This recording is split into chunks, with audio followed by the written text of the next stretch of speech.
I got a pretty awesome video here. This is 2 years of me building out my 2021 Toyota Tacoma to be an awesome overland rig and to be built to live out of. It's a long video. I hope you enjoy it.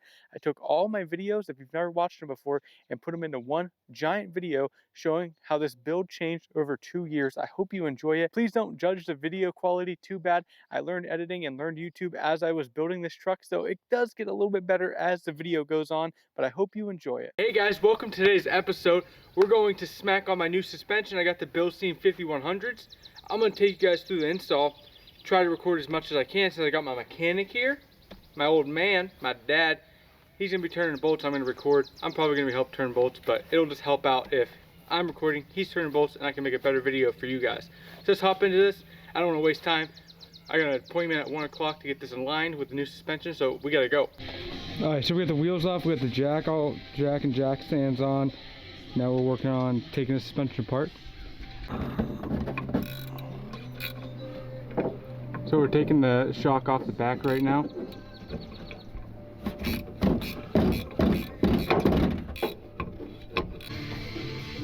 All right, so right now the rear shock is off. We're going to get the new one on, and then we're going to do the add a leaf, and then we're going to get the new shock on from here. Right now we're adjusting how the jack is. We're going to put 2 underneath the axle so we don't get any twisting going on.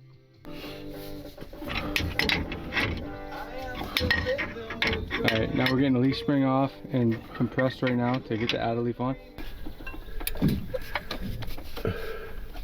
Watch the brake lines. Are we down off the springs yet? I'm out. Oh. Alright, put some tension on that. We should probably put a jack stand underneath the front. This is a cheap Harbor Freight jack stand from Pittsburgh Tool. Everybody's seen them. They collapse. I shouldn't even have it, but we're going to put it underneath the front of the pumpkin. It's not going to hold any weight.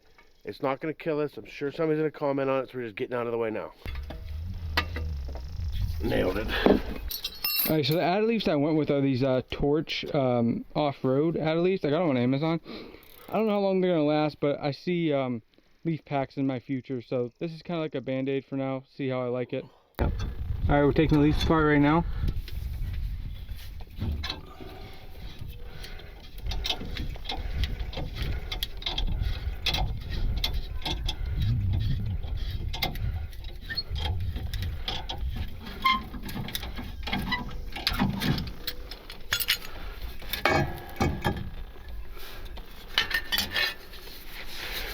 Got the add a leaf in the pack.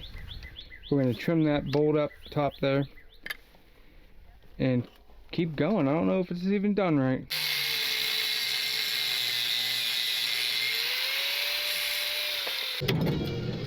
Alright, we got one side fully installed here.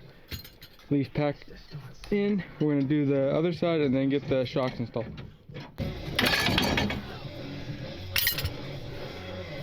Let's get the other add a leaf. So interesting enough, the old shock was broken after my Toyota Care 100 miles ago, so I guess we're gonna have a talk about that. But that's new shock right there. We're gonna get these on. Blowed out shock. All right, new shock is on. Looking pretty good. Kind of taking us pretty long to do this. I had to go get a bolt. I mean a nut. It's been a long day. I forgot to hit record, but we got the front shocks off, new ones on, just about done, back's all done, ready for the reveal. If you guys look up in the fender well here, there's 2 tangs that stick up. When you're hitting a wrench with your hand to loosen these up, don't do it like that. That's a lot of damage!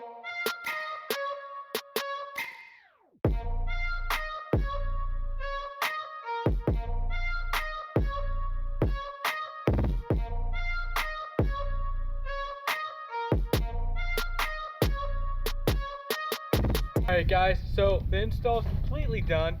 These are the Bilstein 5100s, but I had to go to the dealership because that was just in for inspection 100 miles ago actually, and they did the 5,000 mile Toyota Care, and they didn't even notice that this strut or shock in the back It's completely broken.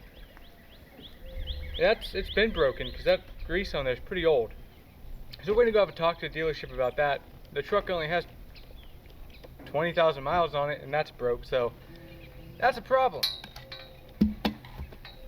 Other than that, we just took the truck out for a little test drive. Handles so much better than sport suspension. Looks better. I'm gonna do a full review on it after I get some miles on it and let you guys know what I really think. But right now, I'm loving the way it looks. And this video was kind of pieced together weird. It's hard to record and work on a truck. You got them on? Hi guys, welcome back to the channel. So I know this is like a different video compared to what Trent normally does, but I'm surprising him with 33s on his truck today. So yeah, I'm starting off the video because he has no idea, and I ordered them a couple days ago and they just came in yesterday. So I made an appointment for today, and the reason why I'm doing this is because he has actually given me a car almost a year ago, and it's just like a small appreciation because he gave me his like beater car, which it's not really a beater, so I could sell my Mercedes and then we could travel the country when he's done with school here in a couple of months. And it just gave me like a year to save up some money. So yeah, I'm gonna surprise him and he has no idea, so it's gonna be a really good surprise and I cannot wait. Okay, so I'm on the way to the garage and I actually had to lie to him and say that I had a doctor's appointment, and then I told him that I couldn't find my keys. So he said that I could take his truck as long as I don't burn the clutch out of it, which I won't because I've been driving standard since I was able to drive. So that's okay, but he's gonna lose his shit when he sees these. Okay, so here is the before.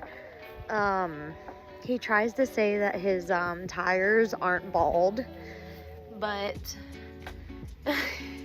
they're definitely getting there, and it's definitely time for new tires, but I know he just doesn't want to spend the money on them, so I will skip to the part showing what they look like after. Okay, so this is the after. I am like shook.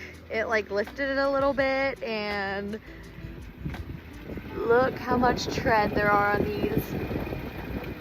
It looks so nice. I cannot wait to see his reaction. I leaned it against the truck. You mean tires? What the heck? When did you go get these? Just now. You got them on? Yeah, I didn't go to the doctor.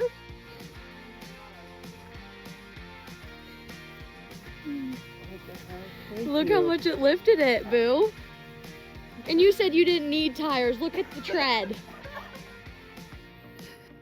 Why did you do that? Because I love you. Did they rub it all? Nope. Really? They weren't going to put them on if they did. You thought they were in the back. Yeah, I didn't even look. I didn't think you would have even got them on. Oh shit, here we go again. Only $100? I gotta go. Guys, that's only $100, and I don't even know if they're gonna look good on the truck, but I can fix them up and make them look better for less than what new ones cost. So let's go. You're gonna come with me when we go get this $100 part for my truck. Let's go get these rock sliders.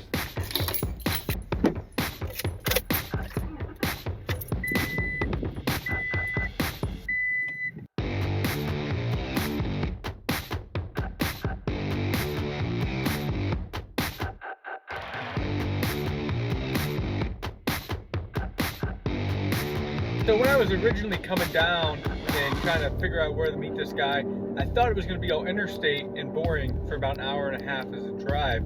But the GPS took me down this cool back road, so it's actually been a pretty nice ride and not annoying at all. What do you guys think about my sunglasses? I think I look like a douchebag. We're about 30 minutes away, so let's continue this journey.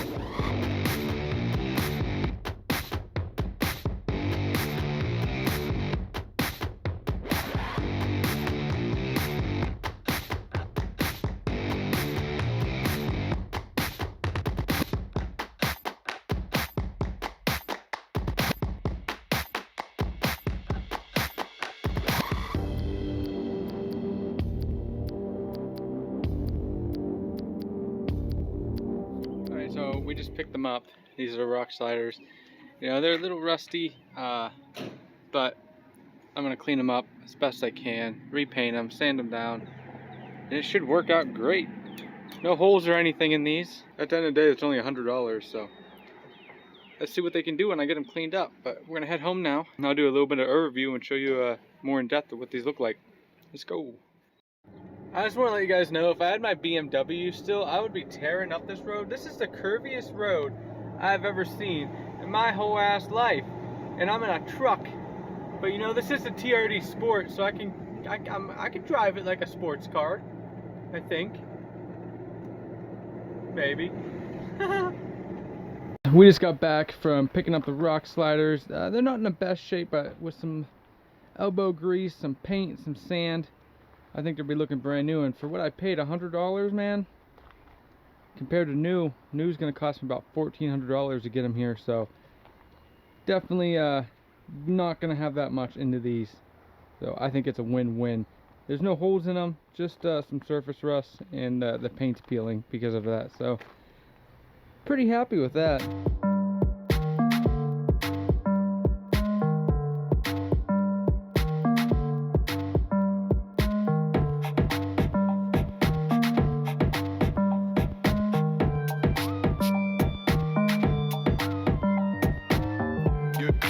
Alright guys, so these are the rock sliders. Like I said, I don't know the brand of these, but we're gonna get these. A bug just fell on my leg. Ugh. We're gonna get these cleaned up a little bit.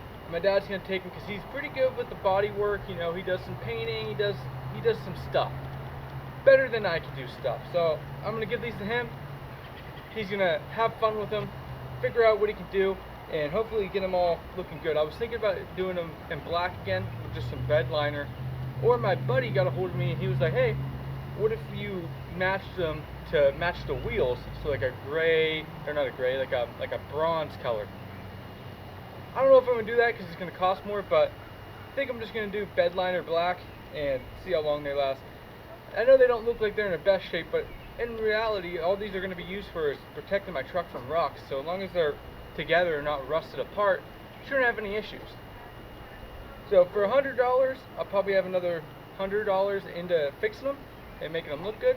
I don't know how long it's going to take me to get these all cleaned up. You know, I'm not really putting a time limit on it. I'm just going to let my dad have fun with them. So whenever they get done, I'll show you guys, and then we'll put them on, because I actually don't know how to put this style on, because I don't know what brand these are. So don't know if I have to drill holes in the frame. Let me know in the comments if you guys are running rock sliders and how I get these ones on without the L brackets. Don't know what I'm doing. So I'll let you guys know in a future video when these are done, but I want to let you know that these are awesome, and I love buying cheap stuff for this truck to do what I need to do. If you guys are liking this video, drop a like, hit a sub. I'd appreciate it. It means a lot to me. It really does. And I'll see you guys in the next one. Check out this video here if you want to see all the mods I have done on my truck up to this point, minus the new tires, which I gotta do another video on those because they are doing awesome, and I want to let you guys know what I think about it. Hey guys, welcome to this week's episode. We're gonna be talking about a cheap interior mod I found for the Tacoma. You might be interested in it. So right here I got a box from Tacoma Lifestyle. And we're gonna get it opened and I'm gonna show you what I bought. Let's go.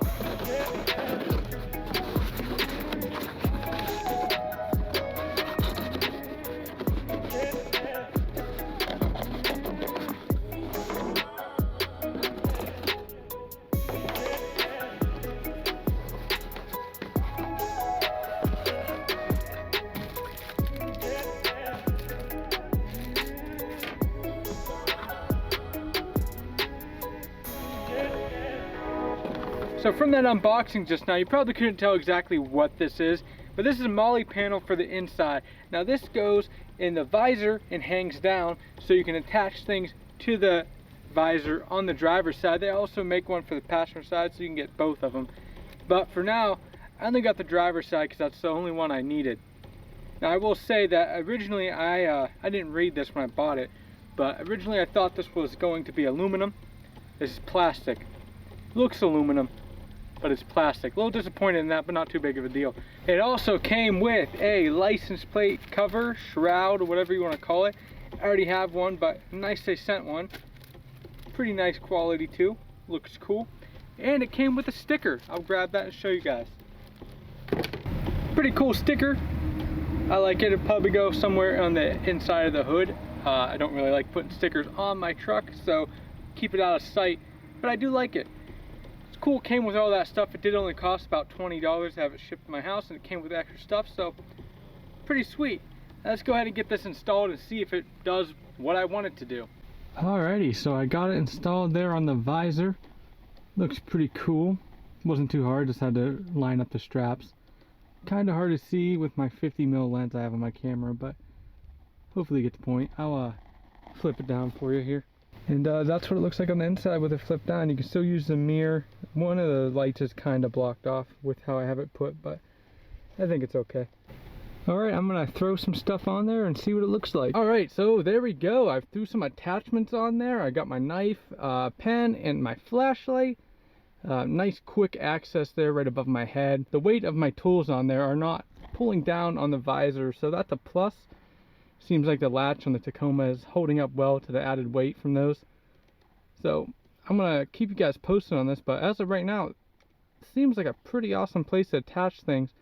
Don't know how much weight you would want to put on that latch before it starts to come down on you, but I'll keep you updated on it. That's not a bad spot for the sticker, huh? Well guys, I hope you enjoyed that little $20 interior mod. I think I'm going to use it a lot. I always end up losing my knife when I'm out camping trying to find it, so now I know it's always going to be up there. It's not going to be in one of the 4 different spots I usually have it. So now it's only going to be in one spot right there above my head where I can always grab it. Probably going to adjust what I have up there, but I was just showing you guys what you can put up there if you're looking for something like this. I'll leave it linked in the description along with one I found on Amazon, about the same price, a little bit of a different style. This isn't sponsored or anything. I don't have any relationship with Tacoma Lifestyle. I just found it, wanted it for my truck, so I bought it. Figured I'd show it to you guys. Man, it's first day that it's actually nice out in PA, and the sun's super bright. It's been cloudy and cold. It's like 70. Big change. Anyways, this weekend we're gonna be going out camping, so I went out and got all my camping stuff out. And apparently with us moving, somehow I got water in my camping tote, and like there's mold everywhere. So I'm taking everything out now, cleaning it up, so that sucks. But if you guys enjoyed this video, hit like, hit the subscribe button, let me know you're liking this content. Next video should be a camping video. Like I said, all weekend we're going out camping. I need a break, I need to get out. It's gonna be a little bit cold, but should be fine in the tent, no big deal. I have to get this mold cleaned up, so I will see you guys in the next one. Check this video out right here. It's cool. You might like it. I don't know. See you guys later. Hey guys, welcome to this week's episode. I keep saying that it's Monday. Welcome to Monday's episode. We're going to be talking about the new rock sliders I just got on. I am a little bit under the weather. I probably sound pretty shitty, but that's okay. Got a stomach thing going on, a nose thing. Let's go ahead and hop into this video. I just got these rock sliders installed a couple days ago. If you remember back a few episodes, a few weeks ago, I bought these maybe a month or two. I don't know. It's been a while since I've had these. But we bought these used, and I got them off Facebook Marketplace for $100, okay? Now, if you know anything about rock sliders, they're very expensive, and that saved me a ton of money, but they looked really bad. They were rusty and pretty beat up, and I wasn't even sure if they would fit on these truck. You know how people are when they're selling used stuff. They really don't know what they're selling, and sometimes they don't tell the truth.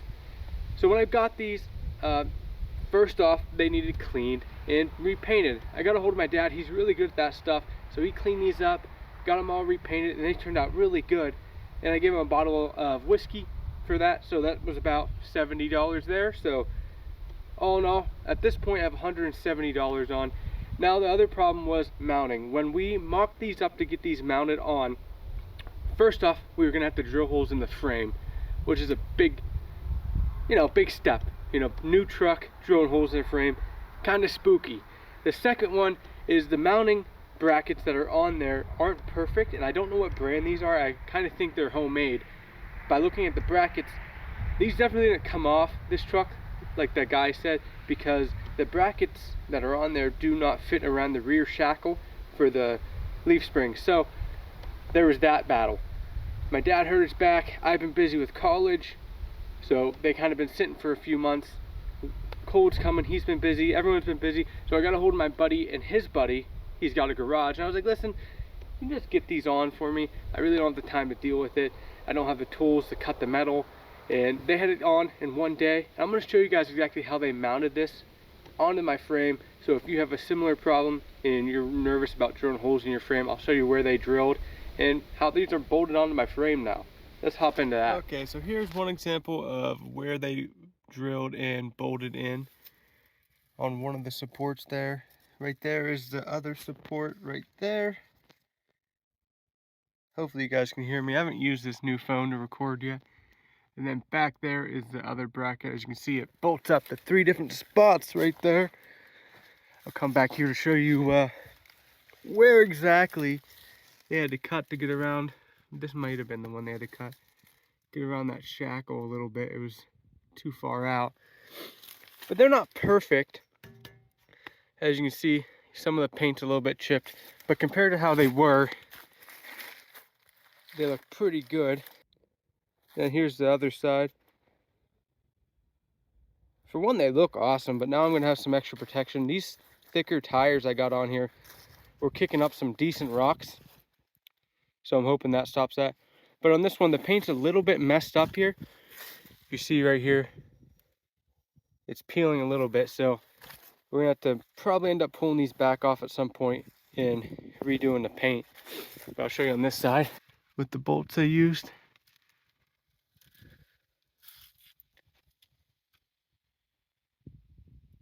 Go along. I'll show you the inside real quick.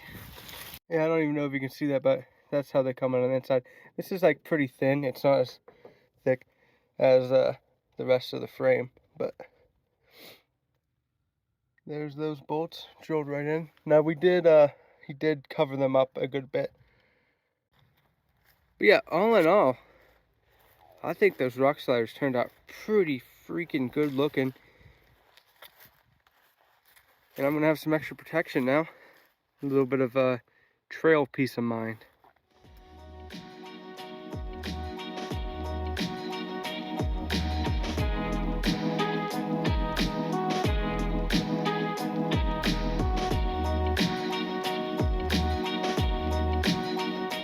Alright, so I was on the cell phone. I don't know how well that turned out. I don't even know where the mic's at on this new phone, so I might have covered it up. So sorry if that quality wasn't up to par. But talking about these rock sliders again, you saw on the top, on that right side there, the paint's already kind of peeling. That was from the install. So I don't know how bad it's going to get tore up and how strong that paint's going to hold up. I may have to pull those off, give them another coat. But I plan on the top of these, they're going to be a little bit slippery in the wintertime. So I'm thinking about doing some 3M like grip tape on top. Maybe not all the way on top, but a couple sections here and there, just to add some anti-slip material, because those are already slippery when wet, and that'll kind of help. That'll help so you don't slip off. I'm going to be using these to step on to get to the roof rack when it's installed, open up the tent windows, and to get in and out of the truck. So I don't really want to slip, and I don't want to actually get hurt either. If anybody else has modified their rock sliders to add any anti-slip stuff, let me know in the comments what you're using. Curious to see. Or if you bought already good ones, do they have any anti-slip material on top, or like what kind of paint are they using? Let me know in the comments. I'd appreciate it. Moving on from there, I am done with school. Cool stuff. So I can focus on content a little bit more. Like I said, I'm a little bit under the weather right now, so sorry if this video isn't as up to what I would usually make. I just wanted to show you guys the rock sliders and how I had those installed, and how they saved me roughly, I'm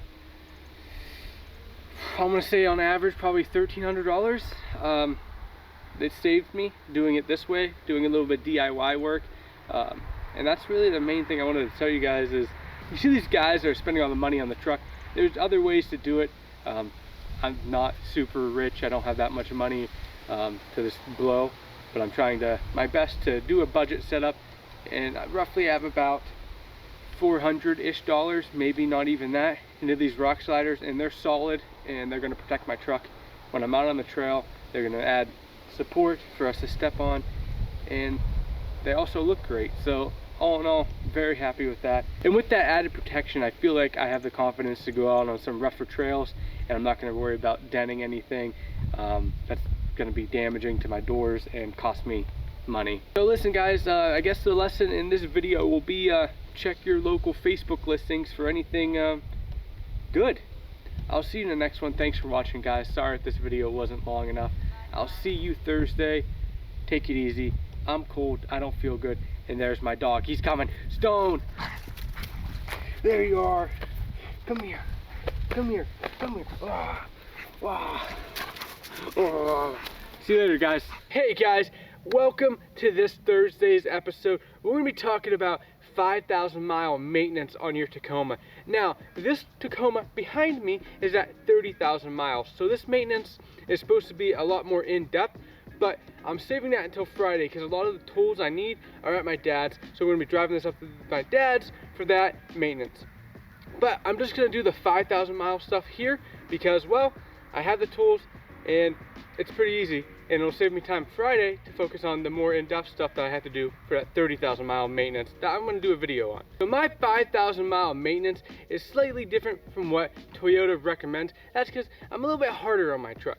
So every 5,000 miles, I will do the cabin air filter, I will do the air filter, I will do oil filter, and then typically I would take the wheels off, rotate them, check my brakes, my ball joints, axles, and I think that's about it. But for this one, I'm only going to be doing the oil, the filters, and that's it. I don't have my jack stands to take the wheels off. They're at my dad's.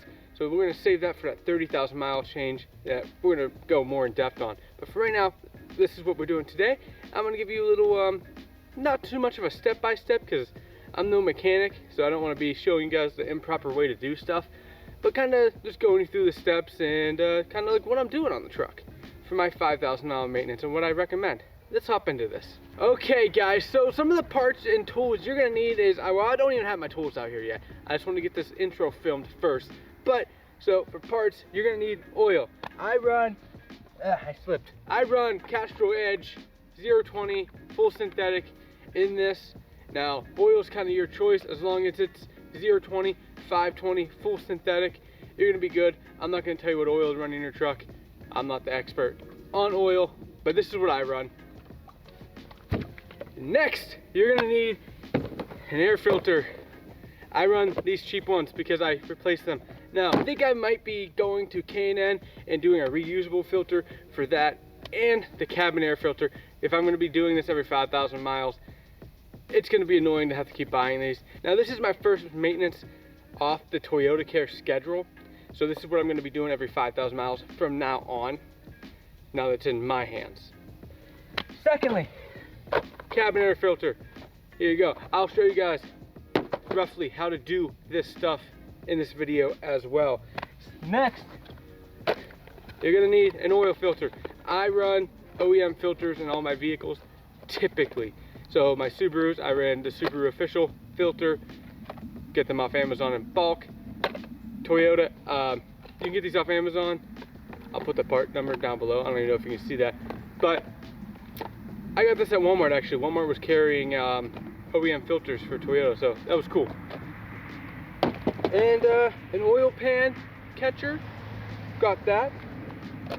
And then you're gonna need this like specialty tool for the oil filter canister. I don't know if you can do it by hand. I don't know how tight Toyota Care has this done, but I went and bought this just in case I had it. They make a little bit better ones. This is just a cheap one I got from AutoZone because I didn't want to wait. We'll go to the story of why I didn't want to wait, because this was actually unplanned maintenance because I expected Toyota Care to cover this one and I wasn't ready to do this. But nonetheless, we're here now.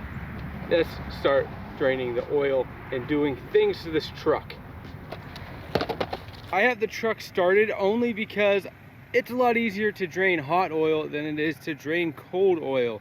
So I'm gonna let this run for a few minutes. I don't want it to burn me, but I also want to be able to drain oil fast. So that's what we're doing right now. Just giving it a minute. I'm gonna go grab my tools and get ready for this. The first order of business, getting a skid plate off. A couple bolts here, they're 12 millimeter. So I'm gonna go ahead and take this off. All right, my apologies if this looks a bit odd. I'm underneath the truck and trying my best. But so we come back here, oil drain right there. I got my little doodad to catch that. So we're gonna drain this oil out. It is not super hot, but warm, so it should come out pretty good. Also, by the way, it's a 14 millimeter, so yeah. All right, so we broke that loose. I'm gonna go ahead and get this to go. Click on that so you can see it. I'm solo today. There we go. Pretty dirty, actually. Yeah. There's about 10,000 miles on this oil. Make sure it doesn't spill and don't lose the oil drain plug. So the oil system is a closed unit. So now down below it's gonna start slowing down. Now I'm gonna open up this top cap here to get some more air so it comes out a little bit better because it's clugging right now. So, or chugging. I don't know what word I want to use, but that's what we're gonna do. My other hand's completely covered in oil. I don't use gloves. Professionals use gloves, I guess, if I'm gonna put this on YouTube. Use gloves, don't do what I do. It's just taken 8 years to drain. I was just jumping on the rock sliders trying to speed it up. I'm very impatient. Check this out though. I'm out here, right, rolling around in deer shit. Ugh. I need a garage. Well, instead of wasting my time and sitting there, I'm gonna go ahead and do the other filters, the air filters that is. I'm not gonna do the oil filter right now. While we wait, save time because I don't wanna do this at night and it's already like 5 something. So I'm gonna show you guys air filter stuff while that does that. Yeah, so just make sure the latches are up and out of the way and it will just lift up. There is the air filter. Very, very pretty. I'm gonna get the other one. Look at this little adventure souvenir. Look at that. Ooh. Pretty dirty, not terrible. I might invest in like a K&N. I think so I can just clean them. I'm gonna do this every 5,000 miles. That little bug. And we got the new one in, so let's go ahead and get this back together. So if you're not aware, inside of the truck here in the glove box, get to the cabin air filter pretty easy. Lift up on this. Boop. There she is. There's these little tabbies. Like that. Like that. Nope. Pull that out. And there's your cabin air filter. Let's go ahead and give it a little pull. Kind of dirty. I will say that these filters are typically directional, and this one is. Arrows down. The blower motor is pulling air into itself, so airflow is going down. So if you're wondering, yeah, don't just slam it in there. Look at that mess. Anyways, so it looks like we are done with the oil. A couple drips here and there, but we should be good to go. I'm gonna go ahead and get ready to get that oil filter canister off and show you those steps. So it should go without saying that dispose your oil responsibly. A lot of businesses will take your used oil, AutoZone, etc. All those auto places will take your used oil. We actually had a shop local that would take used motor oil and burn it and use it for fuel, which is kind of cool. I'm sure it's dirty, but cool that you can reuse it like that. But always dispose of used oil correctly. Okay, so this is the oil filter housing. You want to start by, I put this in there, loosen that up. Should be hand. Well, it's not yet. My hands are slippery. But you can just use the box in there and boop, boop, boop, get that loosened. Take that off. Be careful when you take that off because there is some residue and oil that'll come out. So I want to go ahead and get that cleaned up first after you take this off. Now the fun part. So this comes with the oil filter, the factory OEM one. This you need to shove up there with a good bit of pressure and the oil that is sitting in the oil filter housing will come out. It's going to be messy, so I'm going to put my other phone, or I'm going to put this phone down and see what's going on. This is probably going to suck. To answer my question, yep, it was a mess, not too bad. That takes a good bit of pressure to get up in there, but don't be afraid of it. Just press it up in, make a little snap, and the oil will start coming a little bit before it's fully snapped in, so you will get covered. But just a heads up on that one. So I cleaned that up a little bit, and I'm gonna go ahead and get that housing pulled down. I mean, between me and you guys here on the channel, I don't know exactly what Toyota has that spec to be torqued at, but that felt like so much on a piece of plastic. I mean, I broke that tab right there doing this. So they make a metal casing for this filter. Gonna be looking to that, because I mean, I already broke it. I don't know, I'm about to look up the torque spec to that. I don't have my torque wrench here, but that seemed like a lot of pressure on a piece of plastic. I don't know, we're gonna look that up when I put this back on to double check how tight I really need to have this, because that seemed like too much. Anyways, here's the old filter. Get the oil out of it. There we go. Neat stuff. Now we have two O-rings to replace. You got this one right here, and then one on that bolt that went in the bottom of this. I gotta figure out how to get this off. It is dug into that plastic. Look at that, broke right off. But yeah, I'm gonna go ahead and probably replace this with a metal one for the next time I do this, so I'll have that ready. Trying to get this done quick. We're on a daylight now, but got the oil canister back up in, new filter in it. I replaced the old O-ring that went around there. Oil them up before you install them. And then I gotta replace this O-ring here. I'm gonna oil this one up as well. It comes with the filter. I think I mentioned that already, but I'm gonna get this wrapped up. With the darkness coming, I forgot to mention some of the other things I like to check when I do some maintenance. So that's just some fluid levels. Go back here, start on this side. Check windshield washer fluid. It's got it. Good to go. Power steering. Yeah, it's got it. You can see the lines there, min-max. I don't really want to explain that to you guys just because I don't want to insult anybody. There is the coolant reservoir. You can come around this back side here, check it out. It's good to go. And then you got the master cylinder back here. It's good to go. Yeah, I just wanted to mention that because I feel like I forgot. So yeah. Also, because I have more maintenance to do than just this oil change, cabin filter, and air filter, I'm not going to show you guys in this video how to reset the maintenance records. Pretty easy, but since I'm at my 30,000, I got a ton of other stuff to do. We're going to be doing that this weekend.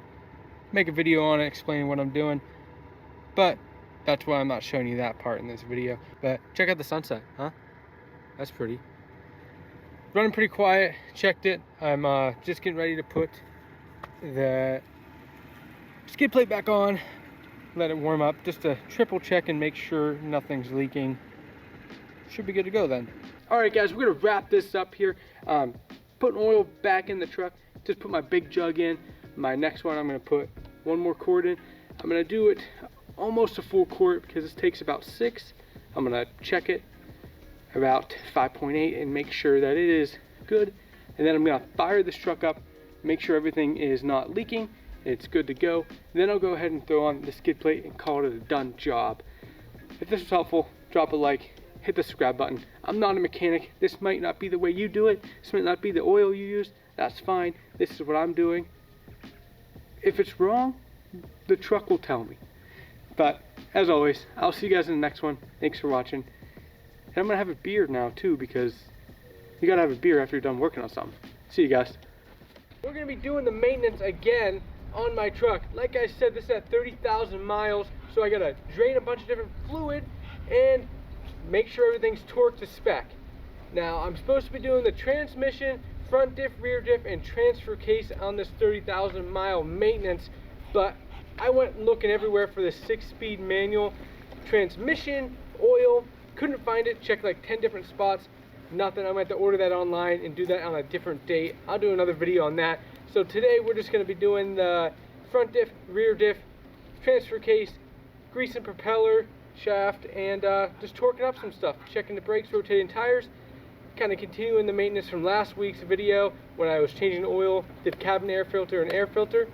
So I'm gonna walk you guys through this a little bit.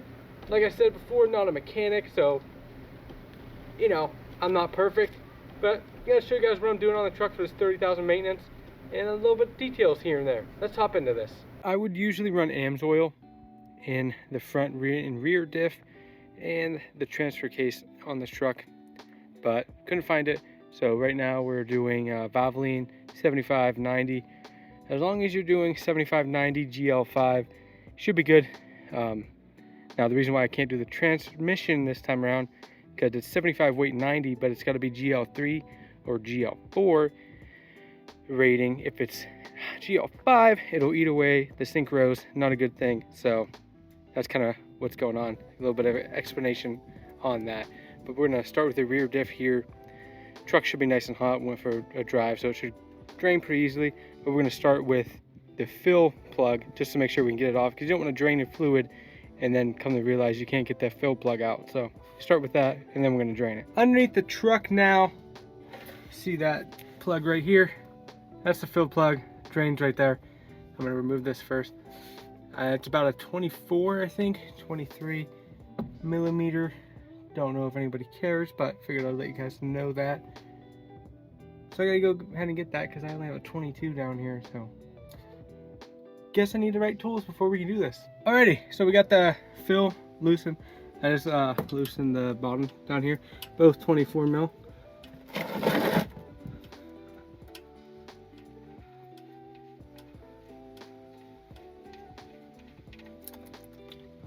Oh, stinky. There you go. That's gonna sit there and smell like shit and drain and make a mess. Pretty clean. Yeah, it's a new truck.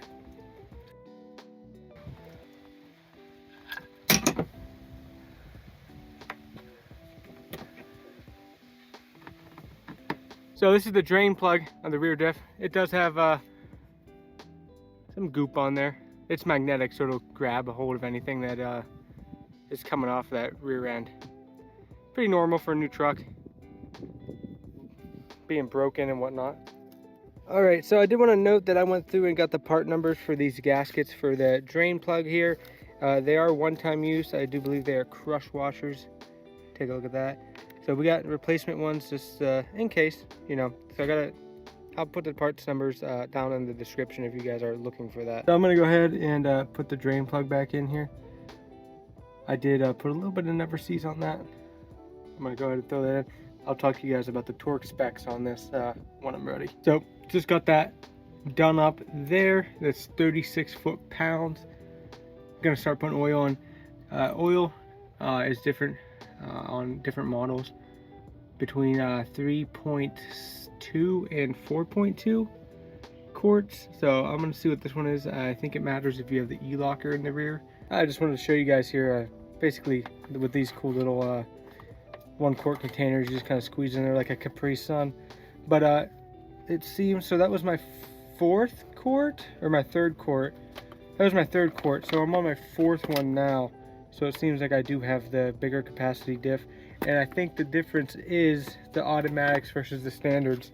From what I remember, I think the manuals have a little bit of a bigger rear end than the automatics. All right, so when the rear diff is full, it'll drip out, make a nice mess, and I'm just gonna go ahead and throw this back in. Same thing, 36 foot-pounds. Okay guys, so it's pretty tight under here, but so I'm gonna show you where the front diff is at. I'm underneath the engine bay right now. I took the skid plates off already. Come over here. You see that hex? That right there is a drain. It's a 10 mil hex. And then up above that, right above where the CV axle is the fill plug, another 10 mil. Should be interesting to try to fill this. Not much room. I'm sure I can get it without making too much of a mess. But yeah, I don't know how easy that is to see. It's pretty tight down here. I'll try my best to keep showing you guys stuff. Just wanted to show you guys. So I got the fill plug out already here. And I'm gonna go ahead and pull this out. Now these do have gaskets on them, so be careful if you don't lose them. But we're replacing ours because that's what we do. It looks like that one's gonna be stuck. I'm gonna have to get that out. Hopefully that's not gonna spill everywhere. Sorry if I'm talking quiet. I'm focused on not making a mess while holding the phone. Ooh, this is a long boy. There we go. This stuff smells fantastic. Oh yeah, I'm not wearing gloves again. I didn't learn my lesson last time. We're still draining here. I do want to be very clear. So see that copper washer that's on there? That needs to come off, but you don't want to use like a screwdriver. You don't want to use something that's going to scratch it off, or scratch it up, I mean. And yeah, so you want to be really careful when you pull that off. See, I can just use my finger and basically get it off, but you don't want to scratch anything, but you want to make sure you get this off. I just want to be clear on that. The drain plug for the front diff, all done up here. A little bit of never sees on there. New copper washer on there. We're gonna throw it in. I'm gonna start putting some more gear oil in the front of this. It's like 2.1, 1.2. What was it? 1.2. 1.2 quarts. Couldn't remember off the top of my head. You remembered. I'm tired. But yeah, we're gonna get this done up. Probably not gonna be able to do the transfer case today. I miscounted on the oil. The rear end took more than I expected. Oops. Anyways, we gotta do the transmission on a different date anyways, because I gotta get that fluid, so it's not gonna be too big of a deal. They're kind of right there, so just do them a different day. So I guess I'll make a video on that. Just get 3 videos on this 30,000 maintenance. Pretty awesome. I'm gonna throw this in. Getting ready to torque that front diff drain plug. It is 48 foot-pounds, just so you know. Let's get this torqued up. A lot of people don't realize this, but this is actually how you fill a front diff in a Toyota Tacoma.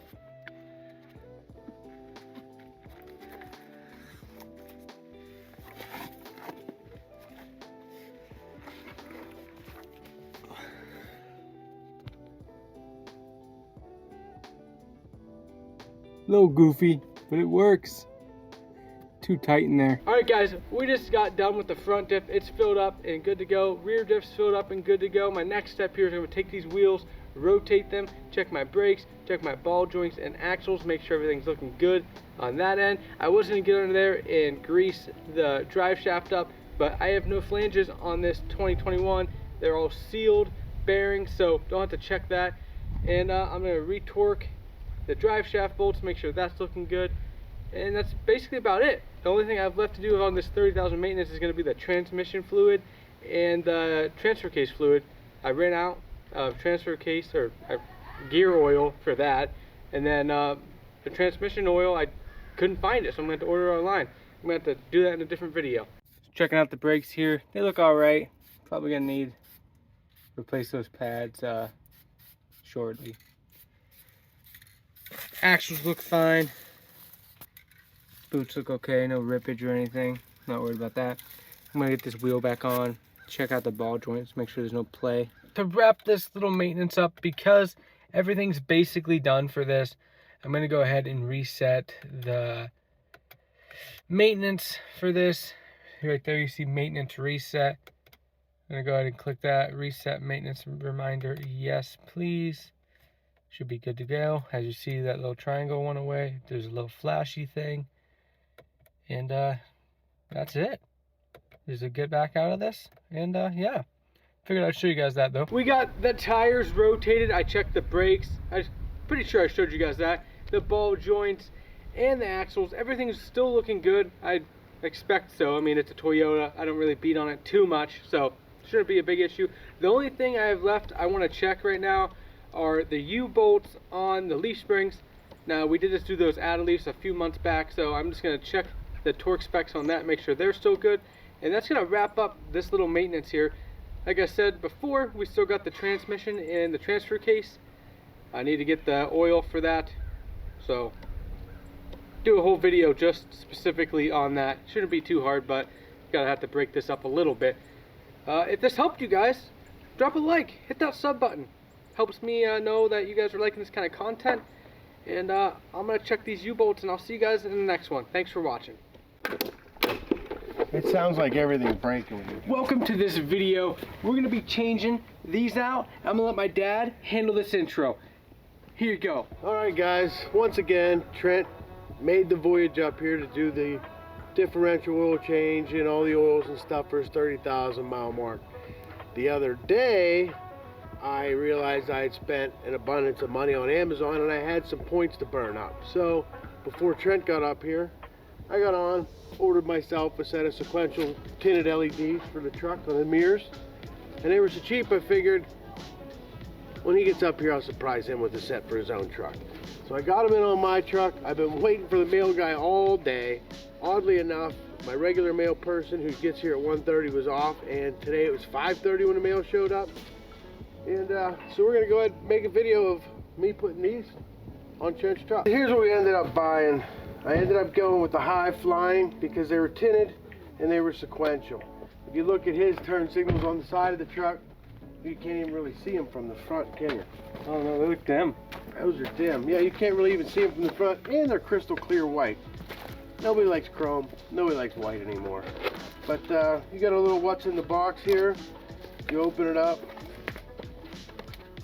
It's got an installation guide. And the lights and all the tools you need to put it together. So let's go ahead, we'll dig into this. Alrighty, and as always guys, from these Amazon parts, it'll be linked in the description if anyone wants to do this on their truck. How much did this cost? I think the lights for each truck was 45 bucks, cheap. Oh, there you go, cheap. So this is going to be another cheap mod to enhance the look of your truck and just make it look a lot better. We're going to throw these on. I'm going to show you guys how we put these on. It sounds like everything's breaking when you're doing it, but it's really not. They're pretty durable, and the only thing I really have the issue with, you come around, It sounds like it's breaking. when you come around the front here, and there's one in the middle, and it's ungodly sounding. Just rip the mirror off. You don't even need it. I just feel like it's gonna, there it went. God, it's terrible. It's this one right here. Doesn't want to let go. It's terrible sounding. With that,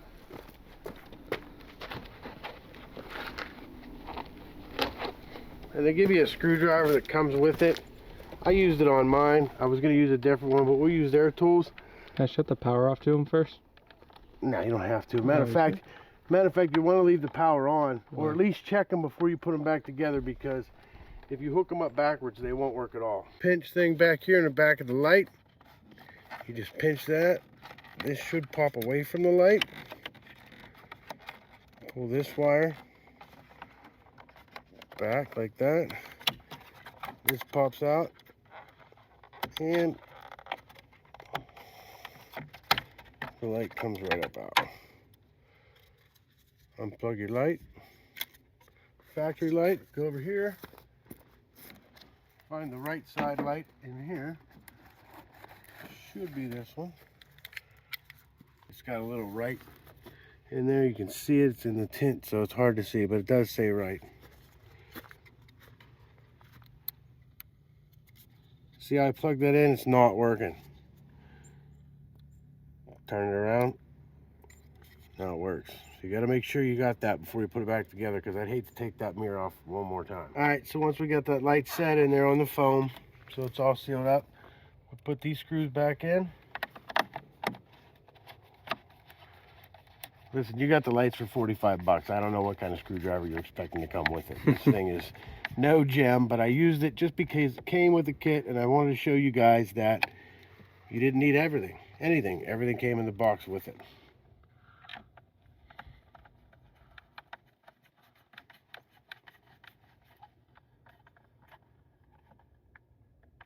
Be careful not to strip them out. It's just plastic. They don't have to be super tight.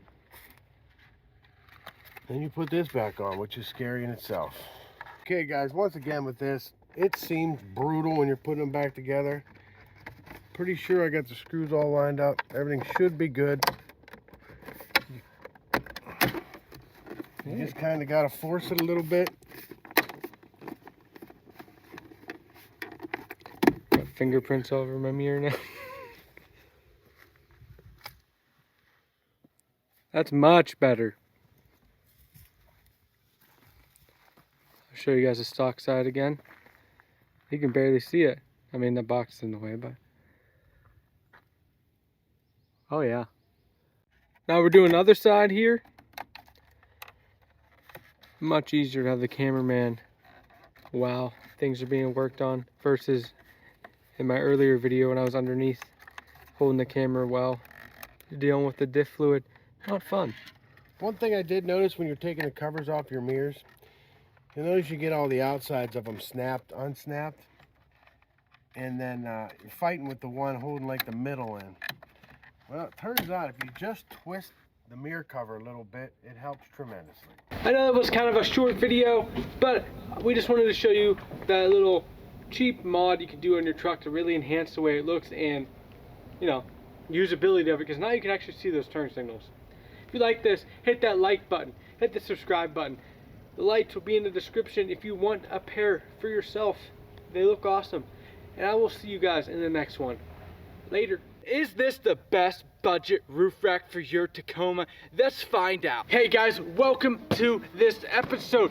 I got an awesome unboxing and installation to show you guys. Hook Road sent me this roof rack to review, take a look out, and show you guys what I think. So we're gonna unbox this, throw it on the truck, and you're gonna come with me.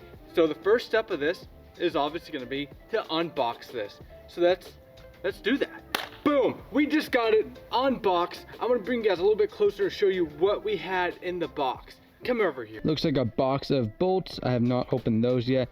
Some spacers under that little bag right there. We have that back part, which is the back part of the roof rack. Let me step down here. We have the side pieces here, which have these cool little mountain symbols on there. They look pretty sweet. Now everything is textured with this cool paint. I don't know if you can really tell in the video, but it's a really nice textured paint. We have the middle crossbars here. We have the C-channel thing, and I think that's going to be for the light bar. I have not looked at the directions yet.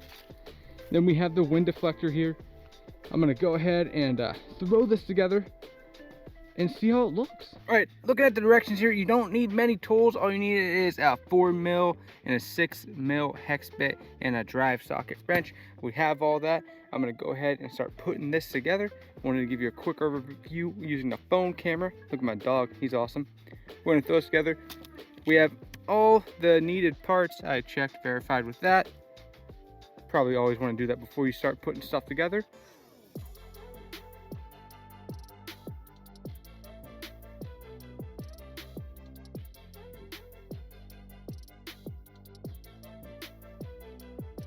So what we did here is we got this C-channel thing bolted onto the front of the wind visor, wind deflector, whatever you want to call this. That's going to hold the light bar when we get a chance to do that.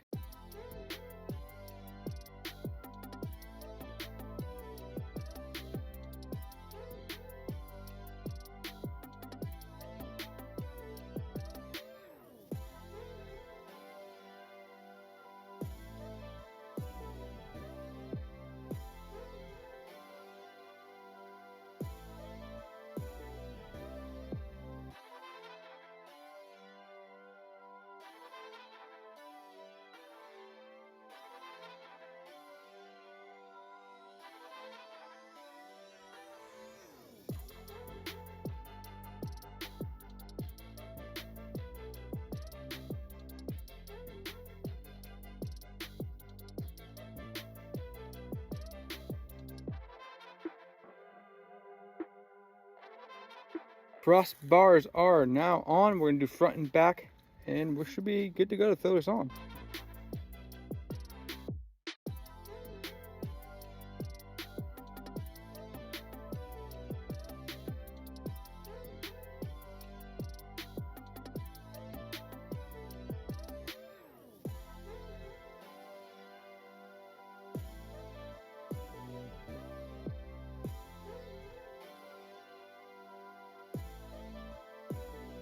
We just got the crossbars put on, the front and the back little diffuser thing. Now we're gonna go ahead and glue on the bottom.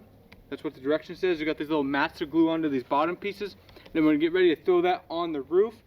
Pretty easy install, but I'm cold. I'm gonna go put my jacket on. Here are the mats that we're getting ready to glue on to these points right here. I did want to point out that this is 3M adhesive, so that's pretty awesome. There are the mats installed. I'm pretty sure this is to help with vibration, so cool feature. I don't know if all roof racks come with that, but nice that they did that. On the roof here, we got the weather stripping removed. If you look here in the Tacoma, the little bolts for the roof rack are going to be underneath this piece of tape here. You're going to have to peel up.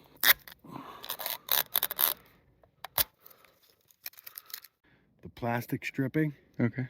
And then feel the hole. They got this thing, put that in there and just twist it. And then just the hole becomes available. That way you still have the rubber down there, and this will stick to that rubber without moving. Nice. And these are the spacers that come with the roof rack. They have front left, and you can see it on there. I don't know if you can see it. It's on the inside, but underneath. But they're all marked correctly. This is it installed. Now a lot of people, and I see pictures of this roof rack and other roof racks like this, they just take the weather stripping out. I don't like the way that looks. So what we did is we marked the weather stripping here, and then we cut it. So we still maintain that stock look. I recommend doing it that way just because it looks better. I did just want to show you guys how I'm popping this out. I just grabbed this little plastic thing I have, come in here like this and just pop it out. Takes a little bit of effort, but pretty easy. I already did it, so that's why it came out that easy. And then you can just pull it the whole way off. So we were using a razor blade to cut the weather stripping, but it turns out garden snipper for branches, much better. We're doing a test fit here. We got everything more or less lined up, but the problem is, so this back piece here, I did have it a bit too tight, but we loosened this up. We moved it back as much as we can. But if you look here, it is very close and was touching that, and it was causing me not to be able to get the bolts lined up, and it's still making contact even though we moved it out as much as we could. So I'm concerned about that, with it vibrating a little bit and possibly causing some issues with the antenna. So I think I'm going to cut a little bit of this off here and see where we stand there, just to make me more comfortable.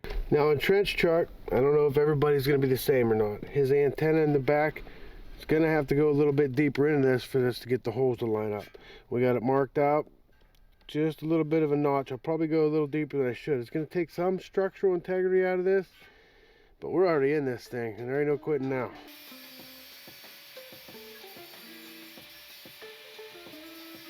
We just got that installed on the top of the truck. Now, if you saw in that couple clips, we did have to grind a little bit off of that roof rack. I'm gonna go into more detail, but I want to let you guys know we did get that installed. It took us a little bit longer than anticipated, just because I like everything to be perfect. So we were measuring and making sure everything was, you know, perfectly centered. But it's installed. I'm going to test it out for a few days here, and then I'm going to continue this review and check it out even further. But as of right now, I'm happy with the build quality of it. I wish I didn't have to grind off that back part, but it was just touching that rear antenna more than I wanted it to. I don't know if they all do that or if it's just mine, a one-off. But it does look pretty cool up there. I do have a light bar. We're going to do another video on putting a light bar on this as well. I couldn't get to that. And it's dark, as you can tell. I ran out of daylight. Where I live, it gets dark very quick right now. It got dark by 5. It's 6 right now. So we've been working in dark for a little bit of time. But all done. I will keep you guys updated and see you in a little bit. Well, see you tomorrow when it's daytime out. All right, guys, it's been a few days now. I've been testing out the roof rack, making sure it is good to go. I've been driving around. I took a little bit of off-road trail yesterday. Enjoyed some Thanksgiving as well. So I've had a good chance to really test this out and get my opinion after the install. I am going to bring you guys a little bit closer on the phone here, show you guys a fitment on this, letting you guys know how that looks. I think it looks great, and I'm really happy with it, to be honest with you. We did have those small issues with the fitment on the rear antenna. Now, I did get a hold of Hook Off-Road about that small fitment issue we had with the rear antenna. They got a hold of their R&D department and also their QC department, and they're getting that resolved as soon as possible and making sure it's not on more than one unit. So that made me happy. I was a little bit nervous about promoting this if the fitment isn't going to be perfect, but it's really not a big deal either way. Now keep in mind, this is a budget rack. I'm gonna go over the specs right now. You can get this rack for $399. So right there alone, there's gonna be some things you're gonna have to sacrifice. And if that's a small little fitment issue, I'm more than okay with promoting and accepting that for that price. I mean, that is significantly cheaper than any other rack on the market. This one provides all of the things that I was looking for. So on that spectrum right there, that's a win-win in my book. You know, we're all about the budget here, so if I can achieve what I want to do at the lowest possible cost, I'm about it. And this comes in at $399. The powder coat on it is fantastic. It's a nice thick textured coat. It has all the necessary brackets I need. I can put a light bar in there, and that's coming. And all in all, it looks fantastic. Now we're going to strap some boxes up there just to give it a little test. I have not strapped anything up there. I'm sure it's going to be fine, but I want to show you guys what that looks like. Now the big plan with this is I'm going to put a solar panel on one side and then some kind of ruggedized box to hold a lot of my gear on the other side. That's the plan. I don't have that equipment here right now, but as this build progresses, that's what's going to go on top of this rack. This rack can hold 400 pounds, so I'm more than comfortable with putting my camp gear up there. This rack also has many different places to tie down my equipment, and it's got 6 crossbars across the top with T slots in between all of those. Sorry about that. It is hunting season where I live right now, so you're gonna hear that a little bit in this video. But back to the roof rack. I'm pretty happy with this. Let's bring you guys closer to show you how clean this install is. As you can see, we're here a little bit closer. I do still have the weather stripping installed down there. Looks pretty good up here at the front. Good fitment there. Still got this piece of weather stripping right there as well. Sorry, there's another gunshot. These are those crossbars I was telling you about with the mounting system. Now these aren't typical crossbars, as you can see. These are specifically for this roof rack, because you can usually see another T-slot right here on some of the other models. This one only has 2 on top. Not a big deal. I would have liked to see them on the front right here, only for a different way to mount a light bar. We do have this way under here to mount a light bar as well. Very clean looking from the top up here. You can see that weather stripping really well. I personally think you should do it the way I did and cut the weather stripping versus just taking the whole strip out. It is up to you. It doesn't really matter. It's just a look thing, but it looks very clean doing it my way. But at the end of the day, it's your truck, so it's up to you. Now let's look back here where I had the fitment issue. See that tiny piece I took off? Now it did fit on here without having to do that, but it kind of moved it forward a little bit, and it was just touching a little bit too much. So I did not want to deal with that. It was a lot easier to get lined up as well with that small cut I made. So I did reach out to them, and they are looking into that and making sure there's not a bigger issue going on. But for $399, you're gonna have to make some sacrifices, and if that's the one sacrifice you have to make, I think it's well worth to have a nice rack on the roof of your truck versus the other brands that are charging $1,000, $600, $1,300. You know, the prices are kind of all over placed and can get pretty high on these racks. On to my final review of the Hook Road roof rack. Now these guys make 3 different racks for the Tacoma, and this one has got to be the best looking in my opinion. It's got the typical light bar design that allows you to mount whatever you want up there and have a sleek look. We're going to be doing that once my mounts come for my light bar, and we're going to do a review on the light bar as well. But it looks great, so it's getting 10 out of 10 for looks. Functionality, it has all the functions I'm looking for in a roof rack, and we're going to be really implementing those later on in our camping trip videos, so stay tuned for that. I'm going to strap something up on there though real quick just to show you guys. I went ahead and threw my camp tote on the roof rack of this. Now this isn't going to be a permanent option, but gives me some extra room in the bed of my truck.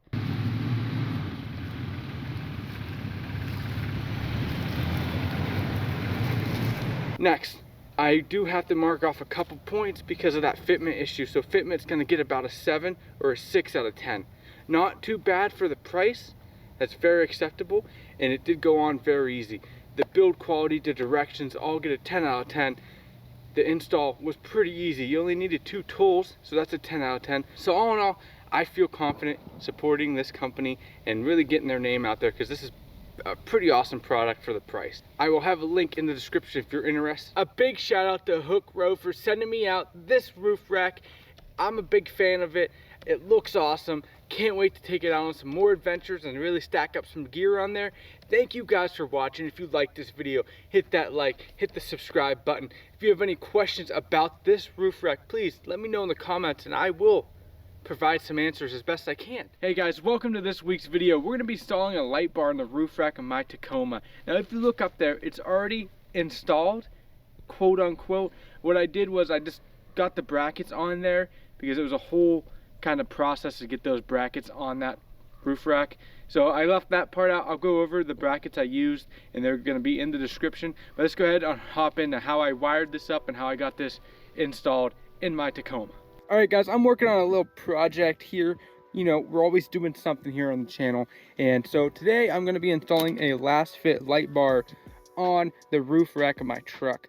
So I got here the wiring harness that they sent me. I got a cool little button here. Check that out. So we're going to figure out what we're doing, because I exactly don't know what I'm doing exactly. So we're going to be learning as we go. But come around here. I do already have it bolted up. That's for another project. We've been working on stuff, but ignore that for now. Come up here, and we do have the light bar installed. It was a pain in the ass to get a mount for this roof rack here, but I did finally get it installed the other day, last night, and I'm going to be doing the wiring here. I got to figure out how I'm going to hide this because this is ugly. It almost is not long enough, so we're going to have to figure out that. So a lot of learning is going to be done in this video, so bear with me here, but I did want to, you know, record this and kind of take you along the process. So my next step here is I'm going to loosen up the battery terminal so I can hook up power. You see I already have the ditch lights hooked up.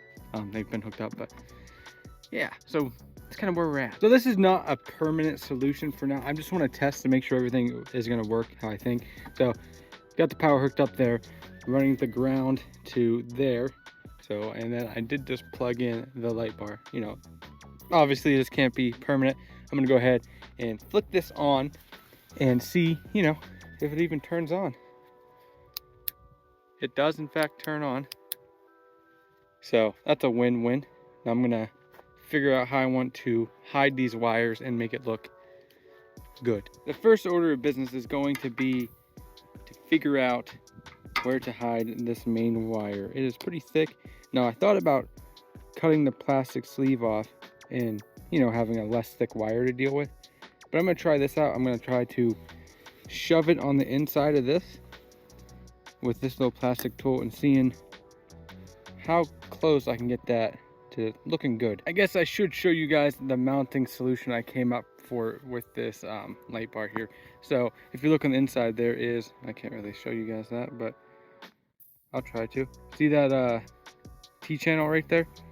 So I got these mounts off Amazon right here, but the bolts holes did not line up, so I had to drill them out. And whatever this metal is made out of for the mount I got on Amazon is the strongest metal in the world, because I broke a drill bit. It was just about 2 hours of trying to drill that. Now I don't have the proper tools to be doing, you know, metal work, but you know, it took longer than I expected. I am pretty impressed with how easily that just tucked into this little weather stripping right here. Now, I pressed it in with that little plastic tool I have, and it seems to be holding pretty well. I don't know how long it'll hold. I'm hoping it just kind of stays there, but I'm gonna go over it one more time and press it in there. But I'm pretty happy with how that's looking so far. You know, this is kind of like a test run. I don't really know exactly what I'm doing, but hoping this works out. I'm just gonna put it out there. If you guys don't own a set of these little plastic nylon tools, man, it's a 10 out of 10 purchase. You know, I could just take these little plastic clips out. I don't have to worry about breaking them anymore. It's really nice. Alrighty, so trying to show you guys this. So see here, I ran it underneath this little plastic cover, and then I plugged it in right in here. Super hard to show you guys, but right in here I plugged it in. Can you see that? I don't know. We'll check in editing if you can even see that. But I plugged it in right there underneath this little thing. I'm curious to see if it's going to be in a way when I close this. If not, I think that's the play. And then I did just remove that little clip there to run the wires a little bit better. Sorry, the sun's super harsh right now. I went ahead and found this random bolt that came with the hardware for the light bar, because I got like 4 different mounting options with that light bar. But if you look down here, it actually will go right in there and thread in. So I'm going to use that to bolt up this relay so it's not just in there bouncing around. We are now at the stage of trying to make this mess look nice. So this is all the extra wiring for the power. Went ahead, bundled it up, zip tied it. I'm going to see where I can hide this. That's a lot. I did go ahead and get the relays bolted up here. There's 2 of them. The ones for the ditch lights, I just never bolted up. I figured since I'm here, I might as well do it right. So I got to figure out where to hide this. So I'm not going to lie to you guys. It's not a pretty solution. I kind of just have them bundled up and zip tied right there. I'm going to have to revisit that at a later date, because that just looks disgusting. Maybe get a, I don't know, something. We're gonna have to figure something out because that looks gross. Now I'm gonna go ahead and try to fish. This is for the button, the power. I'm gonna go ahead and try to fish this through the firewall here. If you look down here, I don't know if I can show you. Right there is the where I went in last time for the ditch light. So I'm gonna try to go through there again. I don't think I'll have to fish it through, but if I do, I'm gonna go get a clothesline or a clothes hanger, straighten it out, and push this through. And hopefully that works. I don't know. Might have to cut this, kind of big. The button is now on the inside. Check that out. Went down through here. See if I can show you guys without totally blocking the view. But I can't really show you guys, can I? Right up in there. I came through that boot, you can see. But ran down through, came out this way. Now I'm going to be placing this empty button with that one we got and wiring up the most professional way I know how, with some electrical tape. And yeah, I'm sure the comments are gonna be not really liking my electronic wiring skills here, but we'll be all right. Guys, this is quickly becoming more in-depth than I would have imagined. So basically, I'm trying to install that button we showed. I'm gonna put it right here, right? So you would think, you know, it'd be a simple way to get to that. Well, from what I've just read, that you got to remove everything, and I don't want to do that. So here's what I'm thinking, right? I'm gonna remove right here the radio, right, and I'm gonna fish the wires. I'm gonna hook up the wires, you know, down here. I'm gonna do everything backwards. I don't. This is getting a mess. I don't even know what I'm doing, but you know, I hope this is somewhat interesting to watch, and you know, we can learn together. I'm just gonna go ahead and start ripping stuff apart to get to that little guy down there. Pose step 1. Now I'm not really trying to show you guys how to do this because I'm kind of learning as I do it, but you take this off. This is the bezel around the radio, and there's no bolts or anything. You just kind of yank it. I grabbed from the top and gave it a little tug. It's very uncomfortable because you don't want to break these clips. It did come out pretty easily, but yeah. Next up is going to be remove these 10 mil bolts here. So we're going to do that. You never realize how dirty your truck is until you have a camera on it. Should probably clean this at some point. Look at that scratch I got on my hood. Look at that. I hate the paint on this truck. With those 4 bolts removed, you can pull the head unit out. I'm going to try my best not to unplug anything because I don't want to remember where it goes in.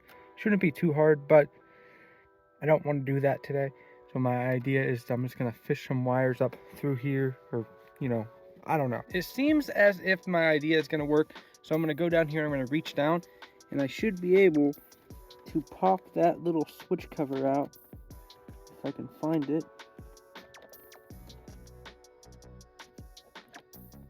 I don't know what I'm touching right now. Probably touching like some really important stuff.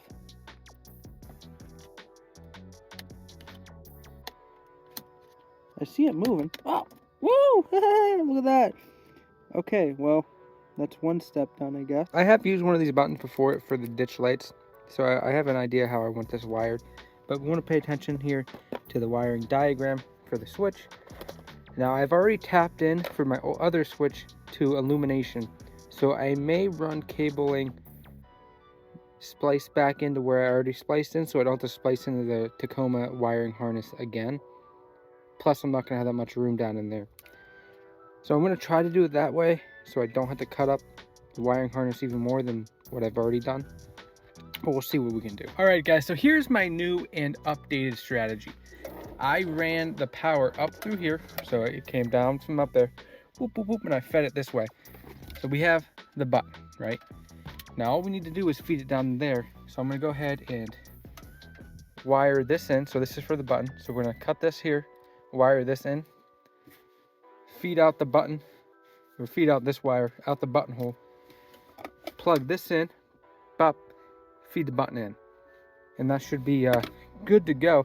Now the only problem I'm going to have here is illumination. Now I want it to illuminate correctly, so I turn my lights on, it's going to light up blue. When I click it, it'll be darker blue. Now I did that on the button over there, but the problem is I'm not going to be able to splice it in to anything down here because I can't reach it. So my idea is to run really long cables or wires back up this way and splice back into where I spliced in to illumination last time. I think that's going to work. It seems a little shoddy, a little rigged up, but I think on paper it's working in my head. So we'll see. We'll dive into this. At worst case scenario, it's not like I'm cutting into my wiring harness again, so that's a plus. Now, before I start cutting anything, I'm going to go ahead and take the fuse out. We are back. It is the next day, guys. I am cold. It's a lot colder today, but if you look here, okay, so this is illumination for the bed lights. This illuminates that switch. We are tied in right there. It looks scary, I know, but if you're curious, the green wire that comes off this switch here is illumination. We're gonna go to the other side and test that out. So take the keys and plug them in. You know, this is the moment of truth. Everything should work. It should light up with illumination and turn dark blue when I hit the button. See, now the button is off. I'm gonna go ahead and flip the light switch here. If you look here now, the light is on for illumination. Don't want to let anything touch there. And then when I go ahead and click it, it gets dark blue, indicating that they're on. Okay, so now the test is done. I'm gonna go ahead and actually wire this up. Guys, we did it. So I got everything kind of buttoned up, everything wired appropriately. So now, right, for example, when the truck is off, you can hit this and turn it on, okay? And it lights up blue. So the truck is off completely. You can shut it off. Now, if we go ahead and I find my keys here. All right. Keys. No lights. Button's not on, right? I'm gonna go ahead and flick on my, my night lights, my headlights. Flick that on and we look and it lights up blue. So you can see, where the button's at. And then when you click it, it lights up more blue to indicate that it's on. Very similar to how that one is for the ditch lights. Very happy with that. I like it. Looks OEM. Probably about 100 other ways to do that right. I probably did everything wrong, but I kind of wanted to show you guys that process. And that is the button fully installed in a little lower switch panel down there. Big fan of that. I hope that install video helped anybody out there who doesn't know how to install one of these. I know my wiring methods are a bit odd. It's fine. I'm not an official electrician, so it's fine. It works for me. I got those buttons to light up how I wanted it to, so I'm happy about that. The light turns on, it looks good. Everything's kind of buttoned up the way I want it to be. So if that kind of gives you an idea of how to wire up one in your truck, leave a like, hit that subscribe. I hope it helped you guys. Give it a nice little yank. We're going to be installing a TRD Pro grill on my TRD Sport. Now this is a 2021 model, but it should work for any model that is going to be, you know, having this style grill. And I'm going to show you guys how I get this done, so if you need help doing it, you won't be confused. Let's go ahead and hop in on this install and I'll show you what we're doing. So the tools we're going to be using for this, I got a 10 mil, a little plastic pry tool, and a Phillips head. That should be all we need to get into this job. So I'm going to go ahead and pop the hood and start taking stuff apart. All right, what we're going to do here is loosen this 10 mil and that 10 mil right there on the grill. So go ahead, grab your socket and give it a loosen. The next step in this process is going to be removing this little pinch tab that holds this wire here, and that one as well. And then we also have to take these clips out right here. I'm going to grab my clip tool, pop this out, and pop these out. Now you can use like a flathead to get this out, but I'm going to use my nylon tools just because, you know, I have them and they work great for this kind of stuff. All you got to do to get this out is push on the corners there while you push down, and it should just pop right out like that.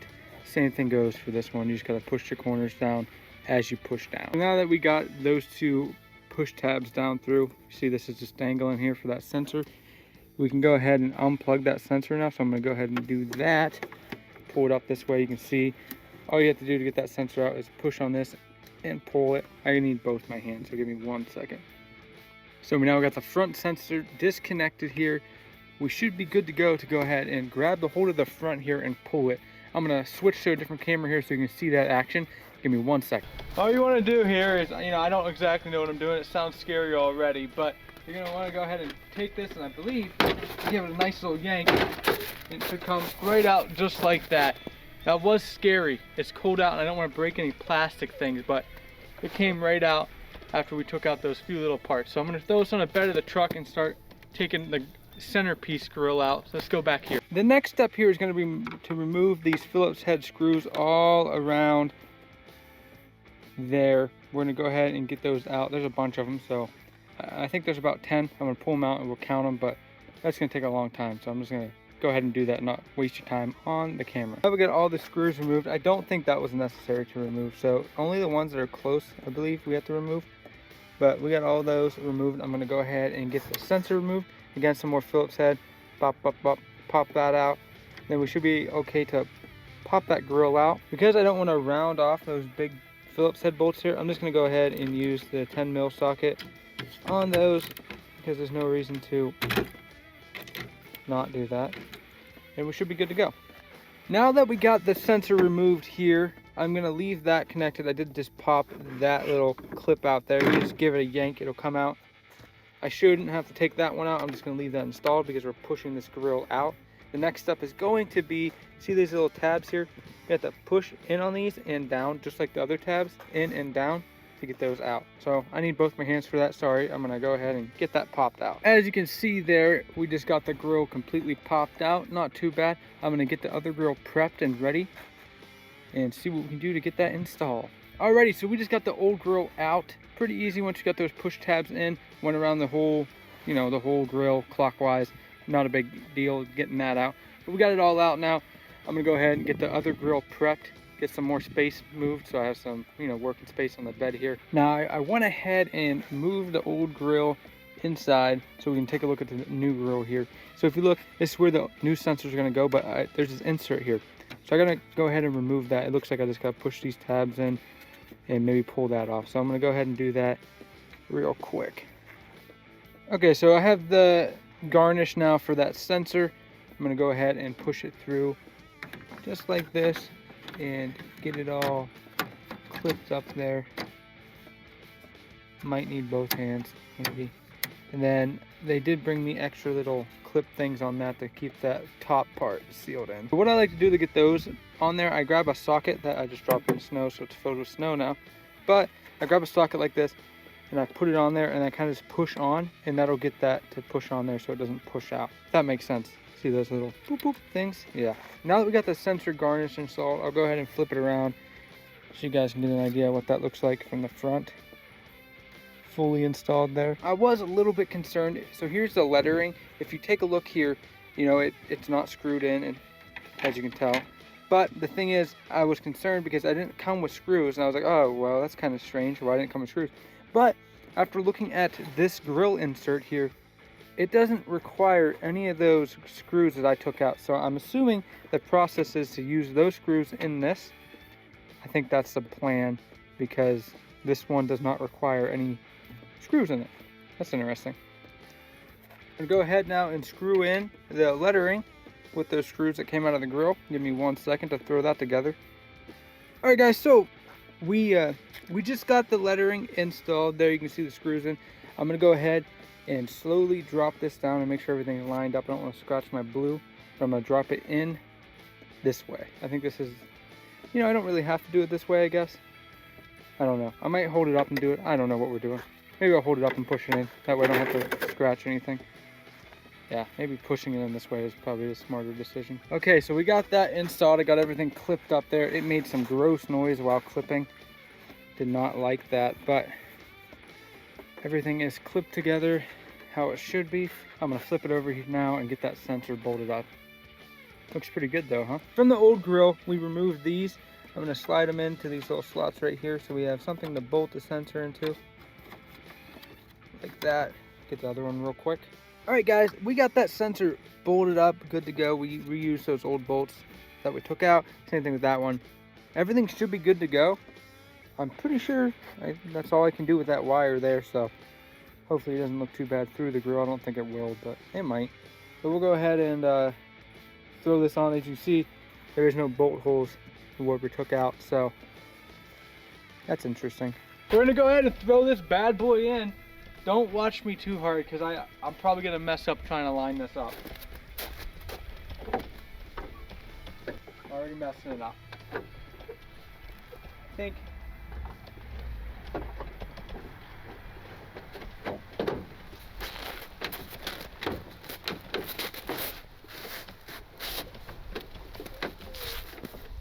think that's it. I think it just goes in there. What do you think about that, huh? That looks pretty sick.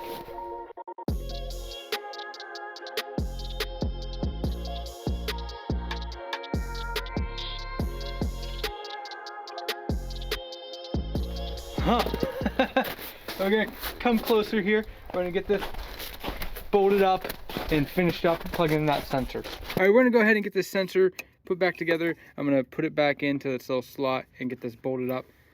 Give me 1 second and we'll be able to finish this job up. Since we got that grill fully installed, I do want to test and make sure that sensor is still gonna be working all right. We don't have any unforeseen alarms on the truck because of that sensor change, and it's looking like everything is good to go here. Got no issues, nothing going on the truck. I'll keep you guys updated in case, you know, something changes while I'm driving and that sensor starts alarming, but it seems to be good to go right now. We just finished up installing this TRD Pro grill, and it looks amazing. I love the way this front end of this truck is starting to look, and this really enhanced the way it looks. Big shout out to Taco Troop for sending me this. I think it looks great. And if you're looking for a TRD Pro grill, check in my description. I'll leave a link to this one, and it's gonna look pretty good on your truck because it looks good on my truck. It's pulled out like that. Hey guys, welcome to this week's video. We're gonna be upgrading the taillights on my Tacoma. I got these smoked taillights here from Yodaverse. If you want to check them out, they're in the description. Let's go ahead and throw these in. I'll go over what tools you need and, you know, the process of pulling these lights out. It's not hard, about a 5-minute job, if that, but we're gonna throw these in because they're gonna look sick. Let's hop into this. All right guys, all we need to do this job is a trusty 10 mil. Now if you lose these like I do, I'm sorry, but we have one, so we can do this. Now if you come over here, we got one right here, pop, pop. We gotta remove that bolt, and then the bottom one right there. A little dark right now, but I'm gonna go ahead, get those removed, and then I'll show you guys how we can pull that light out. Pull this tail light out. Now, once you get those bolts out, there's gonna be little tabs that push in there. So just grab the top here and just give it a yank. If you just pull it out like that, I go ahead and set that on the side there. See those little tabs right there? It's going there. Now it might be a little stuck, so just give it a yank. Start from the top, bop, bop, and it should just pop right out of there. Because we're replacing the whole tail light, I'm gonna go ahead and pull these out. All you gotta do is give it a twist like that and pull it out. Those are those last fit lights, by the way. Very bright reverse lights. Love those. A little bit of a before, gross looking dirty light. Clean, smoked, awesome light. Now, I want to show you guys, we have to remove these bulbs because they're not going to be used. We're going to keep that brake light, or that reverse light. Come over here and I'll show you guys what we got going on. So, there's like built-in LEDs into this light for the brake light. You see that? We're going to have to plug that into there. Now, I have a feeling that these are going to be directional. So I'm going to plug them in, test them, see if they work before I, put them back in. So let's go ahead and do that. So I went ahead and plugged it in and turned the lights on. As you can see on this side, the lights are on, but they're not on this side. So that means I have the directions of this thing mixed up. So as long as the light's not broke, I should be able to flip this over and it works. Let's go ahead and do that. I have the 4-ways on. That's the brakes, brake off, Ash. And that's just the running light. So we come over here, right? That's the old style with just the running lights on, turn signal. Now this is turn signal with the running lights, and then those middle ones are the brake lights. That looks pretty sick. I don't know if I like those turn signals. I think they're bright enough. Maybe. You think they're bright enough, Ash? Yeah.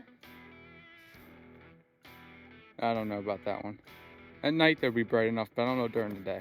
Now that we got the wiring figured out, I gotta go ahead and remove that cover and push in the reverse light. I gotta pull that cover off with something. You guys are not gonna believe what just happened. I was trying to get the reverse light into there, right?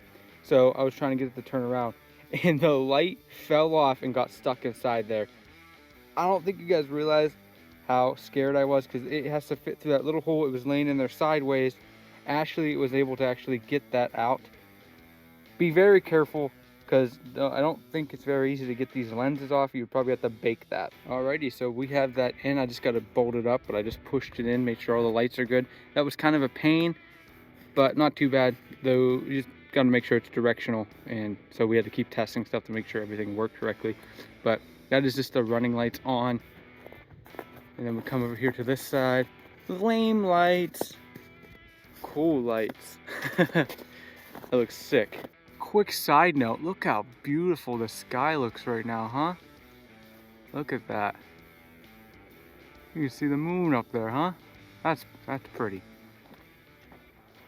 Whoop.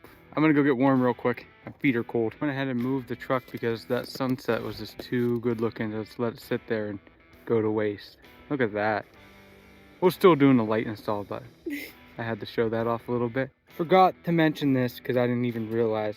I have to remove these because they didn't come with them. You can see that I'm running out of daylight here. I got distracted by this beautiful sunset. A little bit of ADD on my end, but I have to remove that, put it here to get the bolts to, bolt into the light. So I'm gonna figure out how to remove those bad boys. So I'm running out of daylight, guys. I apologize. I'll probably finish the install tomorrow just because I want to be able to show you guys. There's a guy ripping it up on a 4-wheeler over there, so it's gonna ruin the audio.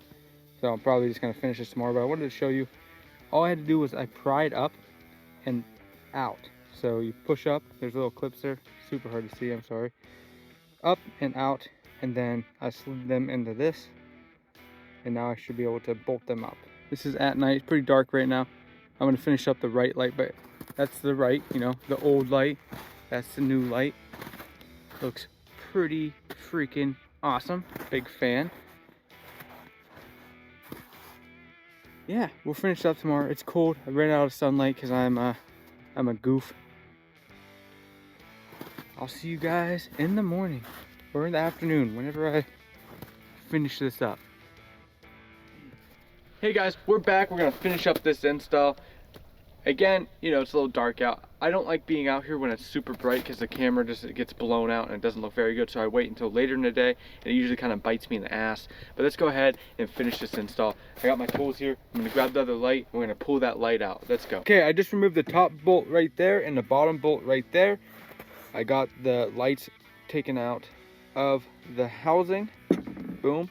So I'm gonna get the other light out. I'm gonna set something down here so I don't scratch it up. Then we're gonna do the whole light thing all over again. Basically, you know, it's the same thing as that side, just on this side. I'm going to go ahead and remove these little clips off the old housing real quick before I forget like I did last time. So I'm just gonna do it right now. All I did was I pried up with a knife right there. See that little plastic clip? Gotta come up over that and then out. Hope that kind of explained it a little bit.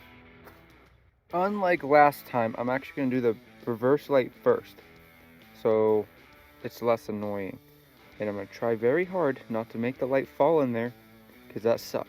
Alright guys, I'm sorry I lied to you. I'm actually going to do the top first. Ashley says I should do it the same way I did it last time, even though it messed up. So we're going to do that. What we got to do is, I already took the balls out of there. I'm going to plug this back in, figure out what direction I might need to flip them. So Ashley's gonna have to be testing that. We're gonna go ahead and get those plugged in. Got the lights figured out, they're in the right direction now. I'm gonna show you guys that all I do here is I tuck these wires down in there, in the housing, because you're gonna want to get these clipped back in how they're supposed to be, because you don't want water on the inside. So make sure you do that. We got the light installed here. I'm just gonna throw the bolt in. I didn't show you guys, but see that little metal clip there? That's the clip that we took off the other housing. So you're gonna have to like mess with it a little bit, push it in a little bit further to get that lined up. It's a little bit wanky, but I'm gonna throw these bolts in real quick, give it a test, show you guys what it looks like when these lights are on. The install is completely done. Look at these tail lights, they look fantastic. I love the way this smoke blacked out looks on the truck. Honestly, probably one of my top favorite mods. I was kind of lacking, you know, on the rear end of my truck on like what I could do. I'm not gonna do like any high clearance bumper because I don't really do anything crazy like that yet, maybe in the future, but you know, so this is a good way to kind of make the ass end of this truck kind of pop and look pretty nice. I'm gonna bring you guys a little bit closer here and show you what these look like when they're on. Let's go.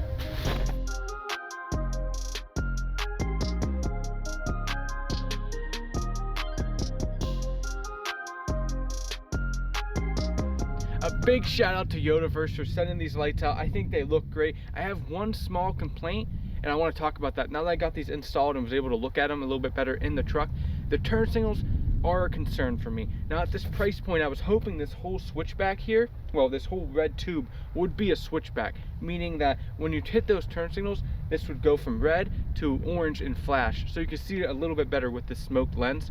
But the only thing that's a turn signal is this little piece right here. Now you can still see it, so it's not that much of a big deal, but I just wish it was brighter for that price point, and I'm a little tiny bit concerned about that and people seeing it from behind me, because people just don't pay attention. Other than that though, these lights look great. I think they enhance the rear end of the truck, and I'm loving that. If this video helped you install some taillights or helped you pick out a set, please hit that like button, hit the subscribe button. It means a ton to me. Let's upgrade my tailgate on my Toyota Tacoma. I got a pretty cool product I want to show you guys, so let's hop into this. I don't like wasting time. That is squeaky. I should fix that. So, fellas, what I got here is the Mountain Hatch tailgate insert. Big fan of this thing. I've been wanting one of these for a while. They were actually cool enough to send me one. I'm hyped about this. There's a lot of cool features about this guy, and I'm going to tell you about them. But this thing rocks. I'm going to bring you guys a little bit closer to show you guys what's going on here before we start the install. This is actually their version 9 of this tailgate insert. So they've been making these for quite a while. And the cool thing is about this, it actually doubles as a cutting board, and it's FDA food safe to be able to cut things, meat, fish, whatever you want, right on this, because I do a lot of cooking on the back of my truck. So this is going to be perfect. FDA approved polymer, polyplastic. I don't know what it's exactly called, what the material is, but it's FDA approved to be safe to eat off of. You can cut stuff. Big fan of that. Wipe it off. Pretty awesome. It also has, this model, the version 9, has 3 cup holders, and it comes with a sticker. I love stickers. Have all your beer sitting there, and you come over here, you have this little cutout on this side. Big fan of that. You can have a spatula sitting there so you're not making a mess everywhere. You have the mess contained in one location right there. Nice etched Mountain Hatch logo. I'm going to go ahead and hop into this install now. Another thing I really like about the Mountain Hatch tailgate insert is, you know, they're made in the US, so my truck, it's not made in the US, but damn it, my tailgate insert will be. I'm gonna go ahead and get this installed. Super easy. All you need is a ratchet. I'm using extension, and wherever my sockets are. Oh, right here. T35, T30 socket, I'm pretty sure. Yeah, T30. Go ahead and get the old one removed real quick, and I'm gonna do a little cinematic thing because that's what I do. How many bolts do they need to put in this?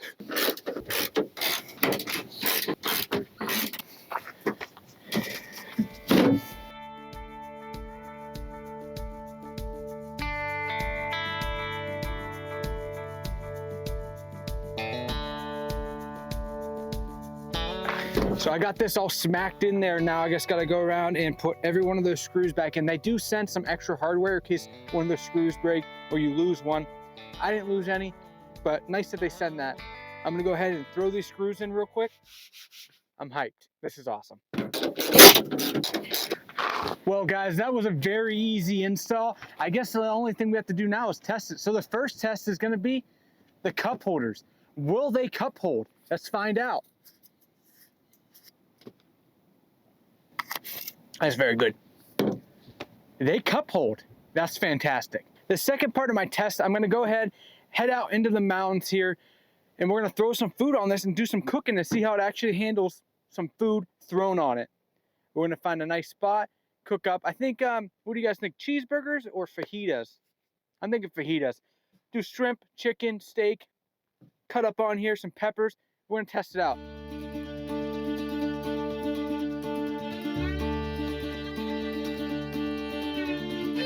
The sun's right in my eyes right here, but I got a nice little spot picked out next to the creek. Should be nice vibes. I'm gonna go ahead and kind of clean this off just a little bit to make sure any stuff in shipping is cleaned off before I start cutting my meal up. So give me 1 second. I wanna clean this all up, get everything kind of situated here. We're gonna start cooking. I'm gonna be cooking with Trent, Modern Day Viking. You clicked on this video to see me upgrade my tailgate, and now you're gonna see me cook. We do all kinds of things here on the channel. Give me 1 second. Let's get this ready to go.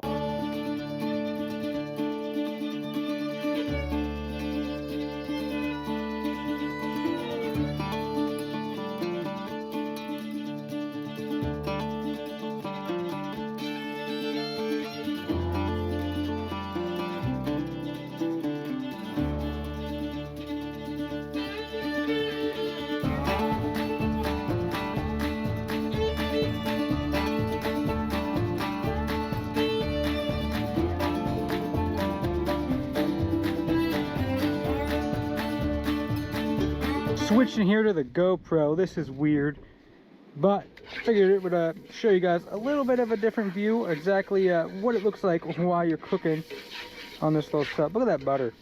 A bit much. A bit much. Kind of a cool like perspective. Yeah? I like it. We do things. Perspective POV beer shot. I can't drink it. It's hitting a GoPro. Uh-oh. I got it. That was weird. That's where the other camera's set up. So, cooking. I'm gonna start with the shrimp. We're doing shrimp and steak, fajitas. I forgot the chicken, but luckily it is only me.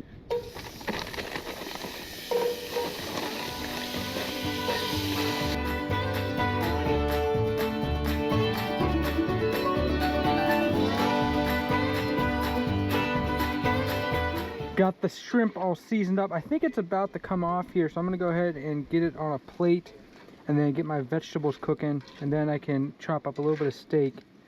That's kind of the order, and then it's all gonna go together with some rice, some queso, and it should be a pretty banging fajita mix. I gotta go get this plated up though. Look at this, so perfect. It just sits right there, keeps all the mess. This tailgate is sick now. This is exactly what I was looking for. Look at that. Dude, I'm so hungry. I haven't even ate anything today. It's fantastic. Oh, hey, earlier in the video when I was installing this, if you saw some black stuff on my face, I was on a mountain biking ride and I immediately came home and got this installed, and I didn't bother cleaning off my face, so I had stuff on my face. I didn't notice it until after, so sorry if I looked a little bit goofy. I'm gonna throw some more butter in there because everyone loves butter. With onions, and go with onions, peppers, boom.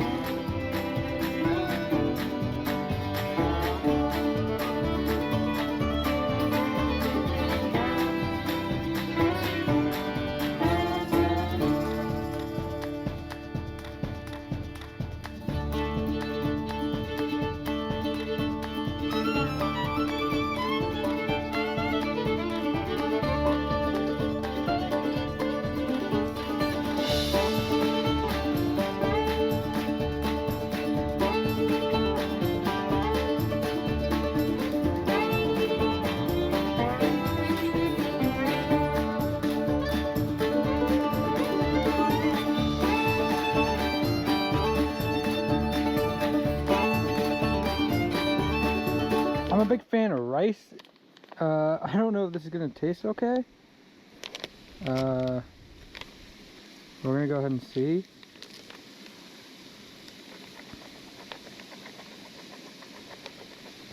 Dude, that looks so good. I'm like, oh dude, I'm just so hyped.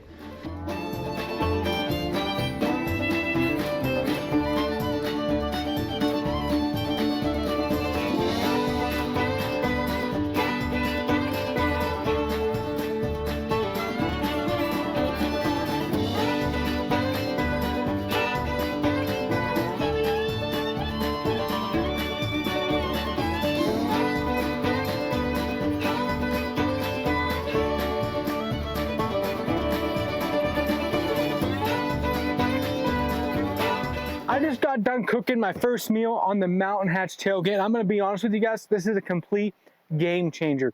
For me personally, this is a 10 out of 10 product. I'm not just saying that because they sent me this. You see me out here using it. I have so many reasons why I love this. It's a cutting board. I have all my food sitting here. I don't gotta worry about this being lopsided because of the slits in the old tailgate. It's just a much better setup if you do a lot of cooking out of the back of your truck. I love this thing. It's going to get so much use. A big shout out to Mountain Hatch for sending me this. I really appreciate it, guys. This is awesome. I'm going to go take a seat by the river or creek over there, enjoy my tacos or fajitas. I bring you guys with me a little bit, but it's basically the end of the video. Thank you guys for watching. I'm going to go eat.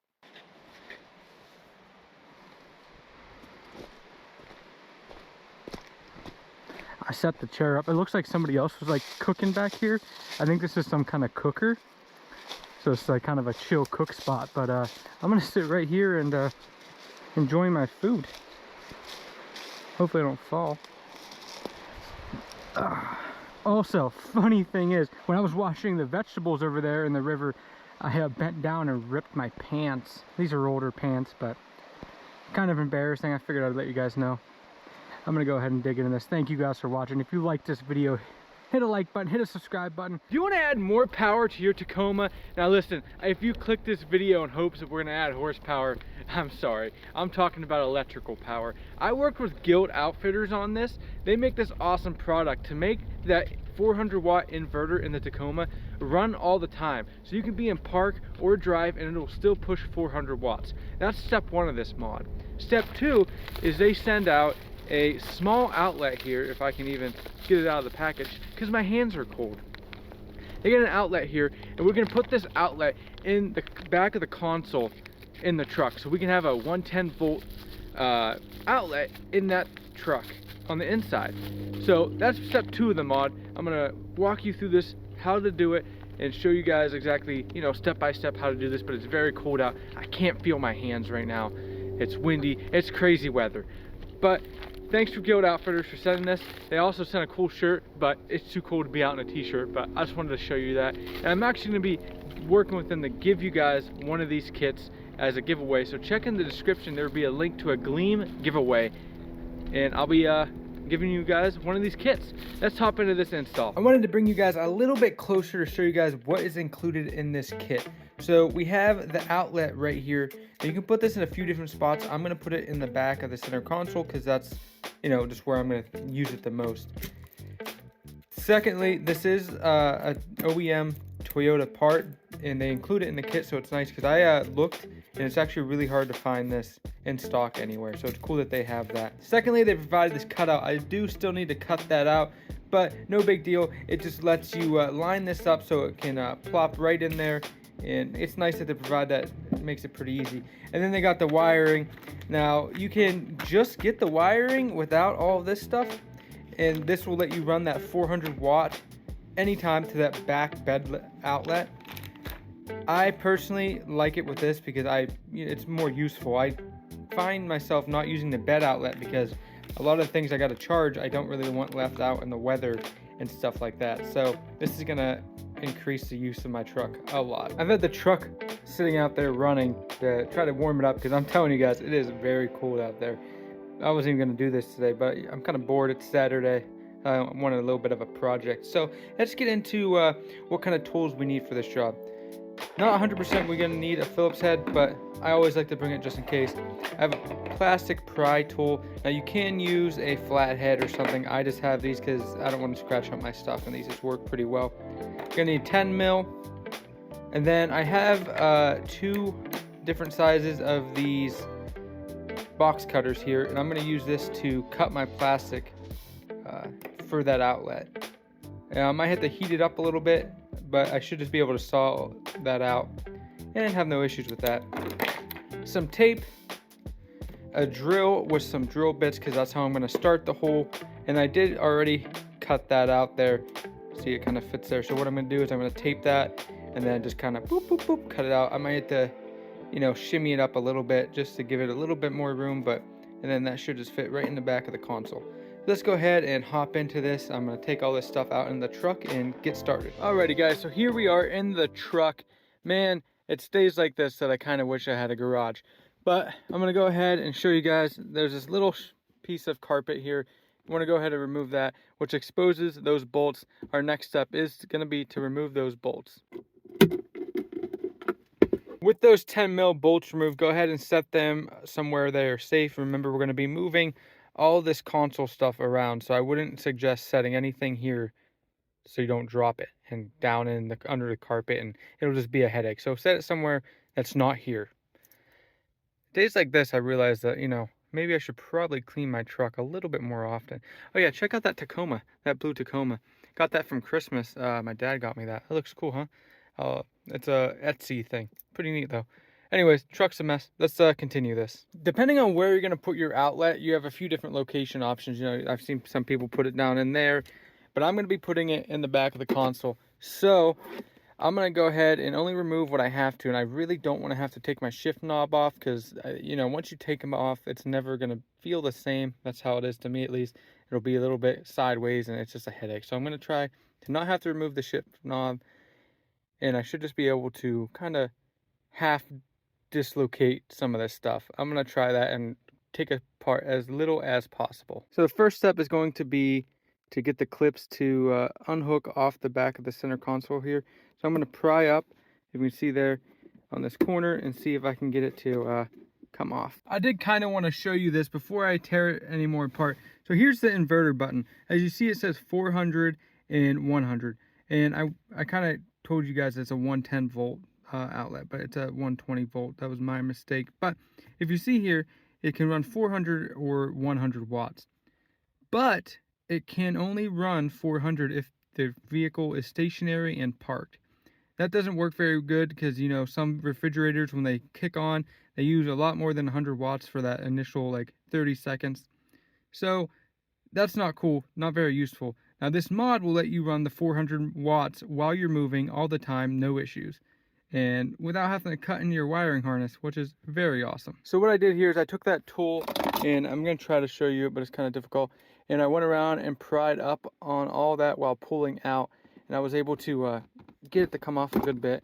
You see there, now I can just pull it off, get that separated. So I got that pulled up, a little heads up, pull the e-brake, and it makes it a lot easier to move around that leather.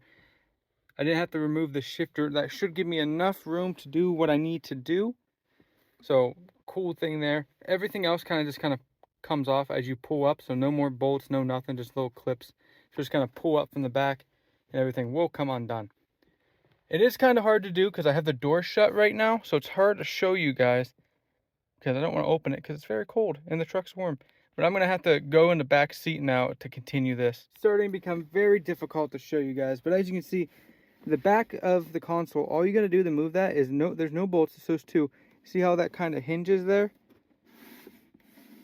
So yeah, I have plenty of room to do what I need to do. I'm going to hop in the back seat and move forward on this. I'm able to show you guys a lot more what's going on the passenger side. So I just moved over here because I do got some wiring I have to move around before I can get to that inverter. So if your truck is a 21 like mine, you're going to have that USB port in the console, and that's kind of what that looks like. So I got to unhook that to get some more room to be able to move this console out of the way to get to the inverter. So with those wires unhooked, I was able to fully remove the rear console there and have access to the inverter, which is this box right here. I'm going to go ahead and open up the wiring and show you what we need to do now. So our next step is going to be removing this plug that goes into the inverter, and then I'll move on to the next step, which has to do with this ground. But to remove this plug, there's a small little clip right there. You have to push down and pull out. It's kind of a pain because it's kind of small in there, but you can get it. Just keep trying. Let's go ahead and remove that ground right there. It's another 10 mils, so we already have that ready to go. So now that we got that removed and the ground removed, now we can go ahead and grab our harness from GRILLE Outfitters here. And you can see, you know, one's a female side and one's a male side. You just want to go ahead and plug that in. All this is doing is kind of, you know, jumping it so it does not kick off with going into gear. So not too big of a deal. Shouldn't have any issues with that. I will give it a good test though after this is installed and make sure everything is good to go. I wasn't going to show this step, but I figured, you know, I'm already doing a step-by-step. So we have the ground. Oh, I just dropped it. We have the ground here. All you got to do is put that where that is going to be on that bolt right there, and go ahead and throw the bolt in. Now I am one guy and I only have two hands. One's holding the camera, one's holding this. So I got to set the camera down to get that bolt started, but I would love to show you more.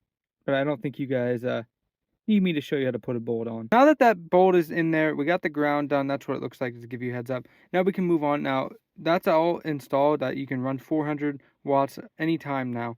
But I'm doing the next part of the mod, which is adding that back outlet. So that's what this wire's for. If you're not going to be doing that part, you can tuck this in, but make sure it's actually tucked in and you have it properly secured, because, you know, I have a manual, so, you know, automatics are going to have a little bit more going on back here. But, you know, that is a spring for the e-brake, and there's some mechanical stuff back here, so you don't want any wires getting stuck in that and, you know, possibly causing the e-brake to fail and or get stuck. So I'm going to make sure everything's secure. I'm actually going to run a zip tie, I think, down and under here to make sure this is secure, because I don't want that, you know, falling and this ground falling. So I'm going to make sure everything is kind of tucked up and secured under there, because I don't want anything messing around with my e-brake. If we take a look here, we can see that there's actually some venting and stuff in the inside of this. So we got these vents right here, and then you got this kind of shield thing. So we actually need to go above that. We don't want to mess with the venting here because, well, Toyota put that there for a reason, and that's to vent out the inverter. So we don't want to mess with that at all, because we don't want the inverter overheating as we're using it. So we got to get that above that little line right there. Oh, that little piece of plastic, you know, with an I labeled on it. So I'm going to see if I can figure out how to do that without, you know, missing my mark. So that is kind of what I'm working with right now. I think I'm going to have to move it to the left a tiny smidge. I'm going to go ahead and do that, but up and down looks pretty okay. I'm going to move it to the left a little bit, and I'm going to have to get some different tape, because the worst thing I would want to happen is this fall off as I'm cutting. So I'll be right back. I am so cold, dude. This is definitely not ideal. None of my tape will stick to this. The tape that's on there got cold and now it's all messed up. This is not ideal. It's going to be one of those things I'm just going to have to eyeball and hope I don't mess it up. I want to start small and then go big, because you can always cut bigger. You can never cut smaller once you're cut. So let's start the cutting, I guess. Alright guys, so I got it in there. See, the problem was I accidentally pushed it in there, and now I can't get it back out. And it's a little bit cockeyed, I guess you could say that. So yeah, don't make fun of me. It and now I can't pull it back out. And I'm afraid if I pull it back out, I'm gonna break the clips that hold it in there. So I think I'm just gonna run it, and yeah, I mean, when it's sitting down like that, you can't really see it being a little bit sideways, and you know, it still works.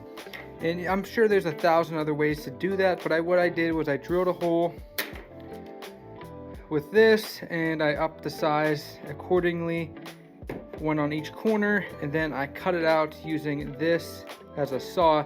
Now I'm sure there's a better way to do that, but that's how I did it. Let's go ahead and get that back in the truck. Back in the truck, guys, I went ahead and plugged in that rear outlet there, and I had to plug it in without removing it, so I had to like feed it up in there and kind of feel it with my hands because I didn't want to remove that outlet and end up breaking those clips. So I'm gonna go ahead and get this stuff put back together and show you that outlet in action. Just got everything put back together and made sure everything's working correctly. I wanted to show you what this outlet looks like in the back here. So there it is. You just lift that up, plug whatever you need into it, and keep it closed when you're not using it. I'm gonna show you exactly, you know, what my plans are. Well, kinda. I actually plan to remove this back seat and have a fridge back here. It's gonna be a long process, but that is one step in my process. But for now, I can show you guys, you know, you can charge a Jackery. You can actually hook an extension cord up that and charge multiple devices. I'm gonna show you that right now. I don't know if you can hear me very well with the truck running, but I wanted to show you this. So I have my laptop plugged in, my camera charging, and my Jackery charging, all on an extension cord that's plugged into that rear outlet there. Pretty awesome. Now I'm gonna go ahead and show you guys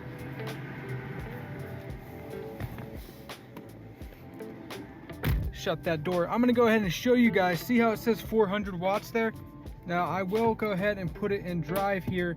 If I, as soon as I put this in first gear, it should shut off. See that? Now we're moving. No problems at all. Pretty awesome.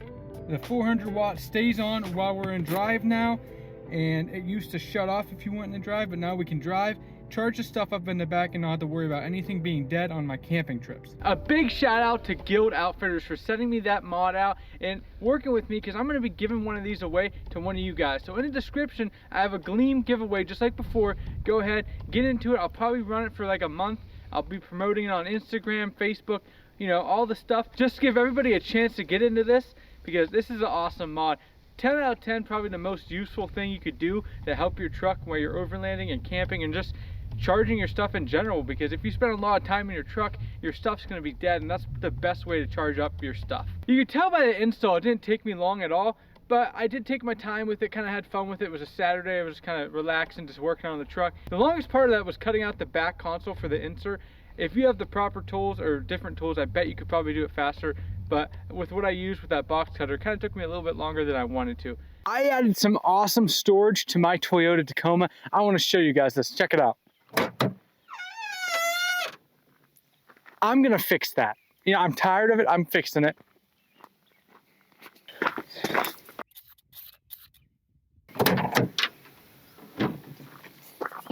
Okay. Now that that's fixed, and we can hop into the actual storage system that I wanted to show you guys. So it's been a crazy weekend. I've been running around doing all kinds of stuff, but I went and picked up this deck system right here for $1,000. It's pretty expensive for a piece of plastic, to be honest with you guys. I remember when these things came out and there were deals out there. I know there's stories on Tacoma World of people buying these for like $300 on sale, $400. And then they kept jumping up in price. And I think now you can get them shipped to your house for like $1,700 new. So I've been spending a lot of time on Facebook Marketplace looking for one of these used. Finally found one a few weeks ago for $850. I let that deal slip through my hands, but I got this one for $1,000, saved me about $600, $700. And now I got storage in the truck. And I'm pretty hyped about that. I'm gonna bring you guys a little bit closer to show you what's going on here. The cool thing about this deck system is you got the storage here, it's lockable, and this just pulls out like this. A ton of storage there. It's mostly dust proof. I'm gonna do some testing on that to see how dust proof it is. They say it's pretty dust proof, but I don't know about that. But it is waterproof as well, water resistant, so nothing in here should get wet, or if it does, it shouldn't be very wet. You can also still use your bed a little bit. I do have this shorter Tacoma bed, but you still got a little bit of bed to put stuff on top of this. They say it's strong enough to park a four-wheeler on, so I don't know how true that is, but I have seen people do it. So you still got that up there, and you got two shelves that are lockable for storage. So I really am excited to have that storage for my plans with the truck. Later on, we'll talk about that. I want to show you this little guy right here, because I relocated the bed outlet, because once you put this in, you can no longer use that bed outlet. So I had to move it because I still want to be able to use it, because it goes right back in there and I couldn't open up at all. And you don't want to leave this open without this cover on it. So I relocated it in a, it doesn't look that great, but it's okay and it's still usable. But I'll go ahead and show you guys how I did that. It's not that exciting, but it's kind of a funny story about the issues I had trying to do that. Putting the bed outlet there lets me still use it, which is a big deal for my plans with the truck. I really want to be able to have power back here. Even though I added an outlet into the inside of the truck in the back of the console, which is going to be used probably way more than this, I still wanted to have access to this, so it's not wasted. Now, the way I did that, it's pretty simple. I didn't really document any of it because I was in a hurry this weekend. I'll talk to you about all that crazy stuff. But all I had to do is take that outlet out of the little cubby hole that was there. It's 4 bolts. But of course, my luck, I actually broke one of the bolts. There's a little plastic piece behind that cover that holds the nut in place, so you are able to loosen that. Well, my little plastic piece shaved off there, so the nut was in there free spinning. Ended up taking that whole cubby unit off to try to get that out. I couldn't get it out, and then I rounded off the bolt. So that was awesome. So I had about like 2 hours and just getting this small outlet out of the little piece of plastic it was sitting in. I had to drill through the nut to get it to break off. Long story short, I got it removed and I put it onto here. Now, once I did that, I had a big hole inside that cubby where mud and stuff would get inside the bed. I didn't really like that. So I went up and got a plastic tote that I had up there, cut the lid out, drilled a couple holes in it, and just kind of made that hole a little bit smaller, and then fed the wire through and plugged it back in here. Not super interesting. I'm sure you guys are probably falling asleep from that story, but it was a very annoying situation just trying to do something that should have took me 20 minutes. Ended up taking me like 2.5 hours. It sucked. But now I got power back here. So that's basically, I got a deck system back here. $1,000. Pretty happy about that. Super busy weekend. I put something else on the truck I wanted to show you guys real quick.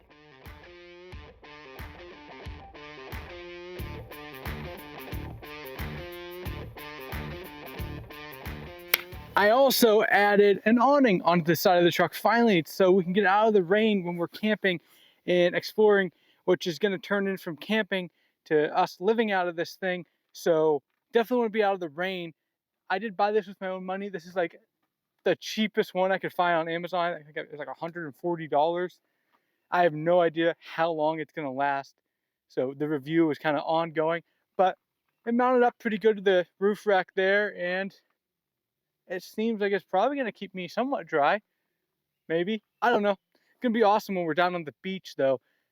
I'm going to hook this up so I don't have to have an umbrella to stay out of the sun. It does have little tie downs, too. I just didn't hook them up because I'm in a driveway right now. But I want to show you guys that. Pretty neat. Pretty busy weekend. I had to get this installed. Had to go pick that up, get that installed. Good stuff. Let me know in the comments if you guys have an awning on your truck, if you use it, or is it just one of those things that Overlanders put on their truck to look like an Overlander?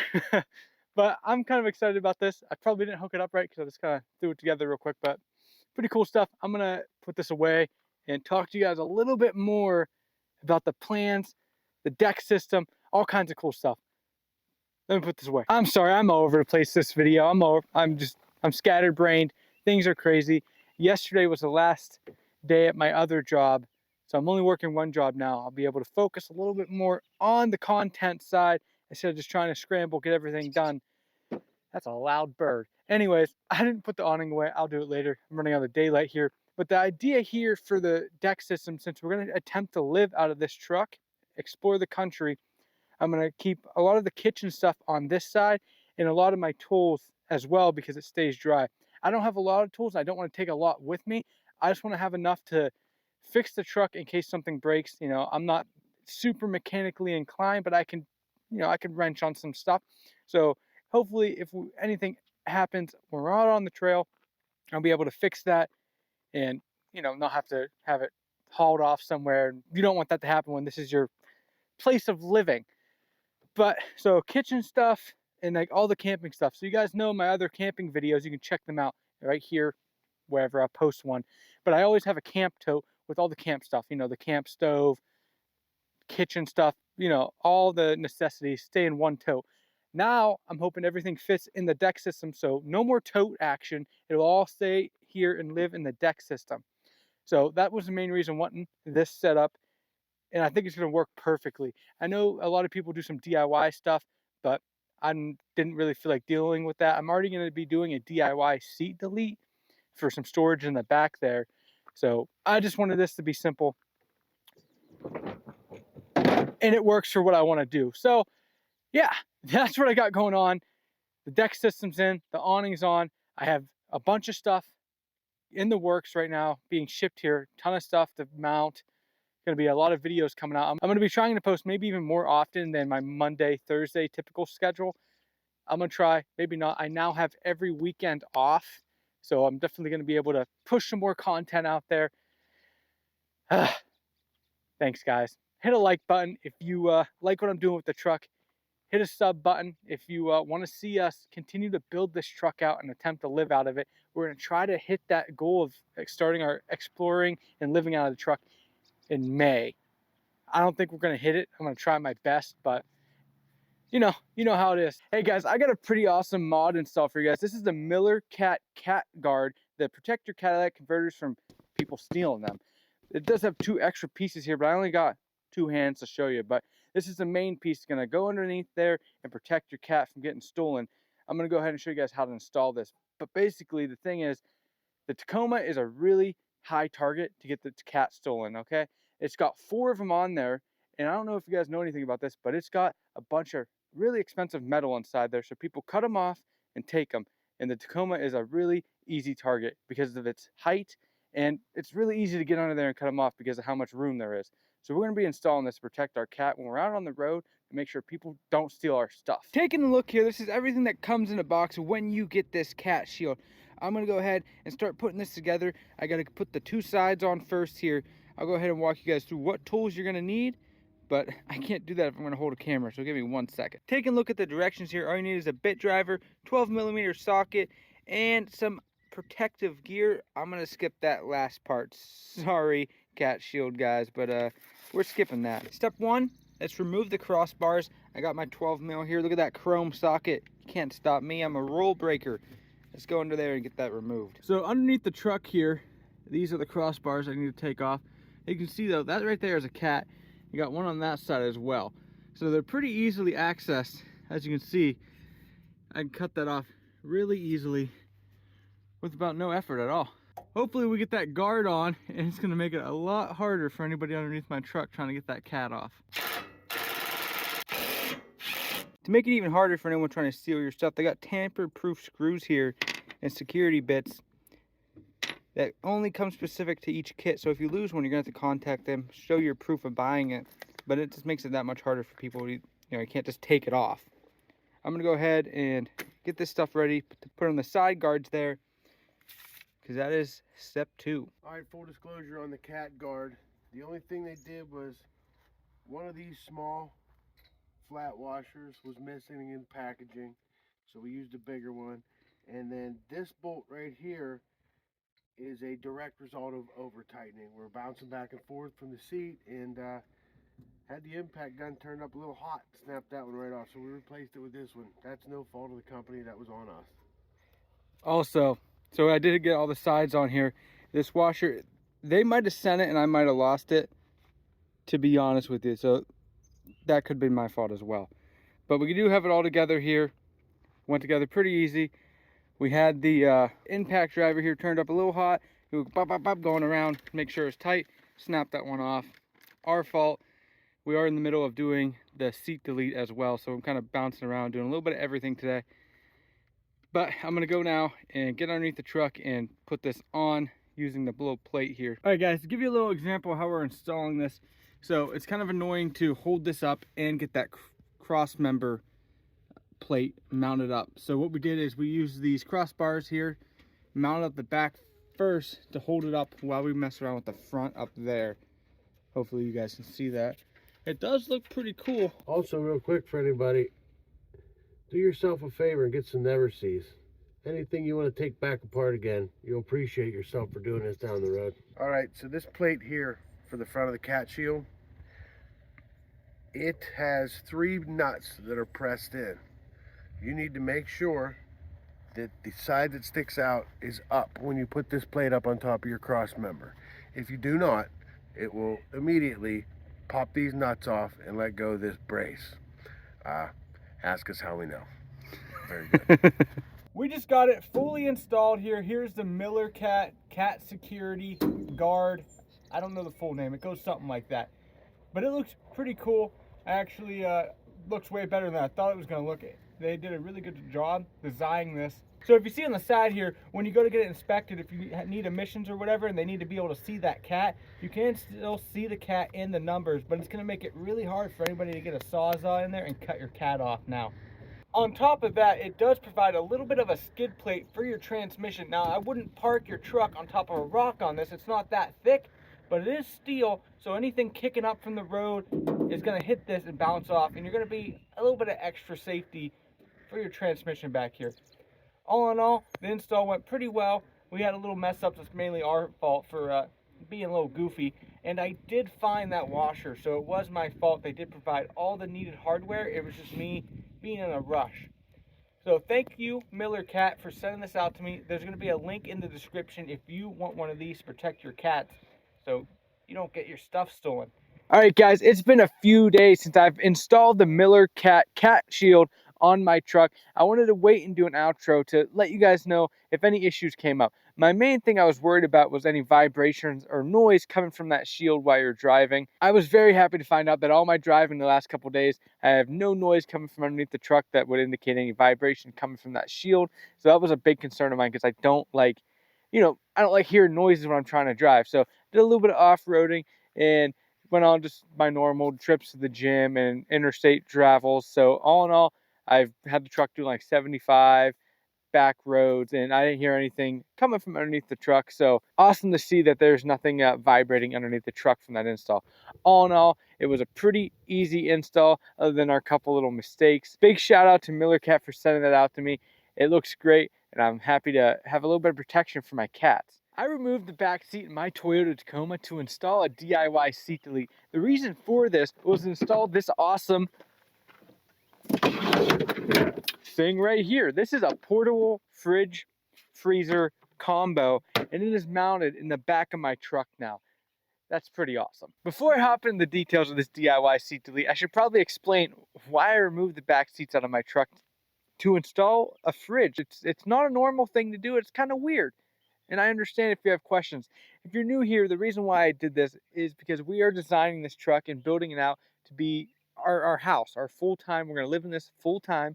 My girlfriend, well, my fiance now, my dog, and I are going to live out in this truck full-time and explore the country and bring you guys with us. But if you're new here, I just wanted to give you some details on that. Let's go ahead and hop into these details. If you want to copy this little setup, if you want to do the same thing. Starting on the fridge here, this is the Bouge RV 45 quart fridge. I did a video on it about a week ago if you want to see my actual thoughts about it, but we have it mounted on the Bouge RV slider actually, and this fridge does come with wheels on the side of it. We just removed those wheels to be able to fit it on the sliders, but the slider is actually pretty awesome, and it can fit multiple different size fridges because all their fridges are the same width, they're just different lengths, and it's really nice to adjust that. Pretty awesome setup here, but you're probably really interested in how I took the seat out and mounted this on the inside. Let's show you that. I'm going to do my best here to show you guys the back seat, well, what used to be the back seat of my Tacoma. I have a big head and a weird camera lens, so we're going to try our best here. But a big shout out to my dad. This would not have been possible without him. I came to him with a problem and he solved it. I basically came to him with two things I wanted to solve with this DIY seat delete. I wanted to be able to mount the fridge in a safe way and make sure it wasn't going to fly around when we're off-roading. And I wanted it to retain that underneath storage that comes in underneath the seat from the factory in the Tacoma. Those are my two big things. And I also wanted to look pretty clean and just add to the functionality of the truck to make sure I have the most amount of room that I can have, because I'm going to need all the space I can get. So big shout out to him.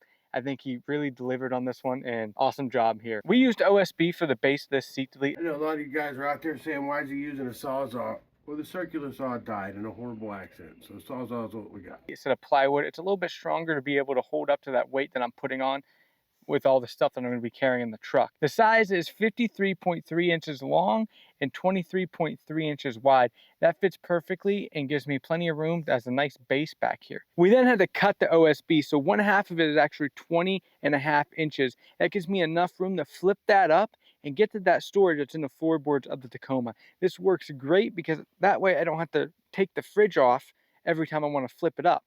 The fridge side does also lift up and fold like that, but the fridge is on it and I'm not going to take it off. But it does still work. But the good thing is about the Tacoma is that floorboard storage is actually all one thing. So I just really need to get in one side to get all the stuff I would need out of that. So it was an awesome design and it worked great. On to how we got it to flip up. We got it to flip up by actually mounting it to the seat bracket that already exists. So the Tacoma seat actually does lift up like that. I don't know if you have one or if you know that, but it lifts up just like that. So we actually mounted the piece of wood directly to those seat mounts, and we still got that awesome flip function. We got half of it installed here because the idea is the cooler fridge is going to be mounted here with the slide out.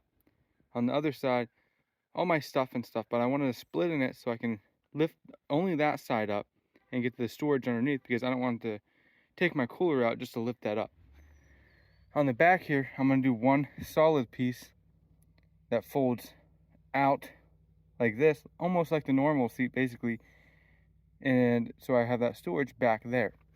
And we're doing this by using the OEM seat mounts and mounting to a bottom piece here. The next step was trying to figure out how we could get the back level. We want it to be completely level because I'm trying to mount a fridge to it. So my dad's ingenious idea was to come up with this design. So this is the bumper system this guy came up with. Ooh. So basically this is just a furniture little foot piece, and he put a bolt, a carriage bolt down through it. See if I can show you guys. Put a nut on it and a washer, and we can adjust the height of where that sits to make it level on each side.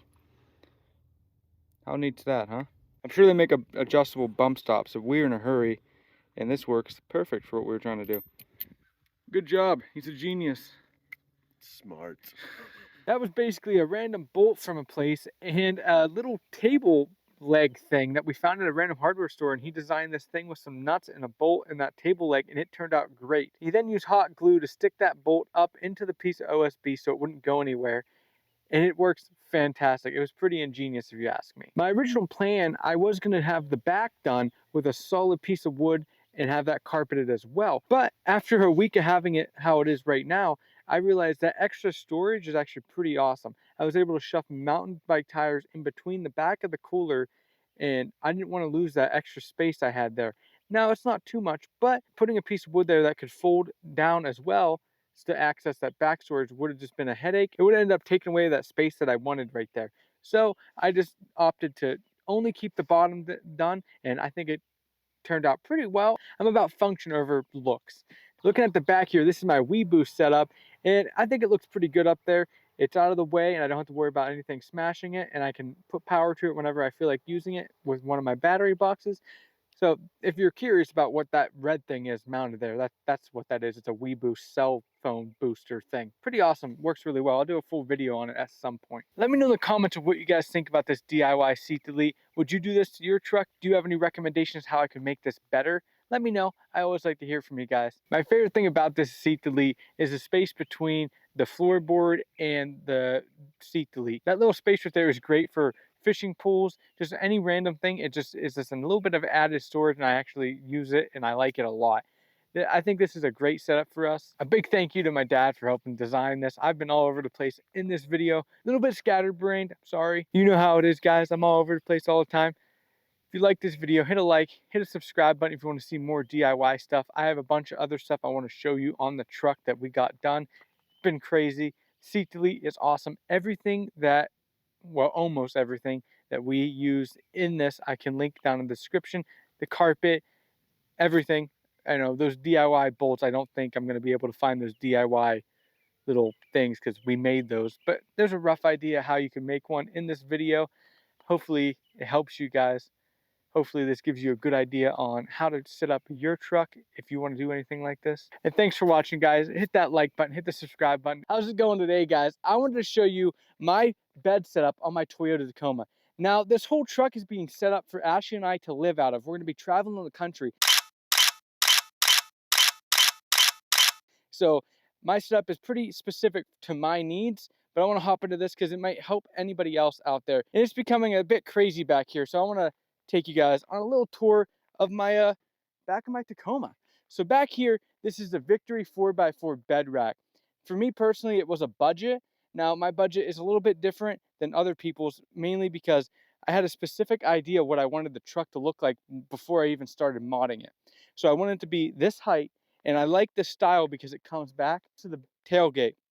And I think that looks a lot better rather than the ones that are just bars. That's just me personally. But this bed rack costs about $900, $850. I think I got it around that price range. And I've had it for about a year and a half. It's had my rooftop tent up there, which is also a budget rooftop tent, under $1,000. So altogether, this bed rack and this tent, I'm just under $2,000 wrapped up into it. So I think I got the tent for like $800 and the bed rack for $850. If you know anything about overlanding stuff and pricing, that's a pretty good deal. Coming a little bit closer here at this Victory 4x4 bed rack, these little offshoots I have here on the bed rack actually came from Victory 4x4 as well, and it's actually a bike rack. This is the back of it. It holds the back of the bike here. It's a tray. These cost way more than what I think they're worth. I think they're about $200 without the sale. I got it on sale for like $150. And I had to go ahead and drill holes into this right here to be able to mount them correctly, because they originally wanted you to mount them here, and then I couldn't mount my max tracks. If you have this mounted where it's supposed to go, you can no longer use this mount because the mountain bikes will interfere with that. So I had to adjust everything, and then I actually flipped this around and mounted stuff on the inside, because you can't mount stuff. This is hollow. That's one of the big cons about this bed rack, is I wish this was full so I can mount on the front and back. And I might actually end up turning this back around if it doesn't interfere with the bike anymore with it being mounted down low. But I did have to drill holes here. It doesn't mess with any of the stabilization of the bed rack. I'm going to show you guys how to mount a mountain bike on the side of this bed rack, because we're going to be taking them with us on our trips.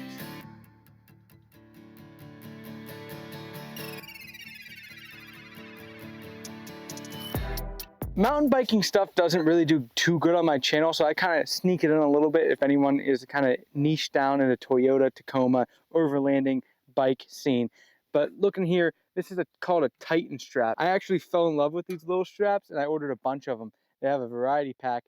I had to order a bunch of them because Ashley has an e-bike, big tire on the back, and doesn't really fit on this little strap. So hers is pink, a little bit bigger, but I like these straps a lot. They hold up really well. I've had this bike mounted here doing about 75 down the interstate, and it's done great.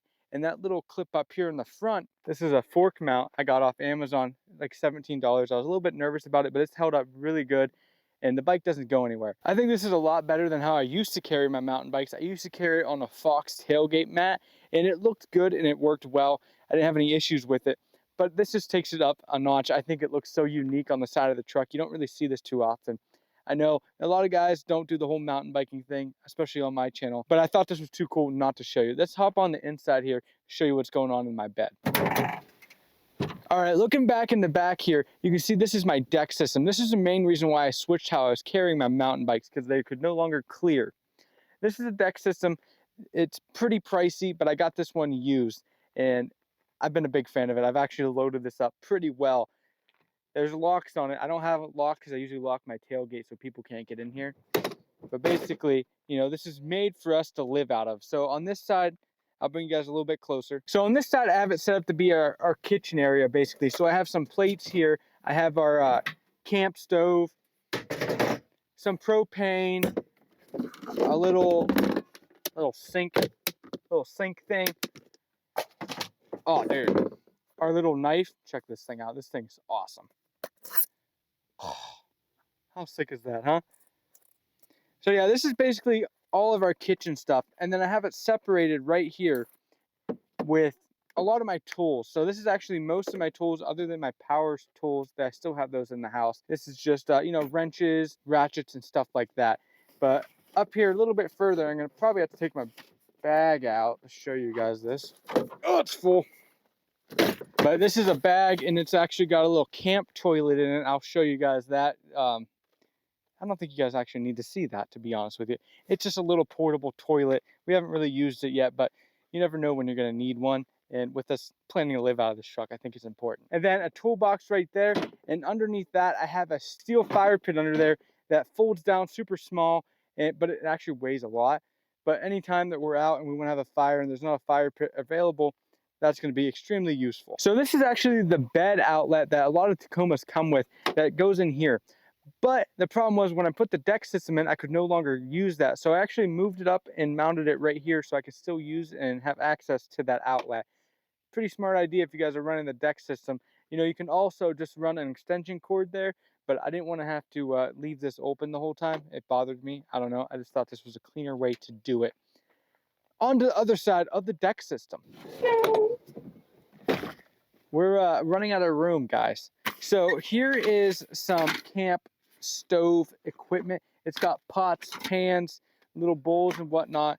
It packs down super small. I haven't used this yet. I just got it the other day. I'm setting this up to be as compact as possible, but still have the necessities. So up until this point, I was just grabbing like pots and pans from the kitchen in our house to take camping with us, and I'm no longer doing that. I'm moving up, so I hope these are good. Maybe we'll do a review on them. So right here is an extension propane line for, well, I guess it's not even mounted up there yet. I have a 5-pound propane tank mount thing for back here. That's not mounted up yet. I'm doing this video a little bit too early, I guess. Wheels for, I can't tell you about that. It's for a different video. This is a small foldable table. I have not used it yet. Again, this is another thing that I just ordered the other day to try to give us, you know, a compact table when we're out. And, you know, I think having a table when you're living out of the truck is kind of important. So hopefully it doesn't fall apart when I'm trying to use it. But, you know, another long running review for you guys. Bolts and screws from some installs I've been working on. This is not going to be in there forever. This is just temporary. Bug spray. You need the bug spray. Bugs love me. They bite the crap out of me anytime we're out in the woods and I swell up. It's really bad. So I always got the bug spray on me. A lantern, a headlamp, a tarp. Oh, I got 2 of these hammocks in there because everyone likes a hammock. And just some batteries and stuff. This is all waterproof storage and mostly dust proof. So I'm not worried about any of that. I also have like an extension cable in there and some more lights to go around the camp. Well, guys, I did just officially open up the table. I know I'm getting a little sidetracked. It's kind of what I do. The table is compact, and we know why. It's small. It's a small table. It's very low to the ground. It's going to work good when we're sitting by the campfire and, you know, in chairs, but to be able to use to set food on and anything else like that, we might need a little bit of a bigger table. It is cool though, it's compact, you know, I don't know. We are almost done with the deck system now, guys, but there is these little cubby holes here, and basically I just haul just some ratchet straps and a towel. That one's empty, you know, we do have some spare storage, but it'll probably be full. But that basically just has some ratchet straps there. And then coming back here, this is the mountain hatch tailgate. Pretty awesome setup here. Since we do all of our cooking out of the back of the truck, it was awesome to have this. This is actually a food safe cutting board as well. It's got these 3 cup holders here and a little spot to hold your spatula so you don't get sauce everywhere. It's food safe. You do some chopping, but big fan of this. And it also, when you crawl up, it doesn't hurt your knees anymore. This is awesome. On to the next thing here, my roto packs. And to the guy who comments wondering if these are filled, the red one's not filled. But I have to be a typical Overlander and carry these. They are going to get used eventually. The water does get used, but the gas, we just don't have a need to use it right now for our location. But once we get out west and we're a little bit further away from gas stations, that's going to come in handy. Now, like I mentioned, I had to flip this around and haul it on the inside so it didn't interfere with our mountain bikes. I think now that I moved it lower, I can run it on the outside, but I just want to test it to make sure with Ashley's bike.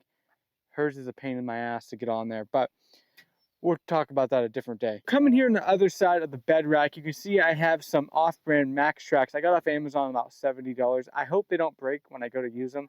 They could, but you know, if they do break when I go to use them, I bet they work well enough to get me stuck and out of that position I'm in. I didn't want to go ahead and pay the $360 for actual Max Tracks. That's just a lot of money for a piece of plastic. Now, they might be really good quality, but I'm a budget kind of guy, and the idea is I won't have to use these, so they're just gonna sit there and look pretty. They do kind of match the truck though, and in case of emergency, I'm sure they will work well enough. We should do a video and test these, don't you think? Yeah, maybe. What do you guys think? Let me know in the comments. Should I do a video and test these cheap Max Tracks out to see how long they last? Let me know. So on to the final little topic here on this side. I do have a mount system like I do on the other side, but this is gonna be for Ashley's bike. She has an e-bike that weighs 75 pounds. It's heavy. But there's been an entire headache that I have wrapped up in trying to get this bike mounted here. First, I got a bigger fork mount that is a little bit stronger with a little bit stronger little, I don't know, axle thing. I can't remember exactly what those are called. But so I can feel confident that it's not going to snap that. Well, I went to go throw it on there, and because it's a fat tire e-bike, it's got like 4-inch wide tires, and the fork is a lot wider for this. So that sucked. I had to order an adapter that comes up, makes it wider, and hopefully it still fits and works well. That adapter is not here yet. So coming back here, this is Ashley's bike mount, and it just conveniently works out that it's a pink strap here. Titan straps are color coded per size, so the pink one is perfect for her bike right now. But I wanted to mention why I thought these bike mounts here are a little bit overpriced and kind of, I don't want to say a scam, but annoying. So on their website, Victory 4x4 that is, they have a picture of a fat tire e-bike on one of these racks. That almost looks like a bigger tire e-bike than Ashley's. And it looks like it's sitting in here, right? On the picture, I post the picture up right here. But actually, when I go to put Ashley's mountain bike in here, her e-bike, it doesn't fit. So it's gonna have to like sit kind of like cattywampus in there. And they don't offer a different size, so I didn't like misorder the wrong thing. But I wanted to mention that if you have a fat tire e-bike, it's not going to fit perfect in there. And that's a really small niche, you know, a mountain bike guy who wants to mount his mountain bike to the side of his truck and it's an e-bike. Sorry. Whew. Okay, guys, I think this wraps up the whole bed of my Tacoma. The windows are down. If you're curious, the windows are down because the other day I drove or hit a skunk and I've been dealing with a smell. So that's pretty awesome. That sucks. But thank you guys for watching this video. I really appreciate all the support I've been getting on the channel. It's been awesome. Let me know in the comments if you think I need to add anything to the bed of this truck for us to live comfortably. I'm sure when we're down the road halfway across the country, I'm going to figure out that I forgot to buy something and I'm going to be kicking myself in the butt about it. But it's not a big deal. We'll figure it out as we go. That's what I like to do. But if you guys have any recommendations, I really appreciate it. Let's upgrade my stock Tacoma skid plate with this. Okay, this weighs a lot more than the last one. I can't hold it with one hand. This is the Cali raised skid plate. I'm gonna be throwing this on my truck and walking you guys through it. Let's hop into this. To start off the install, you're gonna need a ratchet, a 12mm socket, a 13, and a 17, and some Allen wrenches, and an impact. You don't really need an impact. I'm just using it because I'm lazy. You'll get by just fine with that. And that's about all you need. It's gonna be a pretty easy install, I'm hoping. And you know, I'm probably gonna regret saying that, to be honest. Step one, we gotta get this ready by installing the plate right here. I'm gonna grab that. It goes on there just like that. We use this plate here to cover up the oil, so I don't have to take off this whole entire thing here. I only have to take off this little guy to get to my oil filter housing. And then with the provided screws, go ahead and throw them in. Next step, grab your 13mm socket and we're gonna take the original skid plate off. I just have the stock TRD Sport one. And I'm gonna use the impact because I'm lazy.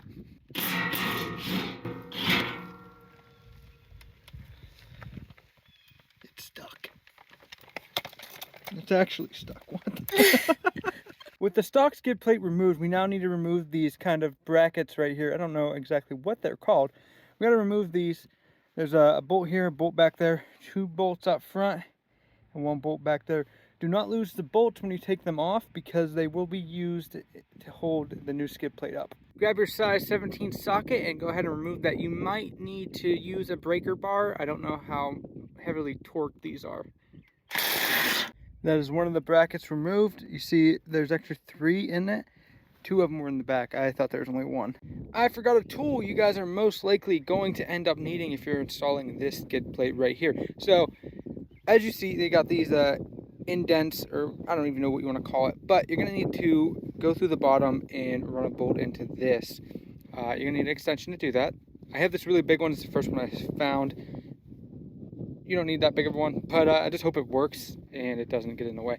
But extension, gonna need one.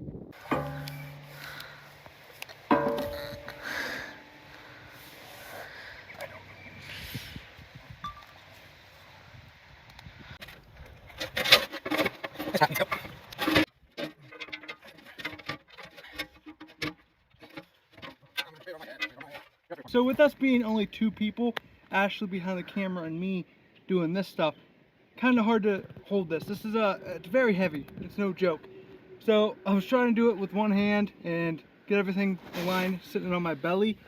Too much, too heavy. So we went and got my jack, and I just ended up jacking it up just to help me get something to hold it so I can get these bolts started here. And that's kind of the process. To show you this next part, sorry if the wind's loud, it's kind of whipping underneath the truck here. It utilizes the stock locations. If you have an off-road, man, super hard to show you guys, sorry. If you have an off-road, it uses the stock bolt locations for that back skid plate. Since mine is TRD Sport, I only had that front part. I didn't have that back mid part right here. To use those locations, they give you a little spacer that needs to go up in there, in between there. It's kind of a pain, but using the jack and only half putting the bolts in so I have enough room to wiggle around gives me enough room to be able to fit that in there. I'm curious to see if the cat shield here is going to be a problem. All right guys, all in all, pretty easy install. Got all the bolts here tightened up. Looks pretty good. I'll talk to you guys a little bit more about the skid plate here in a couple minutes, but I wanted to show you it did not interfere with the cat guard at all. See if I can show you that. Looks pretty awesome. All right, I just got the install all done, super easy. I hope I kind of explained it as best I can. I have a terrible time explaining things while I'm working on it. It's just kind of hard for me, but I hope I showed you guys. So I wanted to talk about why I went with this skid plate, give you a little bit more details, you know, a little backstory. So I had a few key things I was looking for in a skid plate. As you guys always know, budget is a big thing for me. The Cali Rays is pretty budget friendly. It's expensive. It's like $450. I think it's on sale right now, actually. But it's expensive, but it had free shipping. So if I looked at the CBI one or any of the other ones, I was going to have like almost $1,000 into getting a skid plate shipped here that I wanted. Budget, number 1. Number 2 is I wanted it to cover that mid area. So I didn't just want a front skid plate. I wanted it to cover the mid area. So it had to be pretty long. And number 3, I wanted to have the little door to get to my oil. I didn't want to have to remove the entire skid plate anymore to get to the oil filter housing. That sucks, super annoying. So this is a little bit easier for me to change my oil now.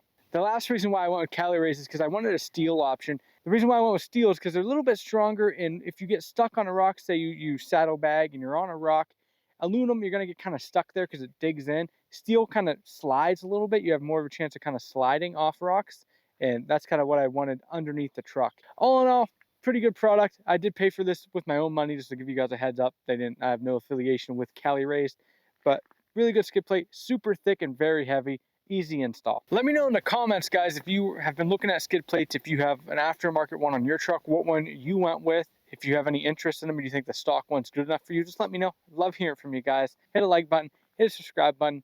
It means a ton to me. The truck is coming together. It is almost done. We have some added protection now for Ashley and I when we're adventuring around the country. We're getting closer and closer to that goal of driving around the country and exploring and bringing you guys with us. It's going to be amazing. I'm so excited. I want to show you guys how I installed a solar panel on the roof of my Toyota Tacoma. It's pretty weird, as you can tell. It's not a normal way to hook up a solar panel on the roof. That's because I ran out of space. There was a couple options of how I could install a solar panel. It was either going to be on the roof rack like that, but once I installed everything I had up there, I I ran out of space. We'll go over everything that's installed on my roof rack in a different video. I just want to go over the solar panel and how I mounted it to my case up there so I had enough room. So on the roof rack here, I got installed a 23-0 102 liter rugged case. Now, there's a few different brands that make these rugged cases. I went with this one for a few different reasons. So it's 102 liters, so it's pretty big compared to like the Rome, for example, which is about, I think, 98 liters for the biggest one. So it's bigger. The Rome is more expensive. I didn't like that. Another thing is the 98 liter from Rome is out of stock for like 6 months, and that just wasn't going to fit my schedule. So I went with 23-0, and I've been pretty impressed with this case for the price compared to, you know, Rome. Going into the reason why I put a case on the roof rack, because it's really not normal. I know a lot of Overland guys haul gear in them like ropes and tie downs and just tools and just random stuff. My use case is a little bit different. My fiance and I are going to be living out of this truck and exploring the country for, I don't know, a year and maybe even longer. We need a nice dry location to store our clothes, make sure they don't get dirty and wet. This was my solution, and it's been pretty awesome. My first test was to make sure no dust got in there and it stayed dry. And luckily, you know, we did some testing and everything in there was dry. And then I decided to drill some holes in the roof of it and put a solar panel on it. So that kind of really made the quality of keeping it waterproof questionable. In all fairness, guys, the credit goes to my dad for this idea. My idea was to get one of those sticky solar panels and try to get it to stick on the box, but I had already bought this solar panel. It's a cheap one off Amazon, a 100-watt one. Works pretty good actually, but I'd already bought it, and his idea was, once we realized we ran out of room, was to just drill it and mount it onto the box here. I'll go into a little bit more details of how he came up with this idea to make sure it didn't break and didn't leak, but all credit goes to him. He did awesome here, and luckily we've been testing this for, I don't know, about 3 weeks now, because I wanted to make sure it worked before I showed you guys. So 3 weeks, everything's sticking together. It's not leaking. It hasn't ripped the box off the rack yet. Everything's good to go. To get this mounted up, we had a few challenges. To be honest, it was not an easy task. The first issue was the solar panel itself, the metal going around it is very thin aluminum. My dad and I both did not think that was going to hold up to highway speeds, so we had to reinforce that aluminum because we didn't just want bolts going into that aluminum. It's super thin. So what we did, we went to, I don't know, I think it was like Tractor Supply or one of those stores, and picked up some chunks of aluminum, thicker chunks, and reinforced the areas where we're going to be drilling into and having bolts hold that in. That way, we didn't have to worry about the thin aluminum on there ripping, and we had extra aluminum to hold that pressure. Kind of hard to explain. I hope I have some clips here to show it a little bit better. That way we had some extra strength throughout that solar panel to make sure it would stand up to highway speeds. The next problem we had to overcome was drilling the holes into the box. That was a whole problem in itself to make sure it lined up and didn't go into the wrong spots, because on the inside of the box, there's these little holes. We wanted to be on the inside of these holes to make sure we actually got the bolts through the whole way. After we got the holes drilled in correctly and made sure everything was lined up, the next problem was going to be making sure it stayed watertight and no water would be able to get in there. For this, we used silicone, and we layered the silicone throughout the bolt holes and throughout the 2 pieces of aluminum to make sure it stayed pretty watertight on both sides. It worked well, but we were nervous that it would still leak, and unfortunately I did notice that one of the bolt holes did end up leaking. Not a lot, but enough that it would make our clothes wet. So my solution was to fill the bolt hole from the inside up with silicone and really like pack it in there.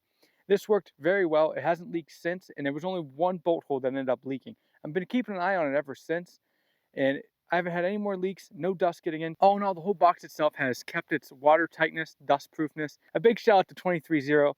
This box definitely is not designed to do this, but it does do it. I don't know if I can recommend doing it, because I don't know, I don't want everybody driving around with solar panels on their boxes, things flying off. So if you end up doing this and following us, I am not liable for anything that happens when you're doing 75 down the interstate. It works for me, just letting you guys know that. Pretty awesome here. The reason why we did this solar panel on the roof rack is so when we're driving around, or say we go for a hike or something, I can charge up my battery box I have in the back of the truck. You can utilize the solar panel on your truck for a couple different reasons here. You can run it to the main battery. My use case is to run it down through the back into the back seat where my battery box is going to be powering a lot of our stuff. So for the fridge and our phones, the laptops, all that stuff, this is going to be powering that. I have 2 different solar panels. I have the one on the roof that's mounted and hooked in the back all the time. And then I got a foldable one that's I think a 200-watt one to give us a little bump of power when we're stationary. But this idea is, you know, if we go for a hike or something, the truck can sit there and make power all the time, and it's pretty awesome. Hey guys, I want to show you how I ran the solar wiring into the back of the Tacoma. So if you come down here, I'm going to try my best to show you this. This is between the bed and the cab here. If you take a look, try my best to show you. See that little hole? There is one of these little plugs in that hole. Well, I took that plug out, and that goes right into the back of the Tacoma. So I'm gonna mess with this plug a little bit, cut it up a little bit, and get ready to feed those solar wires into the bed or into the back of the Tacoma that way. I just wanted to show you that. There is another one of those holes on the other side of the cab as well. But, you know, I just wanted to show you guys because I thought it was interesting. Small update here, kind of hard to show you guys. Sorry, the sun is right in the camera. But as you see here, I fed the solar negative and positive into the cab. And there's a little grommet that I cut. I'm going to put a little bit of silicone around that just to give it a better seal. And then we should be good to go there. I'll show you what it looks like up in the cab and where it comes out. All right, here we are up in the cab here. And you can see it comes, well, this is the back seat, which is removed right now.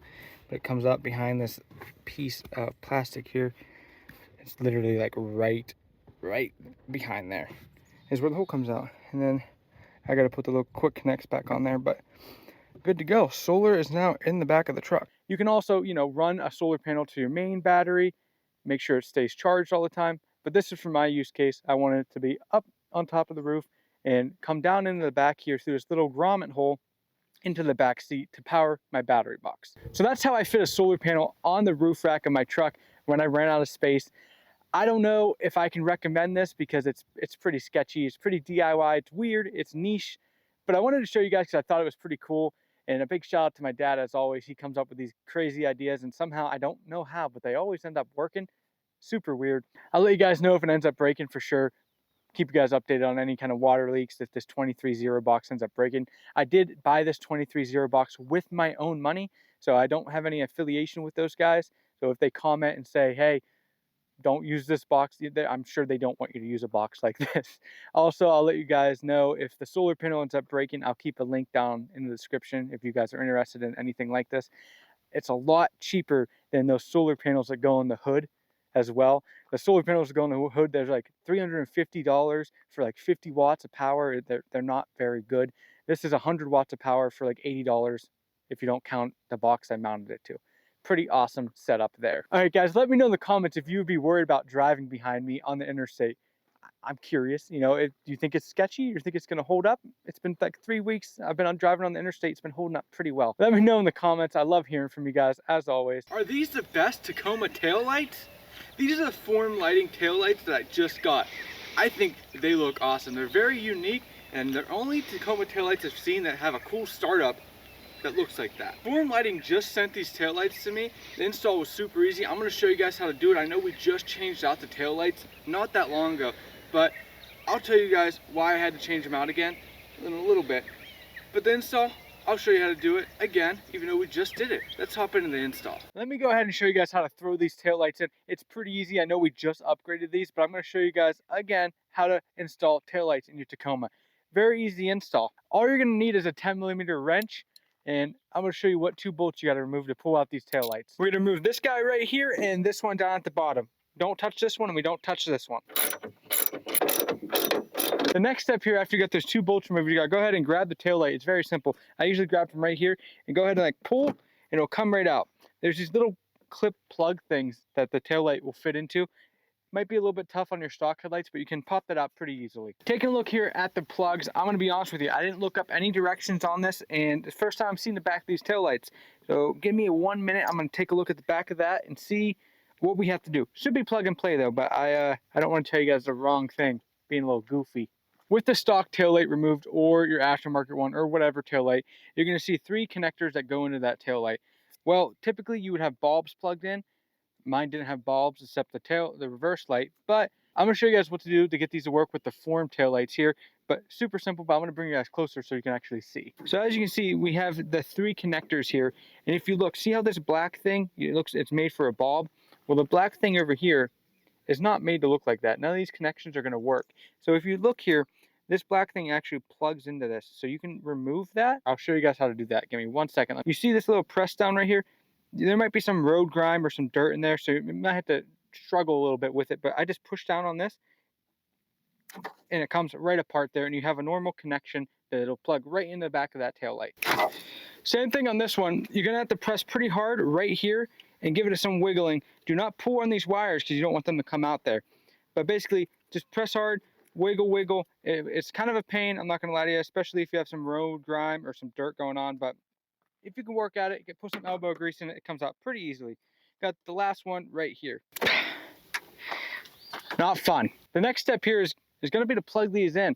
Everything should line directly right up with the plugs in the back here. Super easy. Like always, I'll bring you guys closer so you can see what plugs go where, but they only go one place. They match up perfectly. There we go. Everything is now plugged in. Sorry we had to switch to the phone there. Getting a little bit too bright for the camera.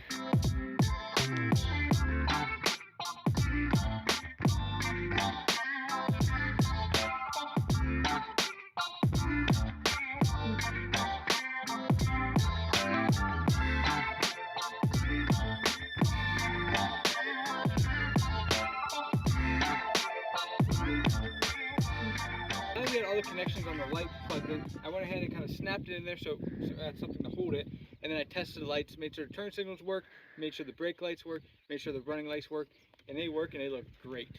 So now I'm going to go ahead and throw in the bolts and work on the next side. They're a big concern because you can't see these during the daytime at all. Here's a new turn signal. As you can see, well, you can probably actually see it. You might have not even been able to see the other one over there. Gonna grab my trusty 10 mil here and ripped out this tail light. The tail lights are now in the truck and I think they look fantastic. It's too bright right now to really show you guys how good they look on the camera. So I'm gonna wait for it to get a little bit darker before I show you the lights little party trick they have, and I think it's awesome.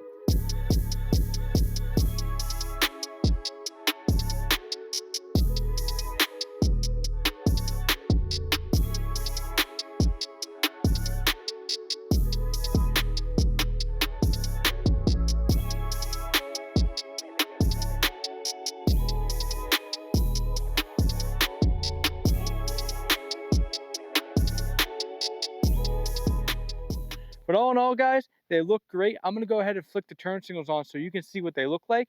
Okay, guys, this is what the turn signals look like. They look fantastic, a lot better than before. You can actually see them now. I feel a lot safer driving around because people are gonna be able to see what's going on. All in all, pretty easy install. 10 out of 10 on that.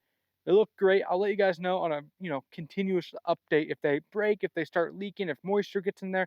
I'll be honest with you guys and let you guys know what's going on there. There's a link in the description if you're interested in form lighting.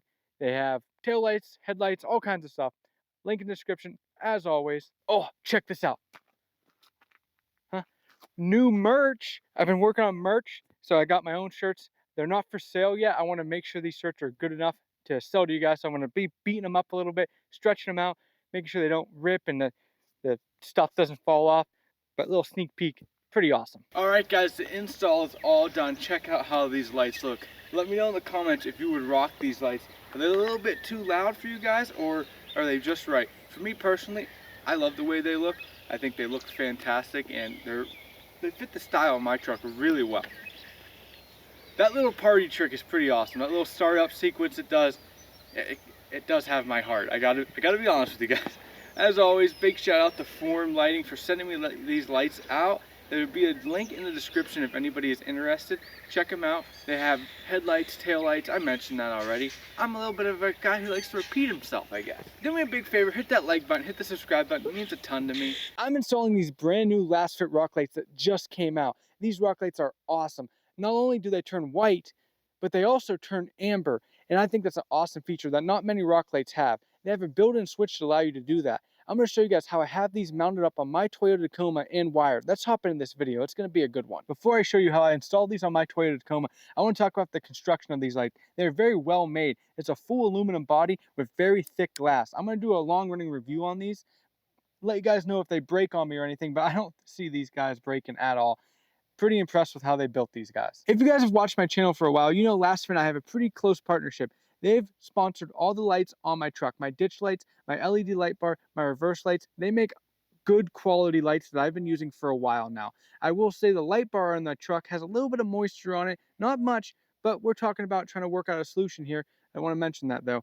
But let's go ahead and hop into this and get these installed. To start off this installation, you got to figure out where you want to mount these on your Toyota Tacoma. It's kind of tricky because it comes as a universal kit, so we had to figure out how to mount these on my truck. Our first attempt at this were these mounts that my dad came up with. Now I came up with these mounts because there's really nowhere to mount them flush to the frame without them worried about maybe getting raked off by a rock or something. So I came up with these L-shaped mounts that I made, and we were going to put them on there, mount them to the frame, and then put the light on the bottom of it up higher than the frame so they couldn't get hit with rocks. I thought it was a pretty good idea. We were going with it, and I had a lot of time invested in it. Now last fit comes out with the lights, and they have a rubber mounting base to them. So I'm assuming this is so there's no vibration that gets transferred to the diodes that throw the light off. But Trent come up with these magnets that he found, which at first I was dead set against them. But in mounting process, we found that being able to move them around to get the most light onto the ground was actually a pretty nice thing. So we'll see how these are going to work, and we're really going to test out Last Fit's lights because they're going to get all the vibration right to the light. So sorry, Last Fit, true test. So these little magnets here come from Black Flag Mounting. I actually saw them on a TikTok ad randomly. I was like, that's pretty awesome. I want to get them and see if I can use them on my rock lights because I was kind of hung up at how I wanted to mount these. So I ordered these and they turned out to be pretty awesome. Because if I don't like the way they are, if I want to move them, I can move them up on the bed rack, on the roof rack. I can move them anywhere that a magnet can stick on, and they stick pretty tight. So this is my solution right now, how I'm going to mount them on my truck. I will do a long run review on these as well. If they start dangling or falling off, obviously, this is going to get a bad review. Not the light, but the magnets. Let's hop into how I have this wired up in the truck. It's very easy. It comes in a kit. You don't really have to splice anything if you don't want to. All right, so for these rock lights, Trent wanted them here to point out at the driver's side door to shine light at the sides. Then we had to figure out a way to run the wires across everything, drive shaft, muffler, to make sure they weren't going to get burnt or twisted up in a drive shaft. There's a cross member here that your carrier bearing rides on, and if you run it over across the top of that and out the other side, that'll keep it away from the heat and keep it out of the drive shaft so it doesn't get twisted up. As for the back, we just went straight across the back and followed the factory wiring harness. All right. Install the switch right here. I'm gonna have to drill a new hole for that switch for the ditch lights. I was gonna install it next to the air compressor switch, but I feel like it's gonna be a pain to try to grab that. So I'm gonna try to put it right here. I gotta pull this all out. Make sure you guys take a picture of this stuff. I mean, I'm sure yours doesn't look as annoying because of my air compressor, but take a picture of stuff before you tear it apart so you don't mess it up. I learned this lesson a couple weeks ago in my other video. You can check it out right here, maybe.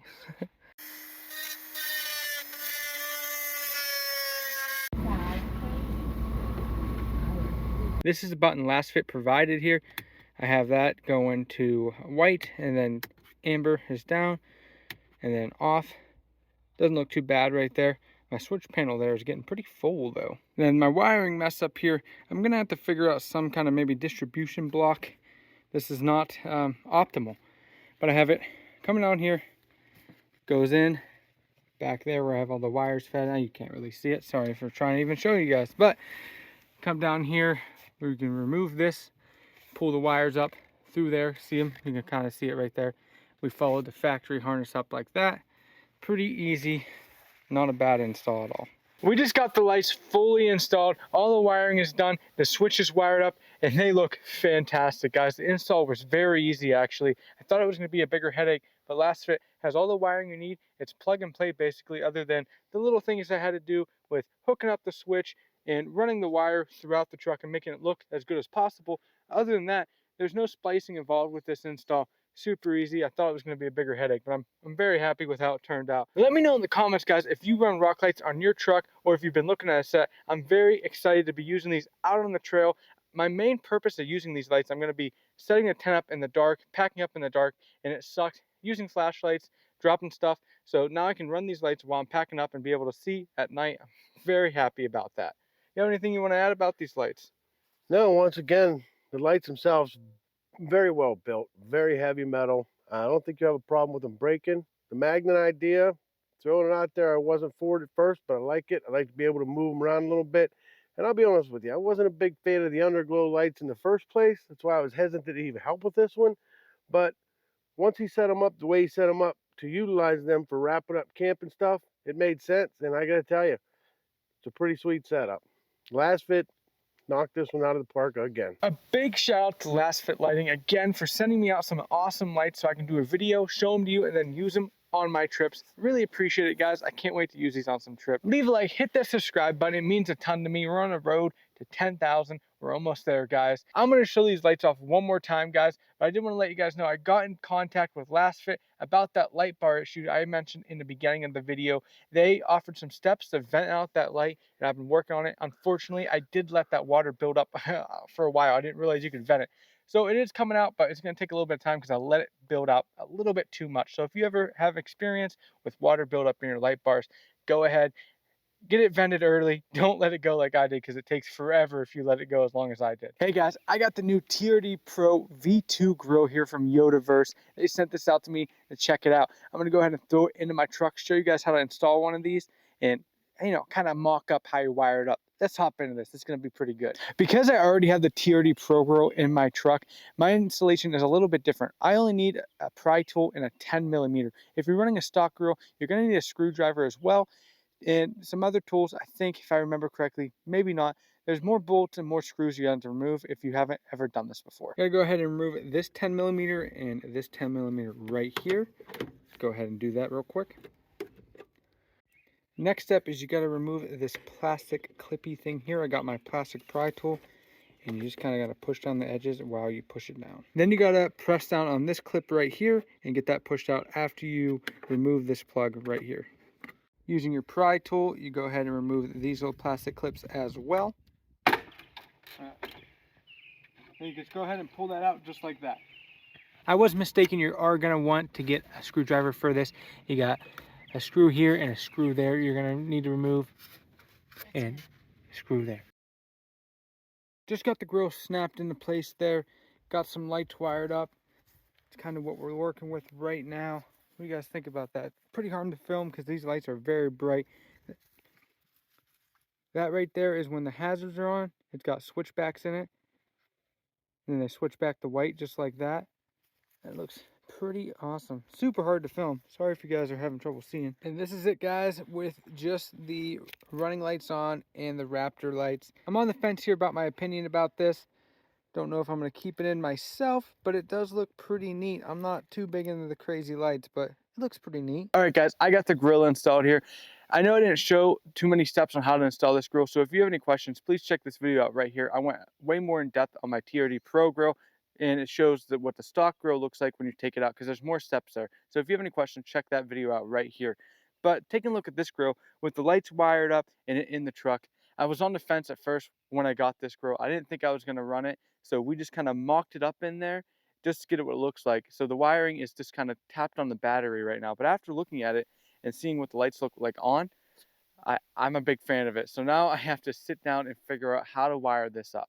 Unfortunately, this grill is not a plug-and-play grill, so you have to splice into the wiring harness. That is the only way to get this stuff to work.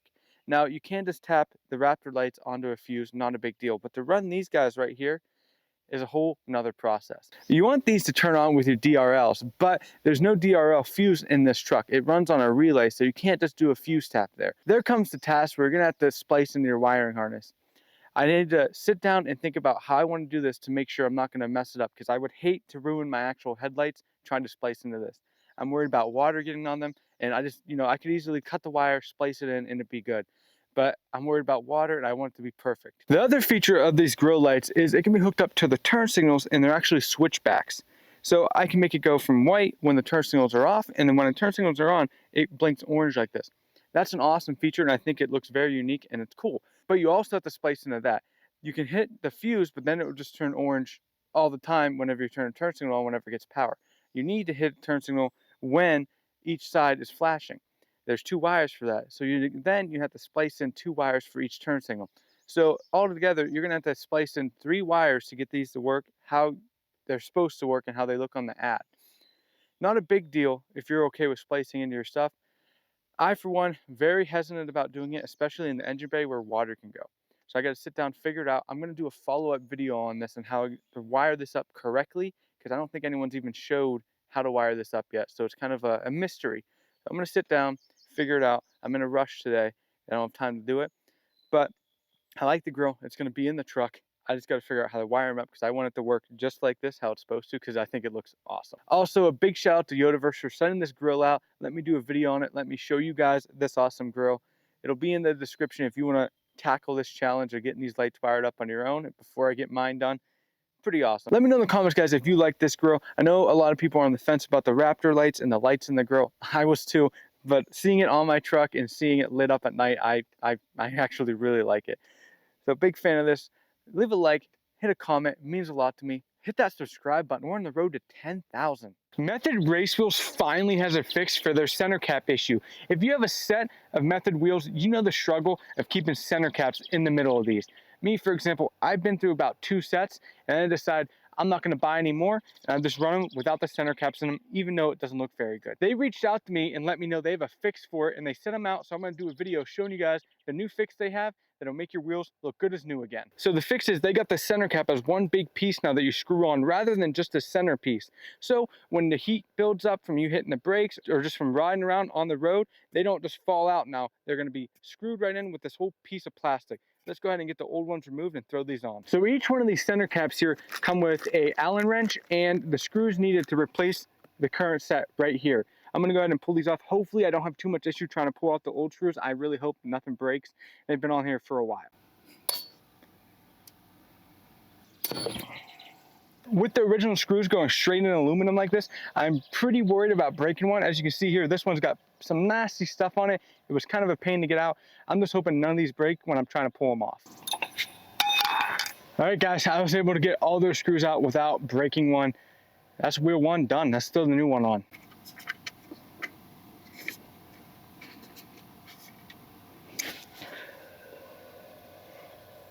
Well, guys, I just got one installed here. That makes the wheel look brand new to me. I mean, my wheels are pretty dirty, but it makes it look brand new. Super happy about this. Kind of time consuming, but let's do the rest of them. We only got 3 left. Some of those are really on there and oxidized onto the wheel, and I was nervous I was gonna break them. So I got the impact gun here to get some hammering on them and break them loose. And it's been working out pretty good on all the ones. We had 3 on that side that were too tight to even use the tool. Use this, they backed right out. So highly recommend running the impact gun if you have a little guy like this, just to try to back those out so you don't end up breaking them. I just finished up installing those center caps there. They look so much better. They really make the wheels look brand new. A big shout out to Custom Wheelhouse and Method Wheels for coming to a fix for these wheels and helping the community. I really appreciate when the companies can see when they have problems and listen to the community and listen to their customers and come to a solution. That was awesome. They reached out to me in my DMs from watching my last video. You can check it out right here. But they reached out to me and said they finally got a fix for these and told me to check the mail. They're sending them out. They sent them out in a couple days, and now I got brand new looking wheels. I want to show you guys how to wire up the TRD Pro V2 grill. So it does this. That looks pretty awesome. A warning though, if you follow these directions and you mess your truck up, it's not my fault. Don't hop in the comments. It works good on my truck. It should work good on yours, but I just like to put a little warning in there. Let's hop into how I have this set up. To give some insight here, this is what the grill looks like with the daytime running lights on. You got this white strip right here, and the Raptor lights are on. I also have it wired up to each side of the turn signals. I'll show you what that looks like. As you see, this is how it looks with the turn signals on as well. Now we're hopping on the wiring. Driver's side of Trent's truck, this wire here is our turn signal wire, and this pink one is our daytime running lamp. For the grill, we're going to tap into this for the daytime runners. This one for this side's turn signal. I already did the other side. I'm just showing you on this side because it's easier. We got these neat little clips that are going to clip over the wire and snap it down. I'm not a big fan of these. I've seen them get corroded for like people using them for boat trailers to get into the lines and stuff. So I'm going to silicone them as we snap them together to seal out any water. So here we go. We're going to silicone this. So when we smash it together, it seals out any potential moisture that could possibly get in there. Whether or not this is going to work perfectly, We'll find out, but on paper it looks good. I'll start with what wires you need to tap into. We use these little T-taps here. I'll show you how we did that in a little bit. But you look here, the driver's side turn signal for the grill is this yellow wire. We tap that into the turn signal and the light down here. This is that like beige color right here. Then the daytime running lights we have tapped together, and that is tapped down to the red wire right here. I guess it's pink, and that'll run the daytime running lights. Show you that as best I can. To run the turn signal on the passenger side, is this blue wire right here for the grill, and that connects to that very light blue color on the light on the passenger side. If you can see that, I'm trying to show you as best I can there. It was a little bit tricky to get to, so we unbolted the windshield washer fluid right here, moved it out of the way just to give ourselves a little bit more room to get down in there. That's basically all the wiring we had to do. Pretty simple. I'll give you another little rough explanation here. So we tapped both the power wires together here like that. So that runs the Raptor lights and the daytime running lights, so they turn on together to this one wire right here. We also tapped the ground in right here. So we've tapped both grounds together for the Raptor lights and for the side marker lights for the grill. Into that, and then onto this ground right here. And then you have the yellow going to that beige color right there. That runs the turn signals for the driver's side. Then the blue runs the turn signals for the passenger side, and it connects to that light blue color right there on the headlights. As you can see, it wasn't super hard to wire these up. The reason why I was so concerned about it is because that's up front. Water's going to hit it, and I don't want open wires in there, and I didn't want to just start cutting stuff and splicing into my factory harness. Using those little T-slot, or I don't even know, T-connectors, I don't remember exactly what they're called. But using those, you're able just to crimp on there and make sure they're watertight. We use silicone just to fill them up, but I would recommend if you're going to do this, to use some dielectric grease in there. I didn't have any, so we just like siliconed them up and make sure no water was going to get into that connection. I feel pretty confident doing that no water's going to get in there and mess up the wiring and corrode anything. We'll see as time goes on, but I feel pretty confident about the setup up there. The trickiest thing, honestly, about this grill was making sure that you didn't see any wires beyond there, because there's kind of a lot of wires. You have a wire for each one of these lights, and then you got wires for here, wires for here. So there's like a lot of wires back there. So it was kind of tricky to make sure you can't see it behind that big mesh, because the mesh here is pretty big and you can see right through it. I think I did pretty okay tucking stuff so you can't really see it. Let me know in the comments if you like how this grill looks. If you don't like how it looks, I was really on the fence about these lights, but at night and just the way they look, they're really growing on me. And I actually really like this grill, so that's why I kind of took the leap of faith and got it spliced into my factory harness. Down in the description, guys, I will have a link to everything in the video: the grill, the connectors, some dielectric grease, so you can just hop right in this and do exactly what I did if you want your truck to look like this. I have here a DIY solar generator that I put together with my dad. The last couple weeks I've been testing this, and it is a game changer. I'm able to run my cooler in the truck and not have to worry about my food going bad. Now, this is reliable and it's awesome. I'm going to show you guys how I set this up and all the building process that went into this. I'm also going to show you all the parts that I used to put this together. A big shout out to Power Queen for sending the battery out for this video. Kind of like a two-part video. I've been reviewing the battery they sent out as well, and it's been the backbone of this DIY solar generator. It's been holding up really well. Let's hop into why I built this. The reason why I needed a DIY solar generator is inside the truck I have a fridge and a WeBoost antenna. Now these are crucial to my setup because I need to be able to keep my food fresh and not going bad when I'm out on the road. And I need the WeBoost antenna running all the time, so I'm able to make sure I have a good connection to work. If you're new here, I live out of this truck behind me. My fiance and I, we drive around the country, we go exploring, and I need to be able to work. I work out of the truck and upload YouTube videos, so having power is a big deal. All of the previous power options I've tried in the past have been very unreliable, so I decided to build my own. Big shout out to Power Queen again for sending the battery out and kind of kickstarting this video. I thought about doing this a while ago, but I didn't feel like spending the money on a battery, so them sending that battery out helped me out a ton. Let's hop into the parts that you're going to need for a setup like this. So here's the build list for my solar generator right here. This is exactly what we use for this setup. To give you guys a warning here, you can swap any of these parts out for different brands. This is just what I use, no really specific reason. I did a DeWalt toolbox here. It's rugged, it's pretty tough. It feels almost like it's waterproof. some USB car outlets, a battery monitor, power distribution block, a Renogy 30 amp solar charge controller, a 15 amp inlet plug, 8-gauge wire, two 12-volt cigarette lighter charge ports, a 5 amp battery charger, 5 amp battery charger cable end, and a solar input plug of your choice. And of course, the Power Queen battery. Again, you can do any size. In this one right here, I have a 50 amp hour, which is plenty for what I'm doing and what I'm powering in my truck. If I was going to run an AC inverter, I'd probably want a little bit bigger battery, but a 50 amp hour one is pretty good for what I'm doing. Putting a box together like this is pretty straightforward. I'm going to leave it up to you to design yours how you want to, so I'm not going to do a step-by-step build, but I'll give you a little bit of walkthrough what we did here. Basically, we did a cutout on the top here for the solar generator, and then you have to run the plugs down into a plug to plug the solar panel in. I have a 200 watt panel and a 100 watt panel on my roof here. You're going to make sure your polarity is not messed up. It'll actually give you a warning, so it won't just burn out.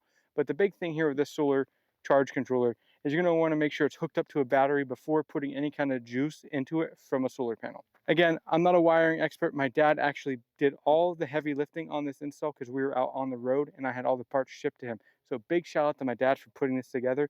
He did a great job on this.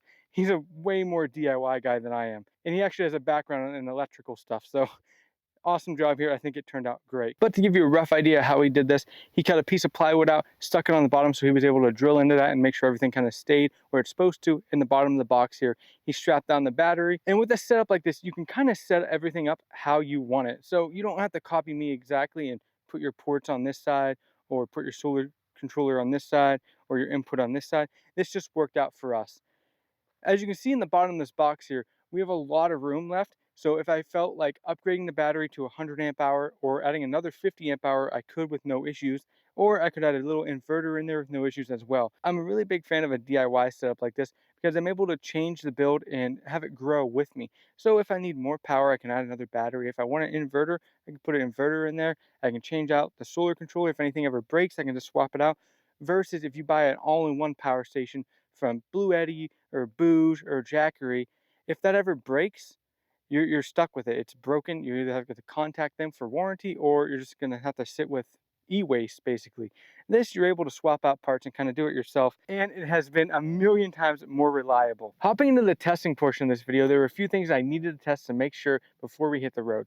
The main thing being I needed to test how long this can run my fridge so I know if my food's going to go bad. So in my testing, it's been about 85 degrees here average. So inside the truck, it's been almost 100.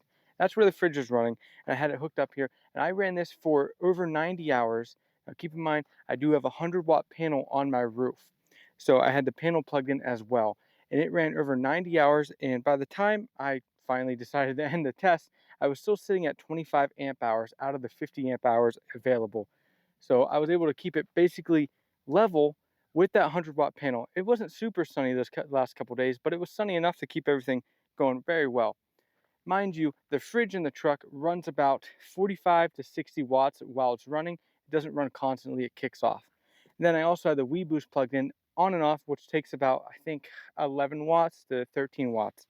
So that was my test concluded. I know I can now run everything in my truck that I need to live for at least 4 days off this box reliably, and I don't have to worry about it breaking or shutting down. That is such a good feeling to know that I'm able to have a reliable power source when I'm out on the road. Also in my testing, I wanted to make sure the battery was going to hold a charge well and be able to recharge well, not overcharge or get too hot. So my solar controller here has been hooked up to that 100 watt panel on my roof, and it's actually charged 2,000 watts or 2.2 kilowatt hours, somewhere in there. It's about 2,200 watts. So the panel did great, the solar controller did great, and the battery has been recharging great and holding a charge fantastic. I'm not going to have any issues there. I feel pretty confident in the Power Queen battery. It's been being discharged and recharged, and it's going to run the whole back of my truck that I need to survive. So I'm putting some faith in you, Power Queen, but I'm pretty impressed with the battery so far. It's lightweight and it seems to be keeping temp well, and I have no issues with it. And I've been pretty hard on it. I mean, it's been sitting in a truck that's about 105 degrees when the sun hits it, being discharged, running a fridge that makes it even hotter in there. So all in all, it's been running great. Let me know in the comments, guys, if you would rock a DIY setup like this, or if you're more interested in buying like a all-in-one solution like a Blue Eddy or a Jackery. Love hearing from you guys. Love hearing how you guys are powering your camping setups. Maybe you don't even take any power. Maybe you just go out there. Unfortunately, I would love to do that, but I do need power to do this. So I'm a big fan of the DIY setup. To recharge this box when we're out on the road, I actually have 3 different ways, and it works great for my use case. The great thing about this is you can set up for anything that you need and to fit your needs. But for me, I have a foldable 200-watt panel for when we're stopped, and then on the truck mounted on the roof, I have that 100-watt panel we talked about, which is always plugged in. Then I have an outlet in the back of the truck that is able to provide about 75 watts through the battery charger that's inside the box, like a normal house outlet. This will provide power for me if the sun's not out, or if it's night and I need a little bit of juice, or if I want to hook it up to the generator and run the generator for a little bit. Now, the reason why I'm only doing 75 watts through the normal house outlet, even though you can push a lot more, is because the outlet in the back of my truck is only good for about 5 amps to 7 amps. I've only got about 5 amps out of it, which is about 75 watts for that battery charger in there. I wish I could run a little bit more to speed charge it, even though it's not very good for the battery health. But I figured this is better just to trickle charge while I'm driving around if the sun's not out. Kind of best of both worlds. I'd rather be able to charge it like this than have a speed charger that I can only run off the generator and not run off the truck. So that's probably why you're seeing that 5 amp charger being like, oh, why didn't you put a 10 amp or a 15 amp in there? It's purely because I want to be able to plug it in the back of the truck and run it off the truck inverter, which is limited at 7 amps. If you've been watching the channel for a while and pay attention to my Instagram, you know that I have some bad experience with some of these pre-built power stations. I'm not going to mention any names, but I did a full video on one and it got about 200 views, and I had to pull it because there was an issue and I didn't like the way the company addressed it. So I pulled the video. If you saw it, you're a real one and you're an OG. But I have bad experiences with the pre-built power stations. So that's the main reason why I did a DIY setup. Also, you don't need such a big box like I have here for just a 50 amp battery. I only did such a big box because I'm going to be upgrading the battery in the future. This box is going to be growing with me. I'm going to add an inverter, but this is kind of like the base build I'm going to add to it, do like a version 2, a version 3. That's why I did such a big box, so I had room to grow. If you just want a DC 50 amp battery, you could put it in like a small ammo can like setup. You can go really small with it. Hey guys, I want to be upgrading my suspension on my truck finally. No more blown out rear suspension. What I got here is a Dobinson MRR Kit. Full suspension, got the fronts, the rears, the upper control arms. It's going to be a process to get this installed. I'm going to take you guys with me. I'm going to show you all that I can, as best as I can. It's going to be rough. Let's hop into this.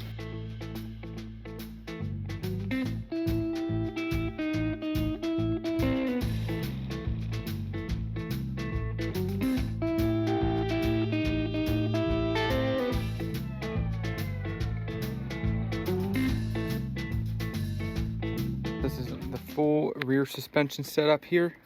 Getting ready to throw it on. I'm going to do the rear first and then do the front.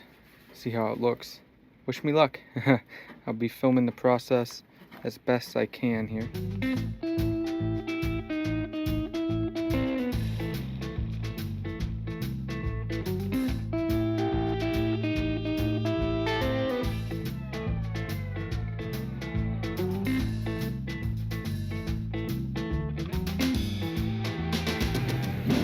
Almost got the suspension in the back done, and then the storm started coming in. Basically a tornado watch warning, the tent set up, no back wheels on the truck. I guess that you can control a lot of things in the world, but you can't control the weather. Hopefully the tent stays on there and it doesn't knock the truck down. Hey guys, so it's the next day. Good news is there was no tornado last night and the truck did not fall off the wood blocks. So we're gonna go ahead and continue the install. All right, we got the leaf pack installed, the shock installed here. Next, we're gonna mount up the reservoir. Gonna drill some holes in the frame right about there and mount that up. Almost down on the back. What do you think about this install? You having fun? All in all, it's pretty self-explanatory install. Dobinson sent us more than enough equipment to get it all mounted up. Yeah, it's not bad. Passenger side rear's done. We did have to tweak the e-brake. We had to tweak that a little bit to get that to fit. But all in all, it's in there loose, so keep an eye on that when you do your install. Now keep in mind, guys, as you look across the truck, that's what Dobinson sent Mr. Modern Day Viking here. And this is what it came with factory. We did this out of leaf last season thinking that it was going to keep up with all the weight that he had. Complete failure. So that's why I got a hold of Dobinson's, and that's what they sent us. A lot beefier, huh? A lot beefier. So the stock is a 4-leaf pack. We did an add a leaf, so it's a 5. And on that side, it's an 8. 7? A 7. A 7-leaf pack on that side. Driver's side is now done. That's where we mounted the reservoir there. Looking pretty good. Fun fact, when you're doing your suspension, do not torque those bolts down for the shackle on the leaf spring till after the suspension's sitting with the wheels on and it's all sitting, holding the weight of the truck. Let everything settle and then torque those down.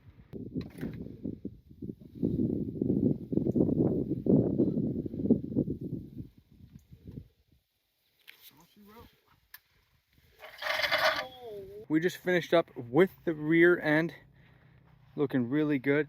I'm able to walk underneath of the tent now.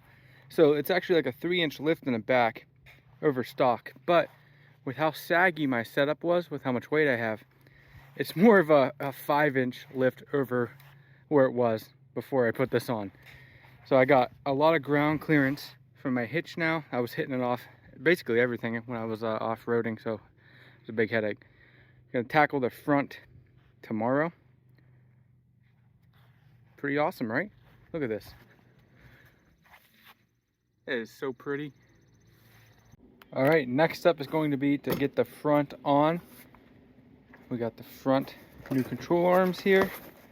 Big old boys. Then the Dobinsons.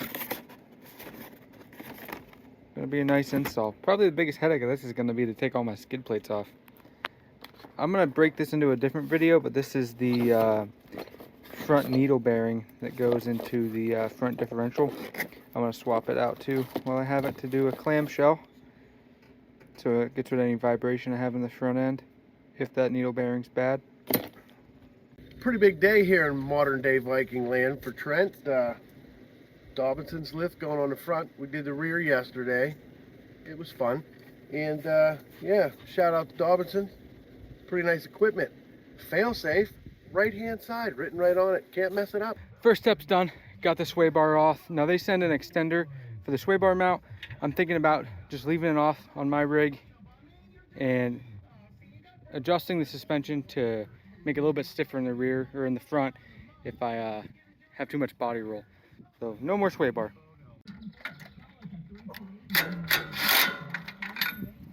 Hey guys, what I have right here is a clamshell bushing. It replaces the needle bearing that's in the front diff of the Tacoma. If you're not aware, they go bad even on stock Tacomas, but it gets even worse if you have any kind of lift on your truck. You get a little bit of vibration in the front end. I'm in the middle of doing the suspension on my truck right now, so I already have the front end tore apart. I figured let's go ahead and do this now so it doesn't break later. Now getting to this point of the clamshell install was tedious, but we ended up getting in there at the angle and then putting a punch on it and tapping it the rest of the way through, so it worked out. And this is where we're at now. All we got to do is put the plate on there and it should come right out. We got the new bushing in, axle back in. Now we're going to be taking out the control arm here in the front. It's going to be a pain in the ass. So to explain this kind of messed up situation here, to get the control arm out, the bolt's super long. It goes out this way. This is in the way. So I vice gripped it and bent it out towards me to get the bolt to go out through. But there's some wires that we got to unbolt to get the bolt to slide the whole way out. I don't know if this is the right way to do it, but it works. That's how I'm doing it. Here's what it is. Stock upper control arm is now removed.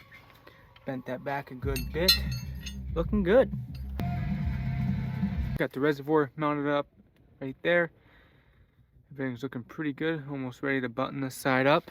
What do you think, Dad? How's the install going? Pretty nice. A couple things here. Trent's been in contact with Dobinson's about how to run this hose. They want you to run it exactly how that's done right there. Up inside the A-arm, up top, and then around and over outside the A-arm. I like it. It looks pretty good. How are we doing today, Dad? We are day 3 on a 4-hour install here. How are we doing? Well, we're getting there. Listen, the clamshell bushing did get us a little thrown off. We had to drive 20 miles away to get a 35mm socket that cost $20. And, no, it wasn't a snap-on. Nobody can afford snap-on. If you say you can afford snap-on, you're a liar. But we're getting there. We're getting there. So I wanted to show you this while we're in here. So we did the AC mod the other day where you just extend that AC line so it's not dripping right on the frame. Get an elbow, some hose clamps. That's the original hose right there. Get the elbow, put it in, angle it down, and it'll drop out right down there. So it's no longer dropping into your frame. I just made that really dark, didn't I? Same thing as the other side. To remove the control arm bolt, I'm gonna have to bend this out towards me to be able to fit the bolt up through. I got this little guy right here. I'm gonna have to clamp it on there and pull it and bend it. That's what it looks like when you bend the fender wall back a little bit to get that nut out for the control arm, or that bolt out for the control arm, I guess. But that wasn't enough. If you get under there, it's doubled up right there and I couldn't bend it. So what we had to do, took the grinder to it and made it flat right there on the edge, and that gave us enough room to slide it out. Toyota, good design. I like it. Definitely wasn't coming out on its own, Toyota. Definitely wasn't coming out on its own.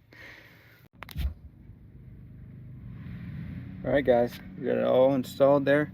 I'm gonna wait to put the bump stop in until we get everything, get the wheels on. We're gonna check the sag, get everything dialed up here once the wheels are on. Just gotta tighten up the control arm there because you're not supposed to tighten that up, I guess, until you have some weight on the wheels. Yeah, we're at the last part here. It's looking fantastic.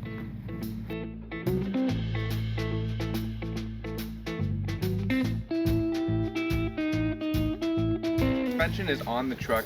Just got the alignment done. Now it's time to go for a little bit of a test drive. Test out how this feels and kind of dial it in. Let's hop into that.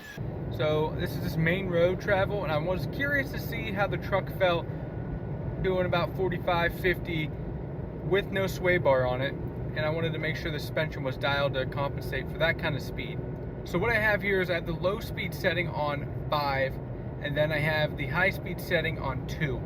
And I'm really liking how that feels. And with no sway bar on this, I thought there would be a lot of body roll. So fresh out of the box, the suspension did pretty good, but with no sway bar, there was a good bit of body roll, what I expected that. So I have the low speed on 5 right now, which is about halfway, and that handles body roll basically, from what I could read from the Dobinson's sheet there. And I'm blown away about how this truck feels with no sway bar. Now, originally, fresh out of the box, I had no sway bar on this. There was a good bit of body roll, and I expected that with no sway bar. And I was wanting to see if I even wanted to run it with or without the sway bar. I adjusted the low speed up there to handle the body roll, and now, I mean, I can barely tell I don't have a sway bar on there for road testing. I am very impressed with this. I am very impressed so far with the tunability. Originally, when I bought these, I was on the fence because, I don't know, this is my first pair of adjustable shocks, so I didn't really know if the adjustability would really make that much of a difference. Thought maybe it was just a marketing thing. You know, some suspension, like on a mountain bike, you can adjust it a little bit, but it doesn't do too much.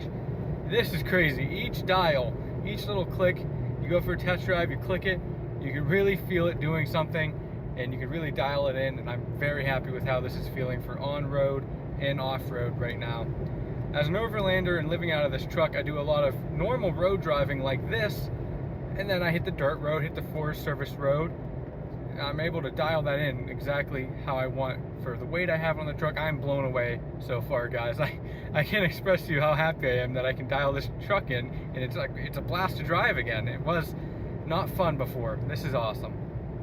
So far though, I am super impressed with the Dobinsons. I mean, right out of the box, they felt great, but with me not having my front bumper on and having the strongest springs in the front, I wanted to kind of adjust everything to kind of compensate for that, especially not having a sway bar. I didn't want it to be super stiff up front. So I think I'm really dialing in. I'm just kind of driving around some back roads, some main roads, and just kind of feeling the truck and seeing what I can do to adjust it, because there's a lot of settings on these and I honestly don't know what I'm doing. I want to give you guys another example. This is a high-speed test. I'm going to slow down here, but I'm doing about 60 on this back road. This suspension's amazing.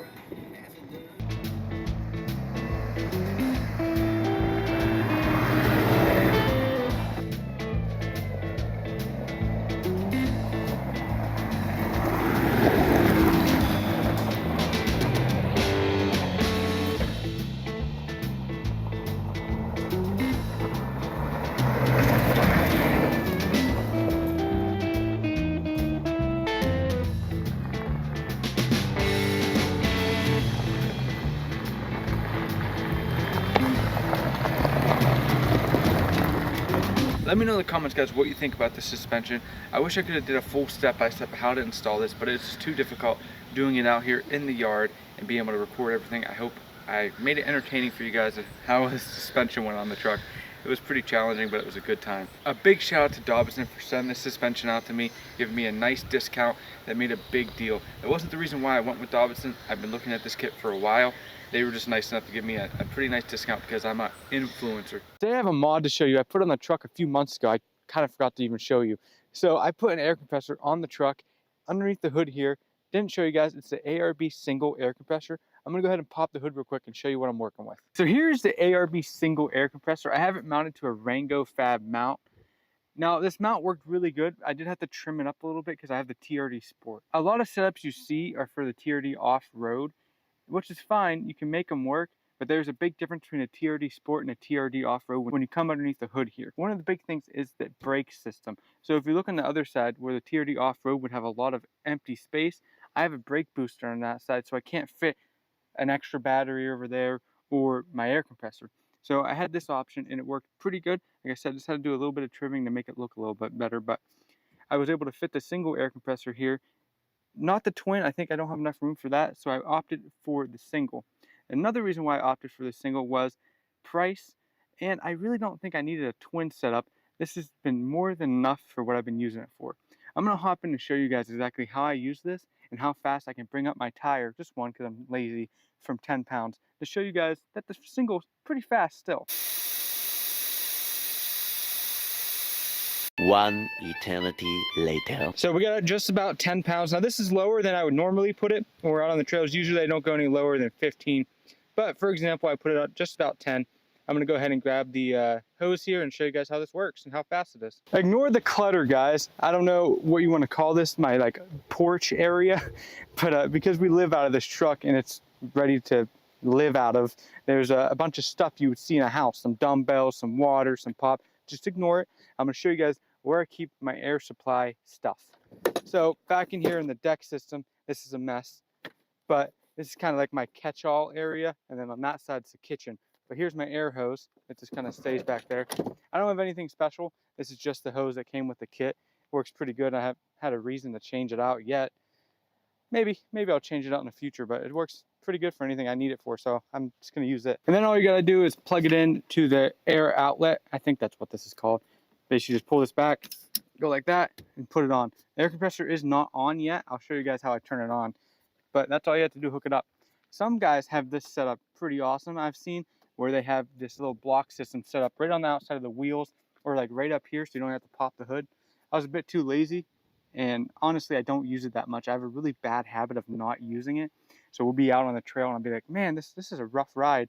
I kind of forget I have this and I can just air down whenever I want. So I got to practice airing down because I have this now. I'm gonna show you guys how to turn this on. Coming here on the inside of the truck, you can see that I have my switch panel here. Most of this is custom. This isn't like you can buy the switch panel. I just kind of like drilled holes out for this stuff. But it wasn't that hard to do if you guys need to know how to do that. You got all this extra space on the stock switch panel here, so I'm just using it up. But here's the air compressor switch. Go like that and it turns on the air compressor. Then as you guys heard it shut off, it shuts off when it reaches about 80 pounds or 100 pounds of pressure, I don't remember, in the little tank there on the side.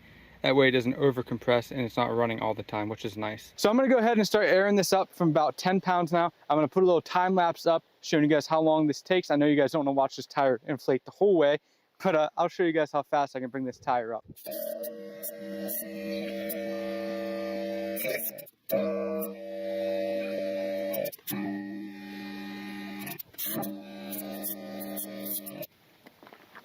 It's about at 30 pounds now, 32 pounds.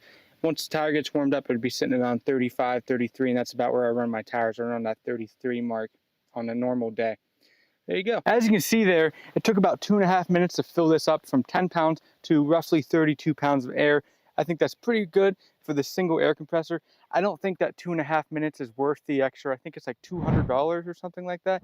It might be for you guys, and in the future, I might end up kicking myself in the butt if I go to put a front locker in this or a rear locker, and I want to use the air compressor to do that, and I end up needing to switch out the air compressor. But logically, I thought about it, and an air locker is just an on-off So I don't think it's going to be running that compressor all the time to have the air locker on or off. I don't know. That's a whole different subject. But very happy with this. Saves room. I was thinking about getting a cheaper one that's like in a box or outside of the vehicle that's not hard mounted on here. But I'm out of room in the truck, as you guys can tell. So this is a really good option for me. I'm very happy with it. I just need to start using it more. There's another way I use this all the time on my adventures, way more than airing up my tires, and I think you guys are gonna like this one. The other big reason why I wanted an air compressor on my setup is actually has nothing to do with the tires, it's up on my roof. So up here I have the Weekender Overland, that's not the right term, it's the Weekender water port, I think the actual name of it is. It's 8 gallons of water that sits up here. Now there's a few ways that you can put water in this. One of the ways that we do it when we're out on the trail is this top part right here. It holds 8 gallons, like I said, and I have that blue jug back there that holds about 6. So what we do is we fill up that blue jug, I get up here and I put it in here. It takes about 2 trips because it holds 8 gallons, but that water's not pressurized. The other way that you can fill this up is you hook it up to a hose with the little thing they got you, and it'll automatically pressurize up to 8 gallons. Luckily for us though, when we're out on the trail, they give you an option to pressurize this water with an air compressor. So I can open this thing up right here, take off the little Schrader valve cover, and I can hook up the air compressor right to this. It's already at 40 pounds, there's water in it, but I just wanted to show you guys how that worked. It's pretty cool, and it makes sure anytime we're out on the trail that we can have pressurized water for our showers, for washing dishes. Super convenient. And I use it way more than filling up my tires because I keep forgetting to air down. I wanted to mention to you guys how the install process was for this. When I originally got this air compressor, I was looking at the book they gave me and all the wires, and I was a bit concerned. I didn't know how much wiring was going to go into a setup like this, but a lot of the wires that came with this setup are actually not used at all, and they're for front and rear lockers. So basically you can ignore a lot of the wires, but there are some wires that are pretty important. For example, if you get the whole kit like I did here, it comes with a pressure switch that needs to be wired up. This will allow it to shut off when it reaches a certain poundage, or make sure it doesn't explode and get too much pressure build up in it. That's important. And then basically all you're doing is connecting a positive and a negative to the battery to a switch. Now, if you watched my video a couple months ago when I put this in, I actually almost broke my truck. Well, I thought I did. It was pretty goofy. You can check that video out right here. It's pretty goofy on my part. I was going too fast with the install. But it was related to the switch and how I wired it up to have the illumination on that switch. Pretty straightforward. I just use a tap on the small fuse block on the inside of the truck there. I can show you a little clip of that right here. Pretty straightforward how to do that. Just take your time, use the correct little fuse tap, not what I originally did in that video. Bad idea. The install pretty straightforward. They make it seem way more complicated than it needs to be. Let me know in the comments what you think about onboard air. If you think it's overkill, you think it's unnecessary. I love hearing from you guys. I like to hear what you think. I personally love the onboard air. It helps a lot when we're out on the trail, just being able to air up anything I have. Also, we always have mountain bikes on the side of the truck. Being able to air those mountain bike tires up without my hand pump, super convenient. I am lazy, so it's nice to be able to do that. Having onboard air also gives me a really good sense of confidence when I'm out on the trail. I do have tire plugs if I get a hole, but if I lose air out on the trail, I would be pretty screwed. So just having this gives me some peace of mind. I don't know, I'm weird. Today is a big day. I'm installing my brand new bumper on this. This is my 2021 Toyota Tacoma. I'm sorry, it's for your own good, but we're gonna cut into it. Let's hop into this. I'm not going to do a step-by-step guide only because, well, I have a little bit of a different setup here. It's pretty simple to pull the grill out though. This is a mess of wires here. This is how I have the V2 TRD Pro grill working and wired into my factory lights so the bicycles work. I'm not going to show you guys that because it is a mess.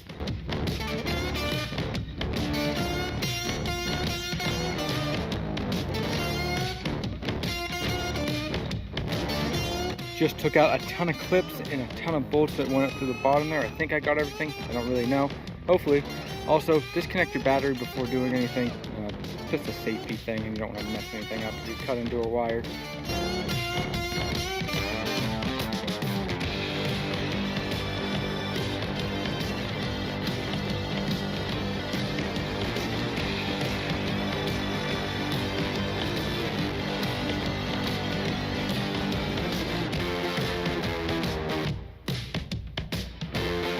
Got the bumper off here, got the grill off. A lot of annoying plastic clips. Pretty annoying. We're almost done though. She don't have a face anymore. What the dog doing?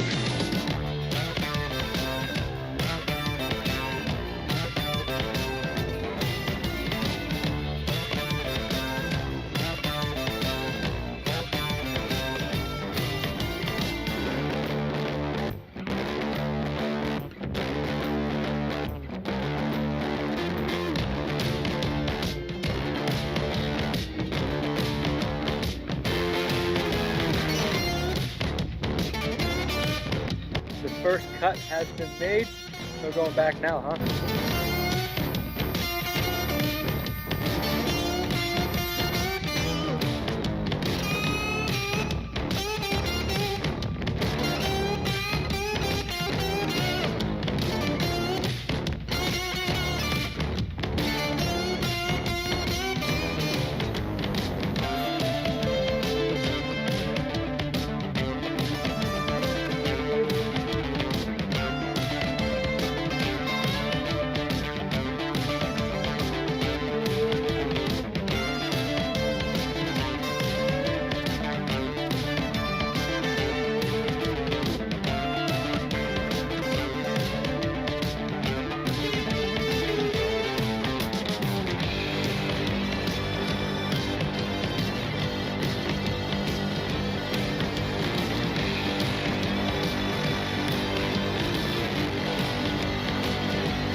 There you have it, guys. The bumper is installed. I tried to show you as much as I can. Got very stressful there. I had to log into work.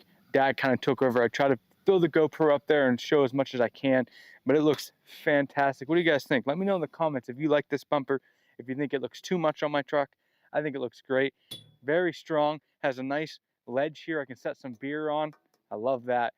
Taking a look down here at the lights. I ran last fit ditch lights as my fog lights. These are fog lenses, and I went with the lower powered ones, and these are about, I think, 16 watts. Still very bright, so I feel bad for anybody in front of me when I hit my fog lights.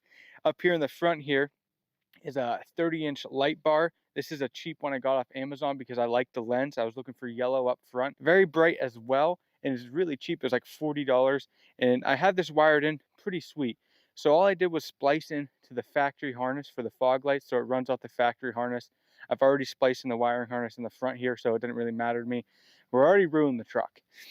And then up front here, this light bar, instead of wiring up a separate button for a front light bar, I actually have this wired into the ditch lights. The reason behind that is if I'm driving through a foggy condition, dusty condition, or snowy condition, and I want some yellow light to cut through that fog and be able to see, I can hit my ditch light button, and that'll kick on the side ditch lights, which are yellow. The fog lights will already be on, and then the yellow light bar here, and it should cut through all the fog, dust, whatever I need to see. So there's pretty good logic behind my madness here. Pretty great. I thought about getting a winch, but I didn't. Maybe in the future here, I just don't know what one I want, and if I really need it. We don't do anything too crazy with this truck because we're currently living out of this.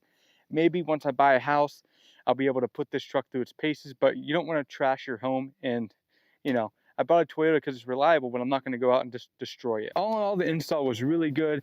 All the hardware was included in this bumper. This is a Relentless fabrication bumper here, and I didn't really want to tell you guys this because the company and I didn't get along too well. I paid full price for this. I have no issue with that.